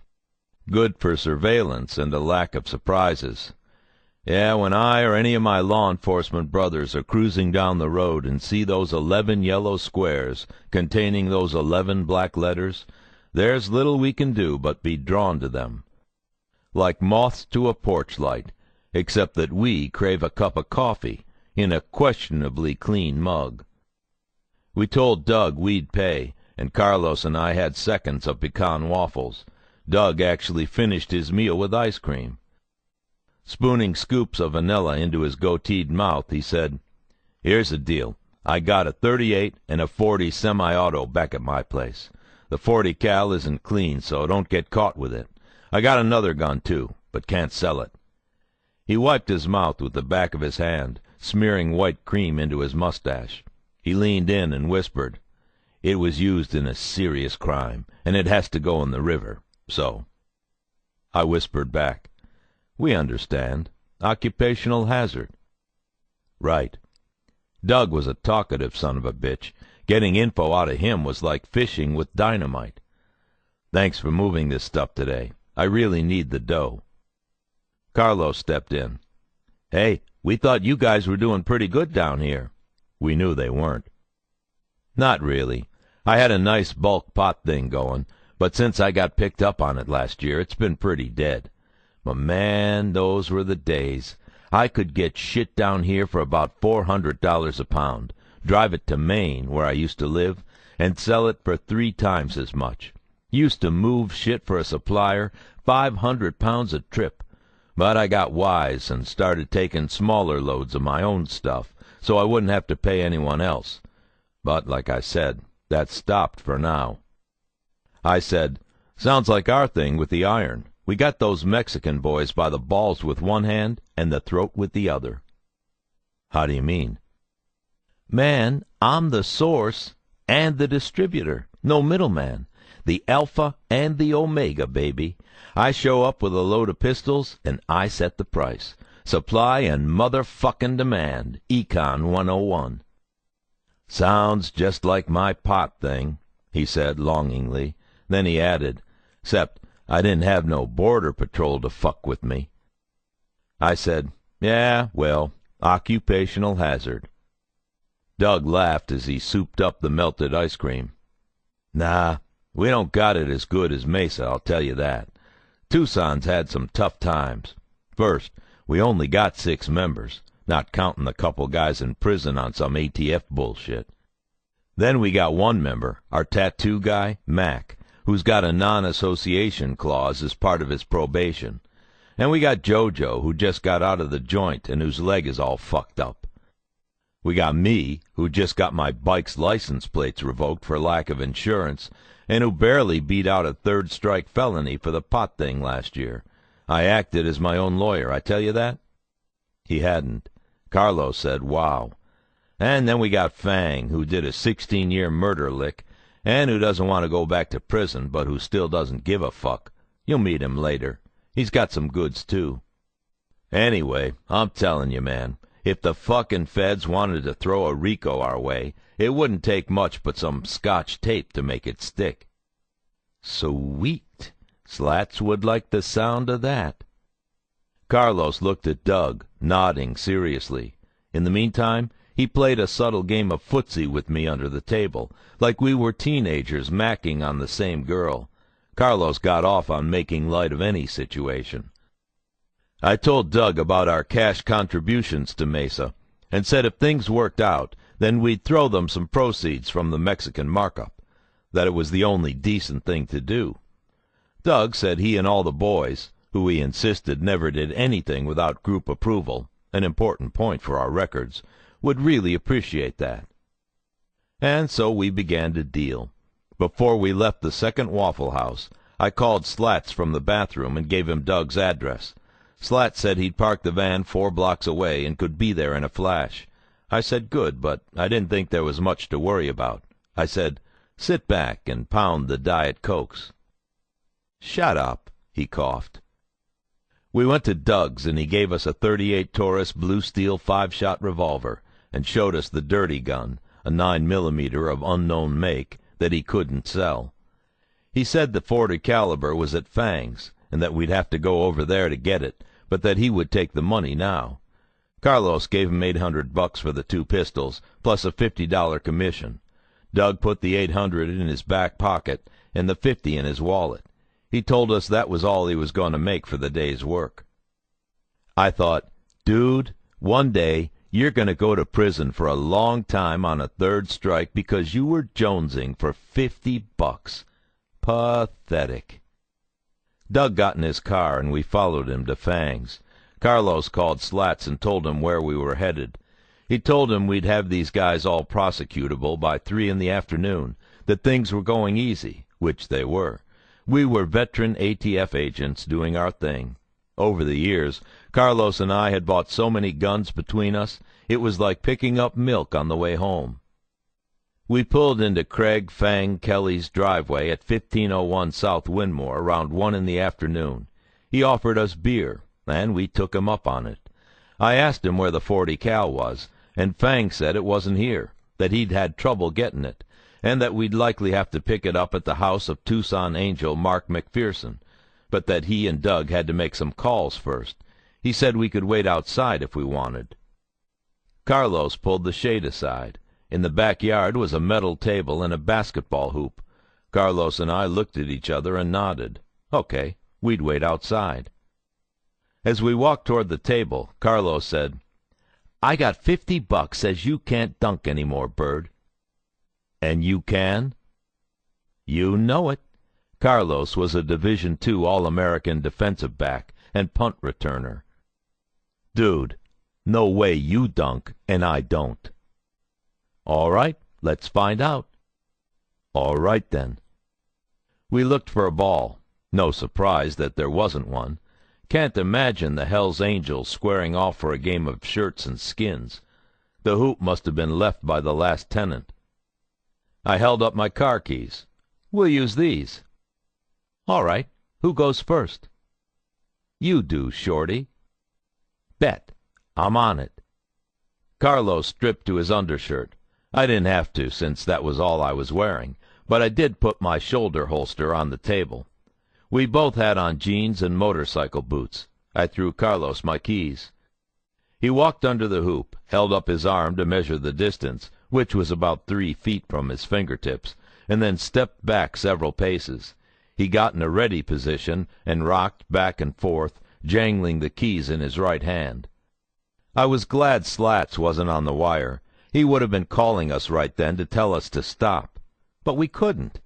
That was a big reason I loved working with Carlos. He kept me light on my feet. He jumped and was well short. His boots skidded on the ground. He said, "Best of 3," and tried 2 more times, never getting closer. I said, "Gimme those, and let me show you how it's done." In my day, I could throw down with both hands. I didn't bother measuring the distance. Either I'd make it or I wouldn't. I took a running start from the side of the rim. When I got to about 3 feet, I leapt, my left arm extended. I touched the rear of the rim, but I couldn't get above the cylinder. I came down in a graceless thud, my boots also skidding along the ground. My back shot through with pain. Nothing serious, just a reminder that I was old and no longer cut out for things like dunking. The keys, however, stayed put, wedged between the rim and the backboard. Carlos laughed his ass off. He said he'd give me 25 for my efforts. I said that I didn't think I could get back up there. He said, "Well, we'll just give the Merc to Doug for payment. He can scrap it and turn it into Hell's Angels T-shirts or an 8-ball or whatever." I said, "Shut up." Carlos laughed some more. I tried to jump and retrieve the keys, but my bounce was all gone. I couldn't touch the rim. I was glad Jack wasn't there to see me. Carlos took 4 running jumps, but was still a mile away. I said, "All right, get on my shoulders." "Fuck that." "Fuck nothing. Get on my shoulders. I'll pay you $25 to do it. We'll be even." "Fine." I took a knee. Carlos got behind me and straddled my shoulders. I stood up, legs creaking, and we teetered back and forth before Carlos grabbed the rim and went to work on the keys. "Damn it, Bird, you really jammed these things good." "Just like Shaq." We faced the house. As Carlos said, "Got him," we both caught Doug on the phone watching us from behind the shade. Presumably he was talking to McPherson.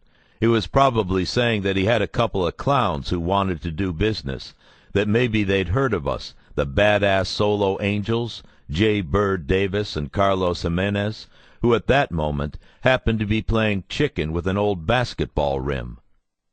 Not exactly respectable biker behavior, which is exactly why we laughed so hard about it later. Carlos grabbed the rim, did a pull-up and swung over my head, let go, and landed hard on the pavement. We walked back to the table and picked up our beers. I put my guns back on. We went inside, and no one said anything about it. Doug said we'd have to go see Mark for the 40 cal, but that he'd make it worth our trouble. I said, "No trouble." We left Fangs and didn't bother to call Slats. Everything was under control, and the day was almost done. As promised, the 40 caliber pistol was at Mark's, as were 2 other guns, a Chinese Model 213 Blue Steel 9mm semi-auto, and a high-standard Model A22 long-round semi-auto target pistol. Mark said the 213 was legit, but that he was unsure of the 22, so be careful with it. As we inspected the guns, I noticed 2 Silver Star medals mounted on the wall of McPherson's living room. I asked who they belonged to. Mark said they were his. I asked, "Vietnam?" He said, "Yep." I had to hit an ATM to get enough cash to finish the deal. Doug accompanied me to a nearby Safeway, asking if I had any meth hookups, because his stupid wife had done his last rail the night before, and Tucson was drier than Death Valley. He also said the Tucson boys had ordered him to not cook or sell meth anymore, even though he still needed half an 8-ball to get by every couple of weeks. I said I'd let him know if I heard anything, that maybe Rudy could help him out. I took out $600. It'd be fun explaining that to Gwen later on. Doug and I went back to finalize everything. Dealing with McPherson gave me a bad feeling. He owned a legitimate bike repair shop that we never got any dirt on, and he was a decorated Vietnam vet. I later discovered that one of the stars was given to him for jumping out of a departing chopper to grab a fellow platoon member who'd been shot right before he made the helicopter. Mark had defied a direct order from his CO, who wanted to take off right away since they were taking fire. Mark grabbed the guy and got back on while the pilot waited for them. He came up for both a court-martial and a Silver Star, and the brass had the good sense to give him the latter. I was not into busting guys like McPherson. It wasn't what I was on the job to do. Regardless, it was a good day for Black Biscuit. Carlos and I pulled out of McPherson's $1,500 poorer, but that much richer in the way of small arms and evidence. Carlos called Slats. We decided to meet at a shopping center about 3 miles away. After he hung up, Carlos said, "Slats sounds steamed." "Well, we got a trunk full of guns. He'll be okay." "I don't know. He sounds pretty steamed." We got there first. We parked by a dumpster.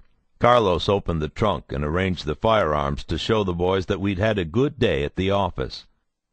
Slats pulled up, jumped out, and slammed the door. He was with 2 other task force agents, but they got out of the van more slowly. As Slats walked toward us, he picked up an empty green beer bottle that lay on the ground. He threw it hard at our feet, and it shattered into 1,000 pieces. I yelled, "What the fuck?" "What do you mean, what the fuck? Where were you?" "Buying guns, dude."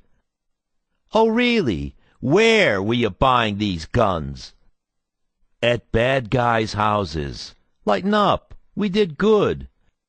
"Fuck you, lighten up. You were off the map half the day. You don't know what that does to my heart?" He pounded his chest. "Jay, anything happens to you, it's my ass. You hear me?" Carlos and I held our tongues, not pointing out that if something happened to us, we were pretty sure it was our asses. I said, "But we got a trunk full of guns." "Fuck your guns." A young black guy wearing a straight-brimmed Phoenix Suns cap and a leather shearling bomber coat that was way too hot for the southern Arizona climate suddenly walked into our circle from behind the dumpster. He surprised Slats, who jumped back. Carlos and I couldn't help but chuckle. Slats didn't like that. He turned on the guy. "What are you looking at?" Slats pulled his jacket aside, unsnapped his holster, and pulled his revolver half out. "I repeat, what are you looking at?" Who knows what went through the poor guy's head? He probably thought we were doing a deal. He sure as shit didn't think we were cops. I begged him silently, "Don't say anything, dude. Just keep going. Just keep going." It must have worked. He turned on his heel and disappeared just as quickly as he'd shown up. Jesus! Slats looked like he was about to suffer a coronary. Carlos said, "Take a breath, Joe. Come see what we got." Slats mumbled, "Fuck your guns." Then he walked up to the open trunk and looked inside.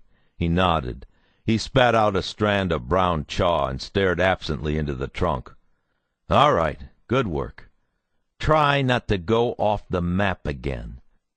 It really kills me. I need to know you're safe."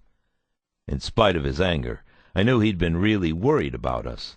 He said quietly, "Jay, you know me and the guys in the van are responsible for you. I know you think you can climb Everest without help, but I won't let anything shitty happen on my watch."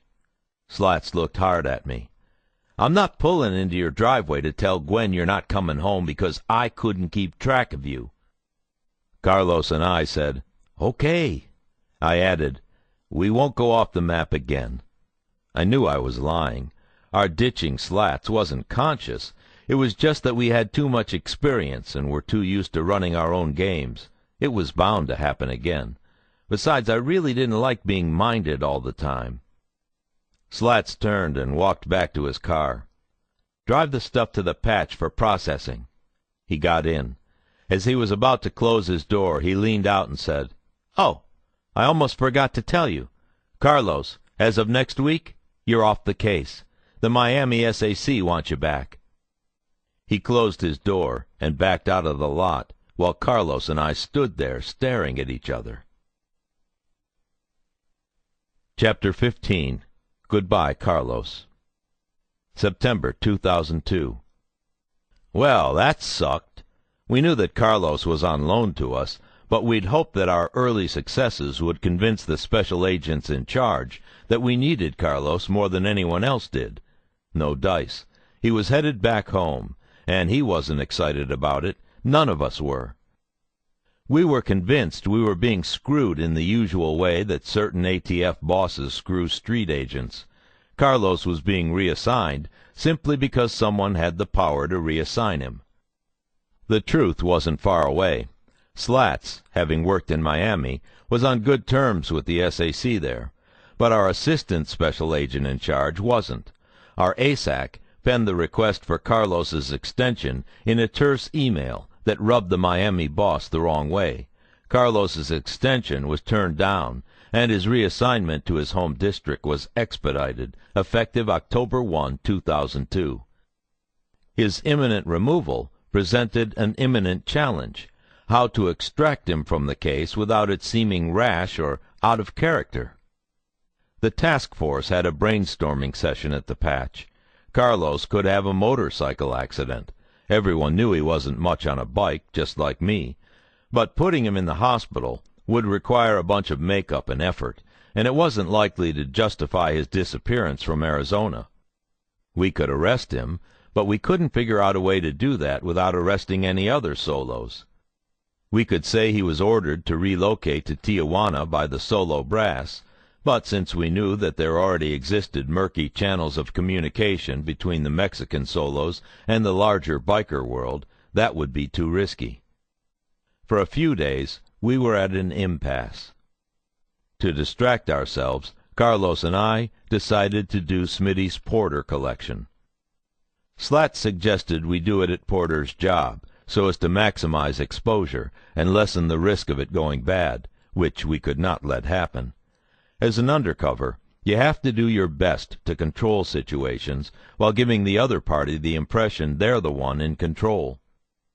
We decided to show up in numbers. That way we'd be intimidating and deterring. We recruited two of the larger task force agents to join us, Nicholas Buddha Susurrus, who had neck rolls that recalled loaves of white bread, and Chris Elvis Hoffman, a hulking Tempe cop. Porter worked in residential construction. As we approached him, he drew his framing hammer from its belt loop and flipped it so the claw would be on the offending side of a power swing. Gotta love that. We were all openly packing, and Carlos carried my Louisville Slugger. Porter and I spoke. He repeated what Smitty had told me, and that the matter was in the courts. He didn't understand why he should be collected for money that he didn't technically owe, not yet anyway. He also called the woman we were ostensibly collecting for Crazy Carol. He was calm and tough, especially considering that, as far as he knew, he was explaining his way out of a beating, or worse. I found him believable, and I told him I'd have to ask my boss whether or not we'd be paying him another visit. He said he understood, then thanked me, and we actually shook hands. If I could have, I'd have bought him a beer. I called Smitty later that night from the Verano Circle Undercover house, and told him what Porter had told us, and that he didn't back down or act pussy. I said I believed him, and we let him off the hook. I told Smitty no problem paying him another visit if he wanted me to. Smitty said, "Nah, I trust you, Bird. That Carol's a crazy old bitch anyway." We never heard about Porter again. Smitty's words echoed in my head. "I trust you, Bird." The next morning, as Slats sat over his cup of coffee reading the Arizona Republic, he came across a story about a Phoenix landscaper who'd been arrested in Chicago for large-scale cocaine trafficking. His last name was Jimenez. As far as the Angels knew, Carlos's last name was Jimenez, too. On September 26th, we arranged to meet Smitty at the Inferno for drinks. He sat at the bar with Lydia when Carlos, Timmy, and I walked in. Lydia had her hand on Smitty's thigh, and her eyes were as big as lily pads. We said hi. She smiled at us like a little girl being given lemon drops. They didn't know what we were there to tell them. Smitty said, "Hey, boys." Smitty pointed at Dennis, who was playing pool. Dennis held up his bottle of beer. We settled in at the bar and bought a round. Crown Royal and a water back for Smitty, Cuervo 1800 and a ginger ale for Lydia, whatever Dennis was having, beers for us solos. Carlos sat next to Smitty, and Timmy and I sat next to Carlos. Smitty asked what we'd been up to. I told him that Timmy and I had been doing a job in Vegas, that it was easy, and we got some good scratch out of it. Timmy said that for a couple of guys who looked like us, doing collections was sometimes too easy. I agreed. Carlos didn't say anything, just stared at his drink. I said, "I caught up with some chick who wants me to do some work for her." This was true. During Operation Riverside, a woman had offered me a murder for hire to knock off her old man. Apparently he'd been beating her and sniffing her powder, and she was tired of him. Her best friend's on the Laughlin grand jury, and I talked to her. She ran down a list of names, and yours came up. This was also true, to a point. Having good knowledge of the Laughlin case, it was safe to assume that he'd been spoken of during the Nevada grand juries. But I really had met this woman's friend, and she really was on the grand jury. Call it fate, though she hadn't told me anything. "And?" Lydia asked impatiently. The grand jury had been taking its sweet time. There were a ton of witnesses, and the marginal quality of the surveillance footage made it difficult to work with. The case seemed as though it would be cut and dried, but the attorneys were taking their time handing down indictments. They wanted airtight federal cases before they went to court.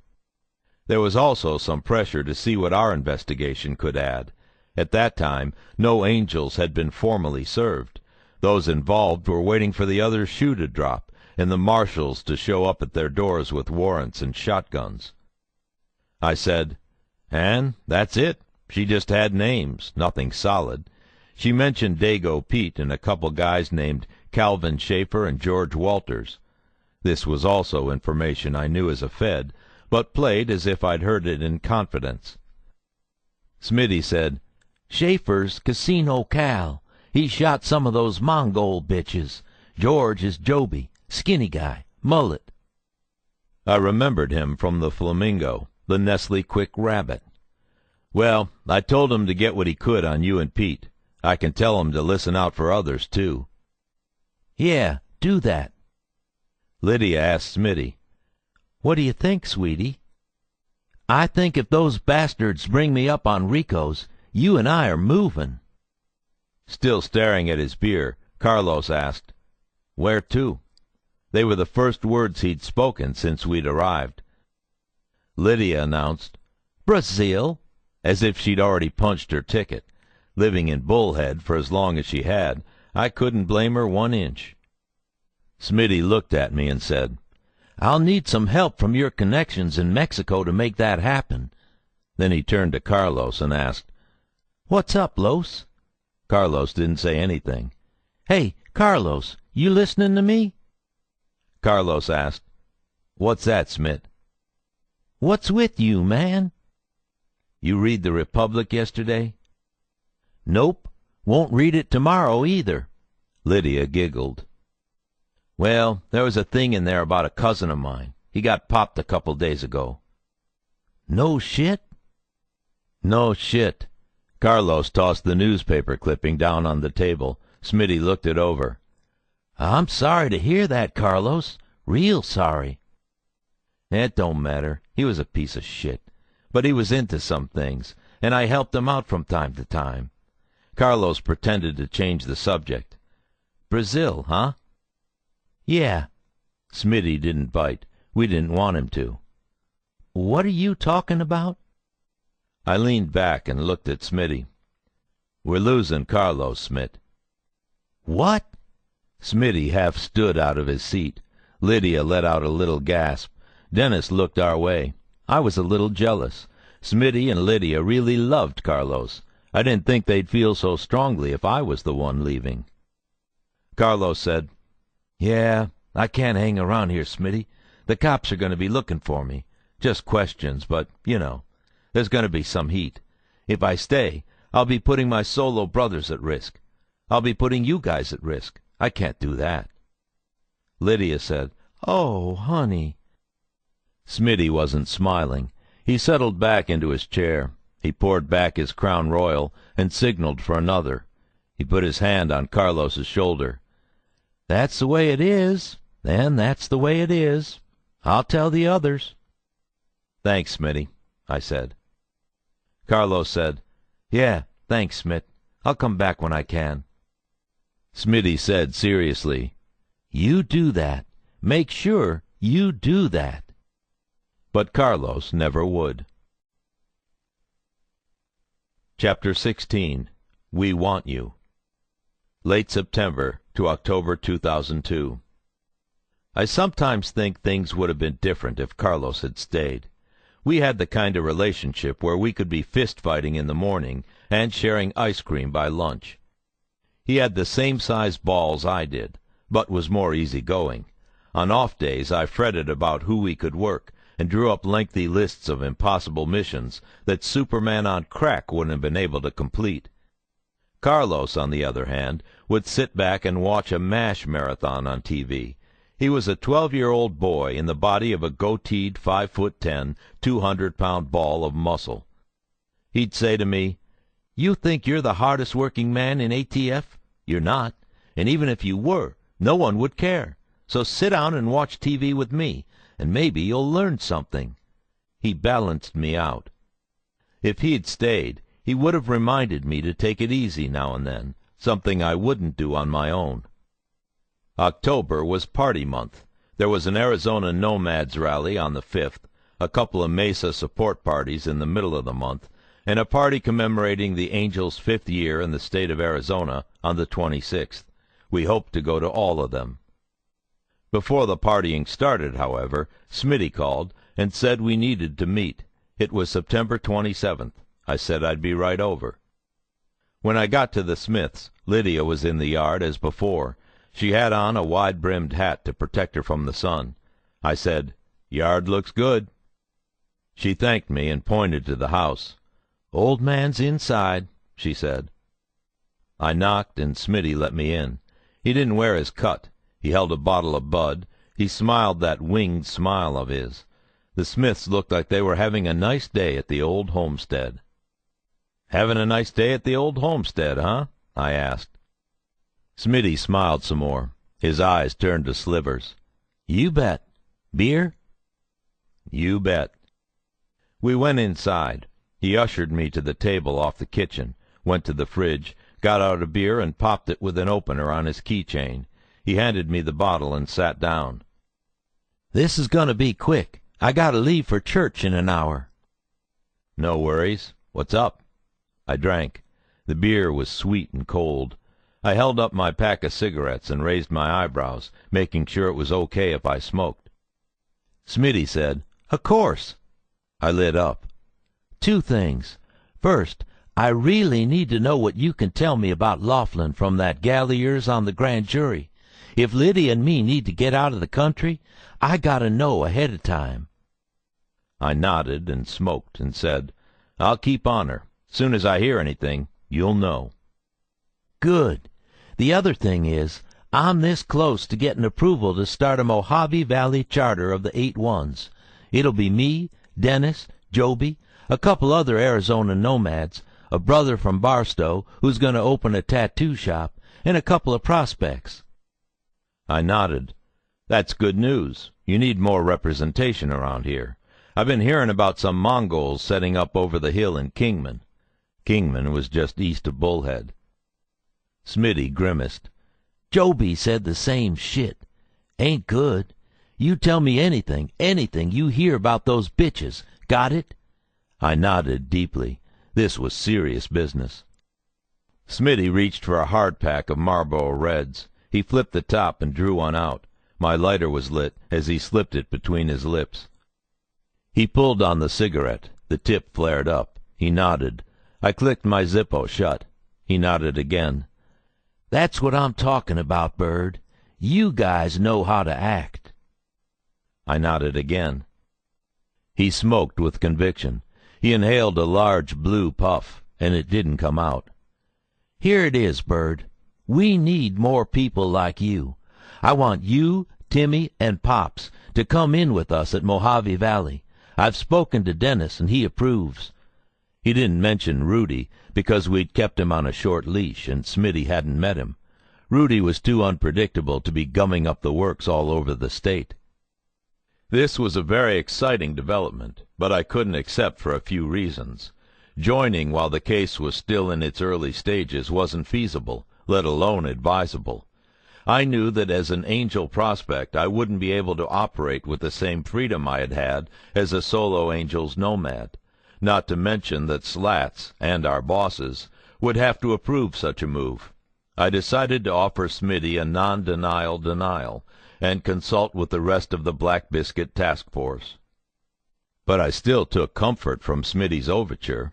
The emotional way he'd received the news of Carlos's departure and this sudden recruitment were excellent signs that we were being accepted, even coveted. They were proof we were doing a very good job. As I mulled over his offer, I must have paused for a moment too long, because Smitty demanded, "Did you hear what I just said, Bird?" I lit another cigarette. "Hear you? You kiddin', Smit? You're asking if I want to become a Hell's Angel?" "Timmy and Pops, too. I want the Arizona Solo Angels Nomads to patch over." I drank my beer. It was hot, and the beer was already getting warm. I gave Smitty my considered and technically honest answer. "Look, Smitty, no disrespect, but I got to think about this. I have to talk to my P, Rudy. Bob knows him. I got loyalties to the Solos, and I can't just give up on them." "Loyalty is trump, I understand." He flicked a fragile column of ash into a Hell's Angels ashtray. "Of course. Think about it. You have to. I know you have what it takes, but remember, it takes a lot." He tipped back his bottle. I finished mine. "Now I gotta go to church." He stayed seated. Our meeting was over. I stood up. I stuck out my hand. "Thank you, Smitty." He grabbed my hand from his chair, smiling. "I'll see you soon, Bird." October 5th. On the way to the patch, I stopped at a Starbucks. They already had the Halloween seasonal, a pumpkin-flavored latte with brown sugar cinnamon sprinkles. I love the seasonals at Starbucks. I get them with extra foam and low-fat milk. Totally lame, but there you go. As I walked through the Black Biscuit headquarters, Slats asked, "What the fuck is that?" He pointed at my coffee. "A triple venti pumpkin-spiced latte, extra foam, extra sprinkles. What's it look like?" He hung his head and turned around. The agents were getting ready to head to an Angels Nomads rally in Belmont, a town west of Flagstaff. It was an afternoon run, not a ton of partying. We planned on dropping in, paying our respects, and coming right back to Phoenix. We did a mini-gauntlet. Slats fired questions at us. "Where you living these days? Solos, huh? Never heard of 'em. Where they from? Where'd you say your business was again? What's that tat for? Where'd you say you used to live? What kind of bike is that? Who's your president? Where is he?" Slats barked at me. "Where's your old lady?" "You're looking at a free bird, dude." "That's so. I got some choice pussy I can hook you up with." Slats played a convincing dickhead biker pimp. "I'll be the judge of that." "Follow me." "That's okay. You want to bring 'em around, do that. I said I was a free bird, not desperate. I do good enough I don't got to follow you around to look up some skirts." Slats spat into a Coke can and broke character. He leaned into a metal folding chair, the hard gray back pressed into his chest. "I don't know about that." "Oh, what am I supposed to say?" "Not that." "Dude, I think that's pretty good. Besides, they're already calling us the gay solo nomads. Something's got to give." "I know, but you got to make a better show than that." "Well, I could always fuck my beer can." I inhaled sharply. "Get me a girlfriend, dude." "Working on it." "Work harder." "Working on it." A little clash of cop egos. I knew Slats had hit a glass ceiling with the brass in securing a female operative. Like it or not, this business takes place in a man's world. I'm of the minority opinion in law enforcement circles that women are as capable and essential as men are in undercover assignments, but the truth is that they have a hard road to walk. Most of the time they play girlfriends, runners, or mules. What I needed was a woman whom the Hells Angels would actually respect. Slats had brought a few women in to assist for short periods, but circumstances had kept them from being able to commit. I wanted Karen from New York, but her boss adamantly refused her participation. I became convinced that Jenna McGuire was the best alternative. Her contact with Smitty and Lydia had been impressive, and her youth, good humor, and attractiveness were solid pluses. The problem was getting her. Her superiors and more experienced co-workers had been warning her not to go with me, who had a reputation for wild impulsiveness into the violent, misogynistic world of the Hells Angels. Her reply was that at least the Angels wore their sexism on their sleeves. JJ's bosses didn't much like that. There was nothing we could do about it before the Angels Nomads rally, so we suited up. I insisted we trailer the bikes to Flagstaff and ride the final few miles to the actual rally. Neither Timmy nor Pops put up much of a fight. Pops was our designated driver. He pulled the truck around to the back of the patch. Timmy and I pushed the bikes into position. Pops got out of the truck and opened the trailer, not paying attention to where his bike was parked. As he dropped the truck's gate, it hit the top of his bike's front wheel, and the bike fell over. Pops said shit. Timmy and I laughed. Pops pulled the truck forward, and we picked his bike up and strapped it in. Timmy went to use the head while Pops and I finished. As we pushed my bike into the back, I turned my ankle slightly and momentarily let go of my side of the bike, suddenly transferring all the weight to Pops, who was not in a good enough position to hold it. The bike rolled back over my other foot and fell into Pops, who managed to keep it upright. I cursed and helped him out. He wasn't amused. We strapped my bike in as Timmy began to roll his bike up the ramp. As I've said, Timmy was a big, strong man, but he had misjudged the weight of his bike on an incline. He got it halfway up the ramp, lost momentum, and held it there. He asked for help. Slats watched the whole thing, chewing chaw like cud. Most of the task force agents stood behind him, shaking their heads. As we walked down the ramp, Slats spat and said, "You guys look like a bunch of zoo monkeys trying to fuck a football." Everyone behind him howled. We did too. From then on, in all of our coded conversations, reports, and correspondences, we were codenamed the Monkeys. For brevity's sake, I was M1, Timmy was M2, and Pops was M4. We reserved M3 for the dear departed Carlos, should he ever return. We rode to Flagstaff, parked the trailer north of town in a Waffle House lot, got out of the truck, rubbed oil on our foreheads, and rolled around in the dirt to make it look like we'd just ridden 150 miles. The rally was at the Belmont Harley dealership and Roadhouse Tavern. The cynic in me couldn't help thinking that a bar and a bike dealership were the perfect combination of symbiotic enterprises, kind of like a jail and a bail bondsman, or a gun shop and a liquor store. Billy Schmidt, a hang-around who wanted to prospect for Dennis, worked the ticket gate with Dolly, Dennis's platinum-blonde, near-toothless fiancée. We said hi to them and started to pay.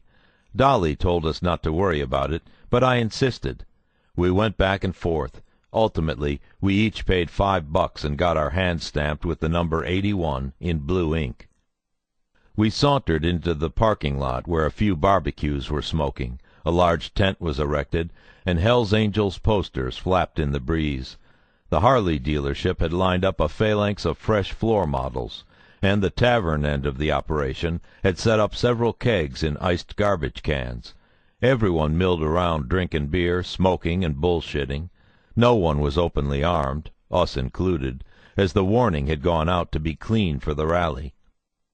Smitty greeted us, and led the way to a group that included Dennis and Turtle. Other clubs in attendance were the Red Devils, the Spartans, the Rough Riders, and the Desert Road Riders. Pops went and got as many beers as he could carry, and we commenced drinking and standing around. Traffic whisked by on the adjacent I-40. There was a line of smoke-colored ponderosa pines to the north. I noticed 2 black vultures drawing lazy spirals in the sky. We were living the glorious free life of the Hells Angels.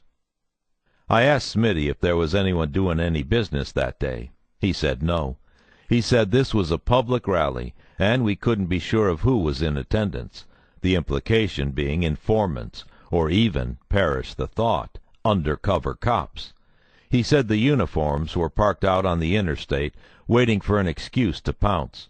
I agreed we shouldn't give it to them. Unsurprisingly, a couple of old buddies were in attendance, too. Varville and Abraham. Sugar Bear hadn't arrested them yet. I thoroughly and completely blew them off. I was hanging out with the Angels, with their local hero Smitty, and they no longer deserved my attention. I could see them eyeing me jealously from across the parking lot, and I fought the urge to fall down laughing. I told Smitty we weren't staying long, that we had a job the next day and wanted to get back to Phoenix. He told us to stick around, spend the night, get a room at the Geronimo Inn. We made a snap decision and stayed. At some point, Steve Helland, an Arizona nomad and close friend of Smitty and Dennis, came over with his wife Cheryl and a couple of girls who looked to be about 16. The girls were attractive. Both wore cut-off jean shorts and HA support T-shirts. They reminded me, as all young women did, of my daughter. Helen said to me, "Hey, Bird, this is my daughter April and her friend Michelle. They've been wanting to meet you." Smitty said, "Yeah, Bird, you should hang out with these girls, get to know them." Cheryl Helen nodded. A smile plastered on her face. I was being offered the flesh of a minor and that of her friend by her own father. I didn't know whether to laugh at or simply assault the Helens. In retrospect, I think they were offered to me because, while I was a biker and a debt collector and a gun runner and a supposed hitman, I had my act together, wasn't a drug addict, and treated myself and others with some measure of respect. In the biker world, I was a catch. Sad. I declined, saying I was plenty capable of getting in trouble without involving a 14-year-old. Everyone chuckled. April said she was 18, which gave me zero pause. She was still a girl. Helen leaned in and growled, "If she's old enough to sit at the table, she's old enough to eat." He smiled at his wife, who shrugged. April and Michelle stood around for a couple minutes, then wandered away. Lydia, who'd heard the whole thing, asked if I'd spoken to JJ lately. I said I could speak to her right now. I flipped open my phone and dialed her up. She wasn't expecting my call, but I didn't have to speak any code to let her know what the story was. JJ immediately fell into role.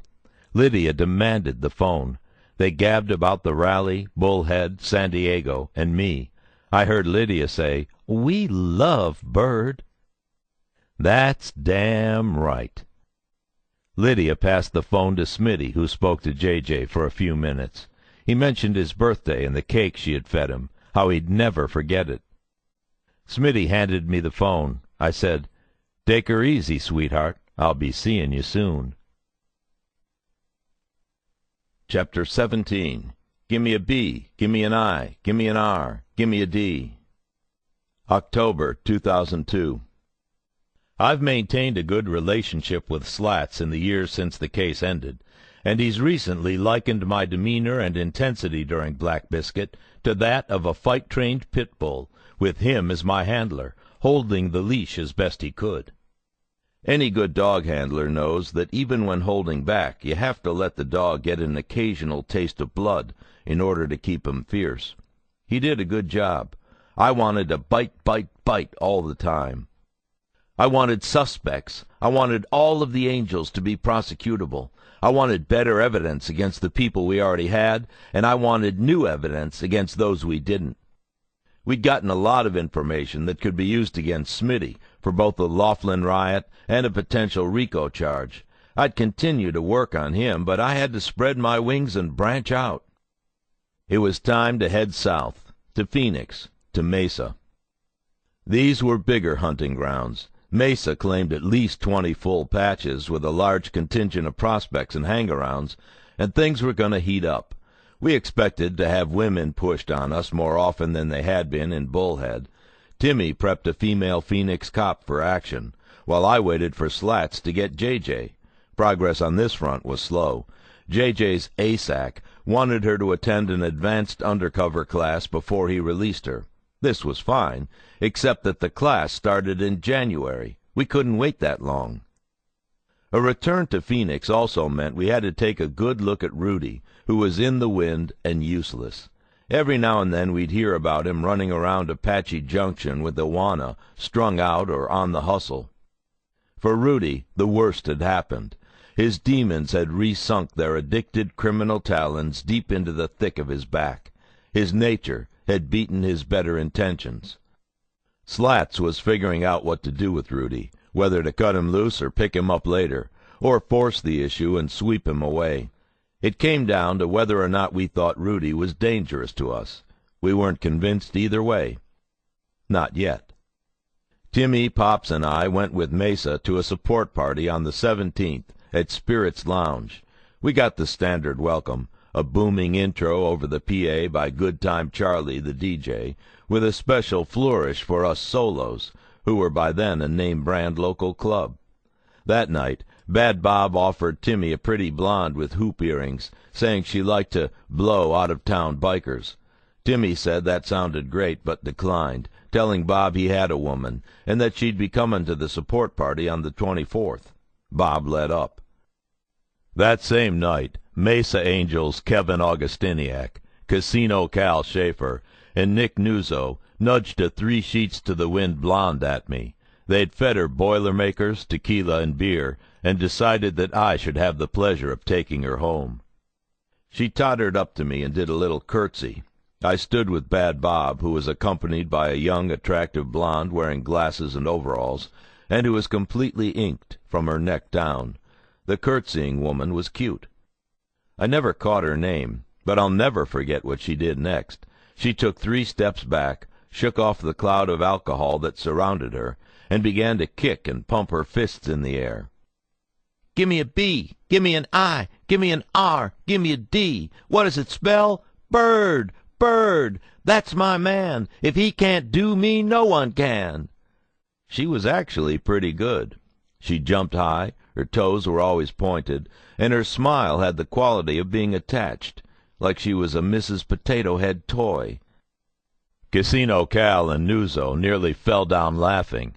Bad Bob grabbed the tattooed blonde's slender waist and squeezed, toasting the cheerleader with his beer bottle. I smiled and shook my head.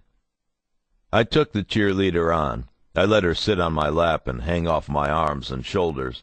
At one point, I gave her a piggyback ride around the pool table. We all went back to the clubhouse and horsed around some more. The Angels fed her more booze.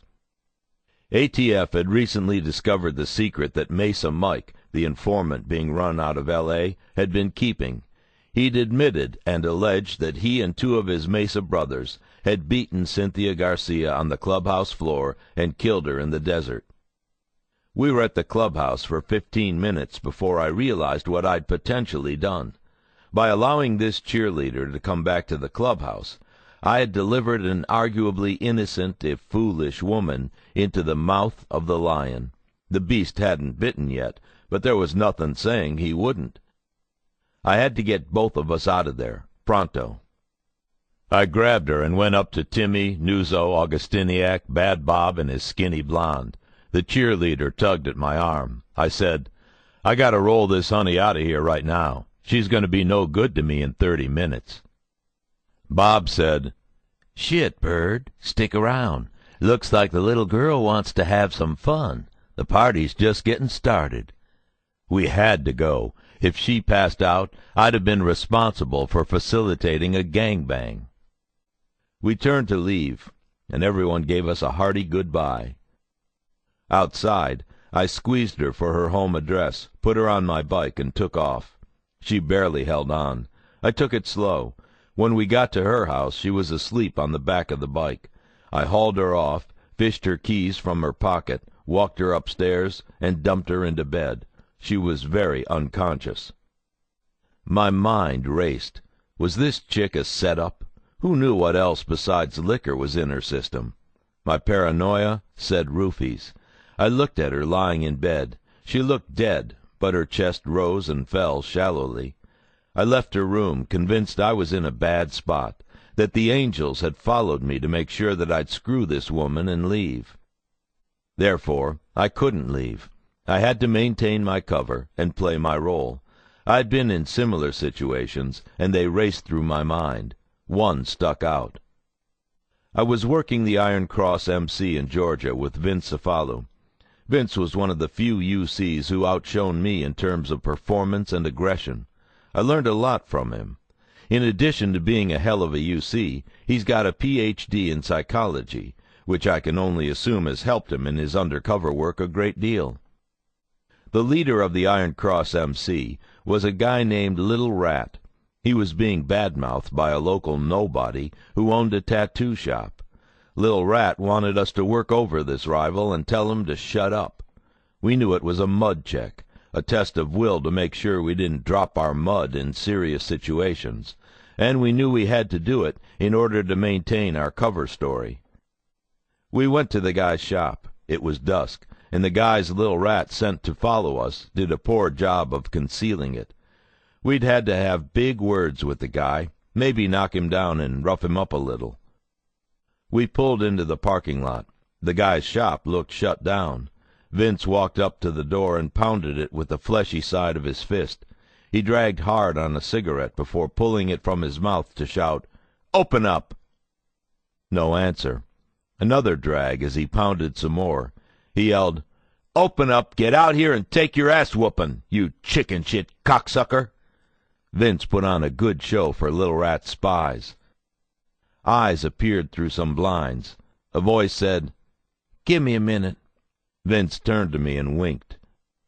The door opened, and before either of us could react, the Tat Man had lowered a double-barreled crackback shotgun in Vince's chest. I thought, shit. I also thought, shotguns throw a wide pattern. I better step to the side. I did. I put my hand on my pistol but didn't draw. Later on, Vince told me all he could think was that he should have been a fireman. Tatman was clearly scared and tweaking. All three of us were in a jam. Vince was dead, and so was Tatman, as I was going to kill him right before I stooped to the blasted body of a dear friend in a futile attempt to save his life. Also, the case was as dead as Vince. Then, Vince did one of those things only Vince would do. He took a final drag on his smoke and let the hot, pinched butt drop to the ground. He grabbed the bad end of the shotgun, removed it from his chest, and guided it onto his forehead, keeping his hands on the barrel. As he did this, he turned to me slightly and winked again. The message was clear. If I die tonight, it won't be like a punk. Tell my sons I died like a man, not like some loser begging a drug addict to spare his life. The Tat Man didn't know what to think. Truthfully, neither did I. Vince spoke clearly and calmly. Few things. 1. If you're gonna shoot someone, shoot them in the head. 2. You put a gun on me, you better intend to use it. And 3. Fuck you. Do it now, or I'm gonna beat you with your own gun and fuck you in the ass over the hood of my car. As Vince finished his words, he quickly jacked the gun into the shoulder of the Tat Man. Then he yanked it back. In less than a second, Vince had reversed roles. He was holding the gun, and Tat Man was looking for a place to hide. I thought, how did he do that? Vince broke open the breech and pulled the shells out, putting them in a pocket.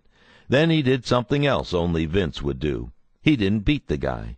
He handed him back the gun, still open, and said, "You can't badmouth Little Rat any more. He's my friend, and I won't have it. The next time you open your mouth and Little Rat comes out, you better start with 'I'm sorry' or 'forgive me.' You got a pass tonight, but you'll only get one." With that, he turned and left. I followed him like a shocked puppy dog. The Tat Man just stood there, trembling lightly. He was probably pissing himself. The guys Little Rat had sent to see how we handled ourselves had already scurried off to report what they had just witnessed. This episode ran through my mind as I wandered through the cheerleader's apartment. I knew that mud checks came in many forms, and that when given one should always, at minimum, give the impression that one has followed through.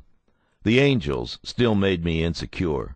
Was this a test because I'd been avoiding women? Was it Cal, Nick, and Kevin's joke on me? Was she the old lady of an enemy, and I a pawn in some payback game? I wandered into her kitchen, not turning on any lights. I phoned Tom Teabag Mangan, a task force member and close friend who was on the cover team that night, and told him the situation. He broke off from the team covering Mesa and cruised over to the cheerleaders' neighborhood. He looked around and gave the all-clear.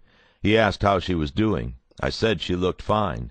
Teabag asked, "That girl got lucky tonight, huh?" "Yeah, real lucky. Instead of one of these assholes fucking her, she gets me pretending to fuck her." Teabag laughed a little. I told him I was going to hang around for a while just in case. He said okay, and hung up. I opened the fridge, made myself a turkey sandwich with some slightly moldy cheese and Brand X ketchup, and settled down in the living room in the dark. I ate quietly, and when I was finished, I closed my eyes. I knew I'd be slammed in the future for my mishandling of the cheerleader. I could see myself in the witness box, questions being fired at me. I'd remind the court that undercover operators like me were consistently thrust into situations that forced us to question our individual ethics and morality, and that in this instance I'd made a poor, on-the-spot decision that I'd tried to fix with limited success. But I'd also remind the court that I didn't have sex with the cheerleader, and that would be the God's honest truth. I knew I'd be held accountable, but being second-guessed and spoken poorly of is a cost of doing business as an undercover.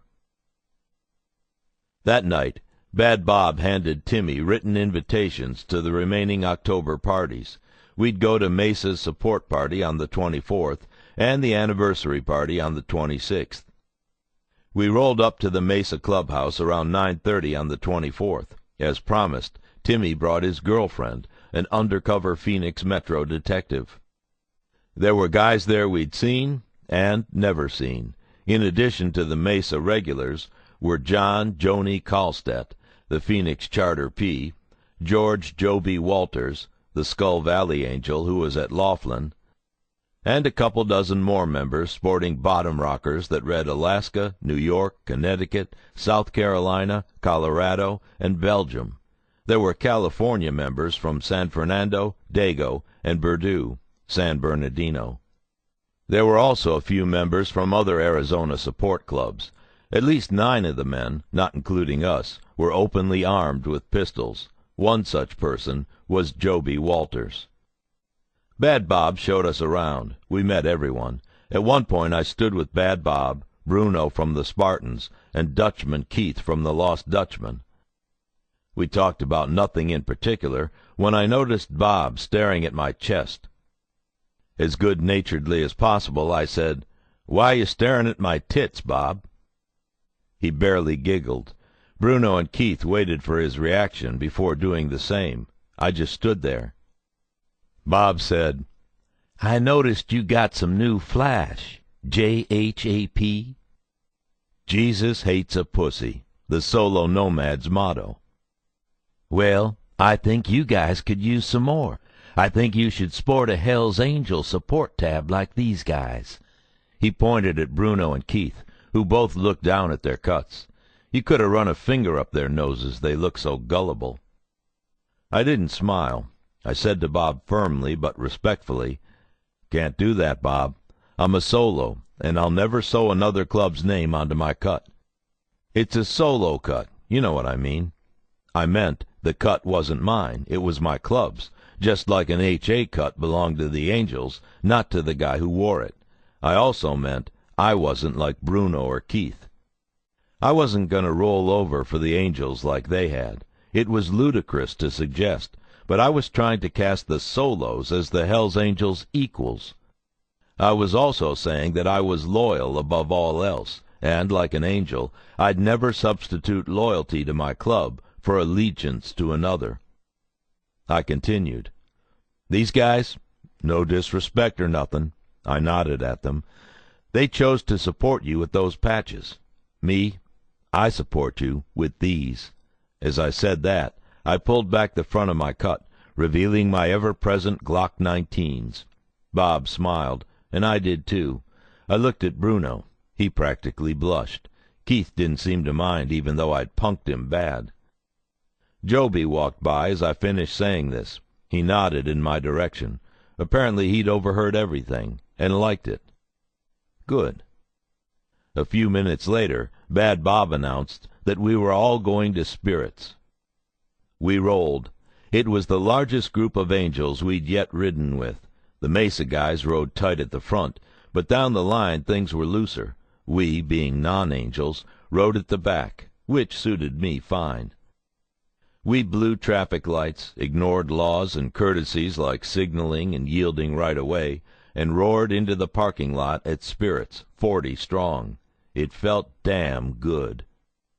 As we walked in, a South Carolina Angel said, "Damn, these Arizona brothers press it hard. Shit, I ride like old people fuck, slow and sloppy." That gave me some comfort. I wasn't the only one who was scared of riding like Mesa. A VIP section was hastily cleared by prospects and bouncers, and free alcohol began to flow. Women popped up like mushrooms. Leonard Skinner's Freebird played over the system. This has been my song since junior high school, a song I took to heart from the first time I heard it. There are songs you respond to because they tell you something about yourself that you already know, but were maybe unable to articulate. And there are songs you respond to because they help mold your image of yourself. Freebird was both. As practically everyone knows, the lyrics talk about the impossibility of a stable love between a woman and the freebird, who is a restless, wandering soul. This restlessness is what has always spoken to me. It recalls my inability to reach any kind of lasting satisfaction, and reaffirms in a cruel twist that I can only ever remember my failures and never my successes. Looking in on myself, especially since the case has ended, I regard this trait to be one of my weakest. The irony is that satisfaction is all I really want. This is where my restlessness comes from, and where it turns into action, into wandering, into searching, more often than not in the wrong places. I am an undercover cop, after all. Therefore I'm just like the guy in Freebird, who cannot stay, who cannot change, and whose Lord knows he cannot change. Nothing changed at the bar either. It was the usual scene. We left around 11 and rode back to the clubhouse, bringing a cache of women with us. The party never stopped. The jukebox was fired up and the sound system was turned to the front yard. I could only imagine what the neighbors thought. I went to take a piss, and Joby, whom I was yet to formally meet, was standing at the urinal next to me. He nodded to me as we went about our business. He finished before me and went to the sink. Before I zipped up, I let a drop of piss hit each of my boots. When I turned to wash up, he was looking at me quizzically. He said, "You're Bird, right?" "Yep. It's Joby, yeah?" "That's right. What the fuck was that about?" "What, the boots? An old bull rider told me it was good luck." He smiled wide, his buck teeth shining. "I like that." "Hasn't failed me yet." We stepped back into the party and went our separate ways. I stood around the yard with a dozen other guys and half as many women. The Mesa clubhouse had a front house that was for members only.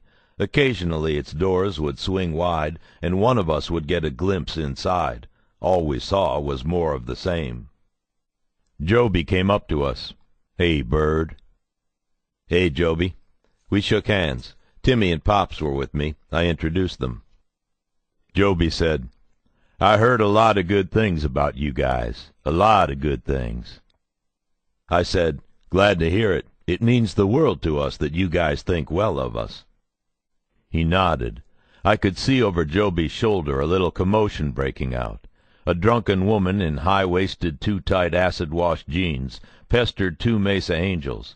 Joby glanced over his shoulder and looked back at us. He said, "Smitty and Bob both spoke to me. Dennis, too." Timmy said, "Cool. We love those guys." Pops said nothing. "It sounds like the feeling's mutual." Joby spoke with a quick High Plains twang, but it didn't change the feeling that he was a smooth customer. He sounded smart to boot. The woman in acid-washed jeans had moved on to a group of angels standing next to us. She was begging for a bump of meth. Her voice was shrill and her words were pathetic.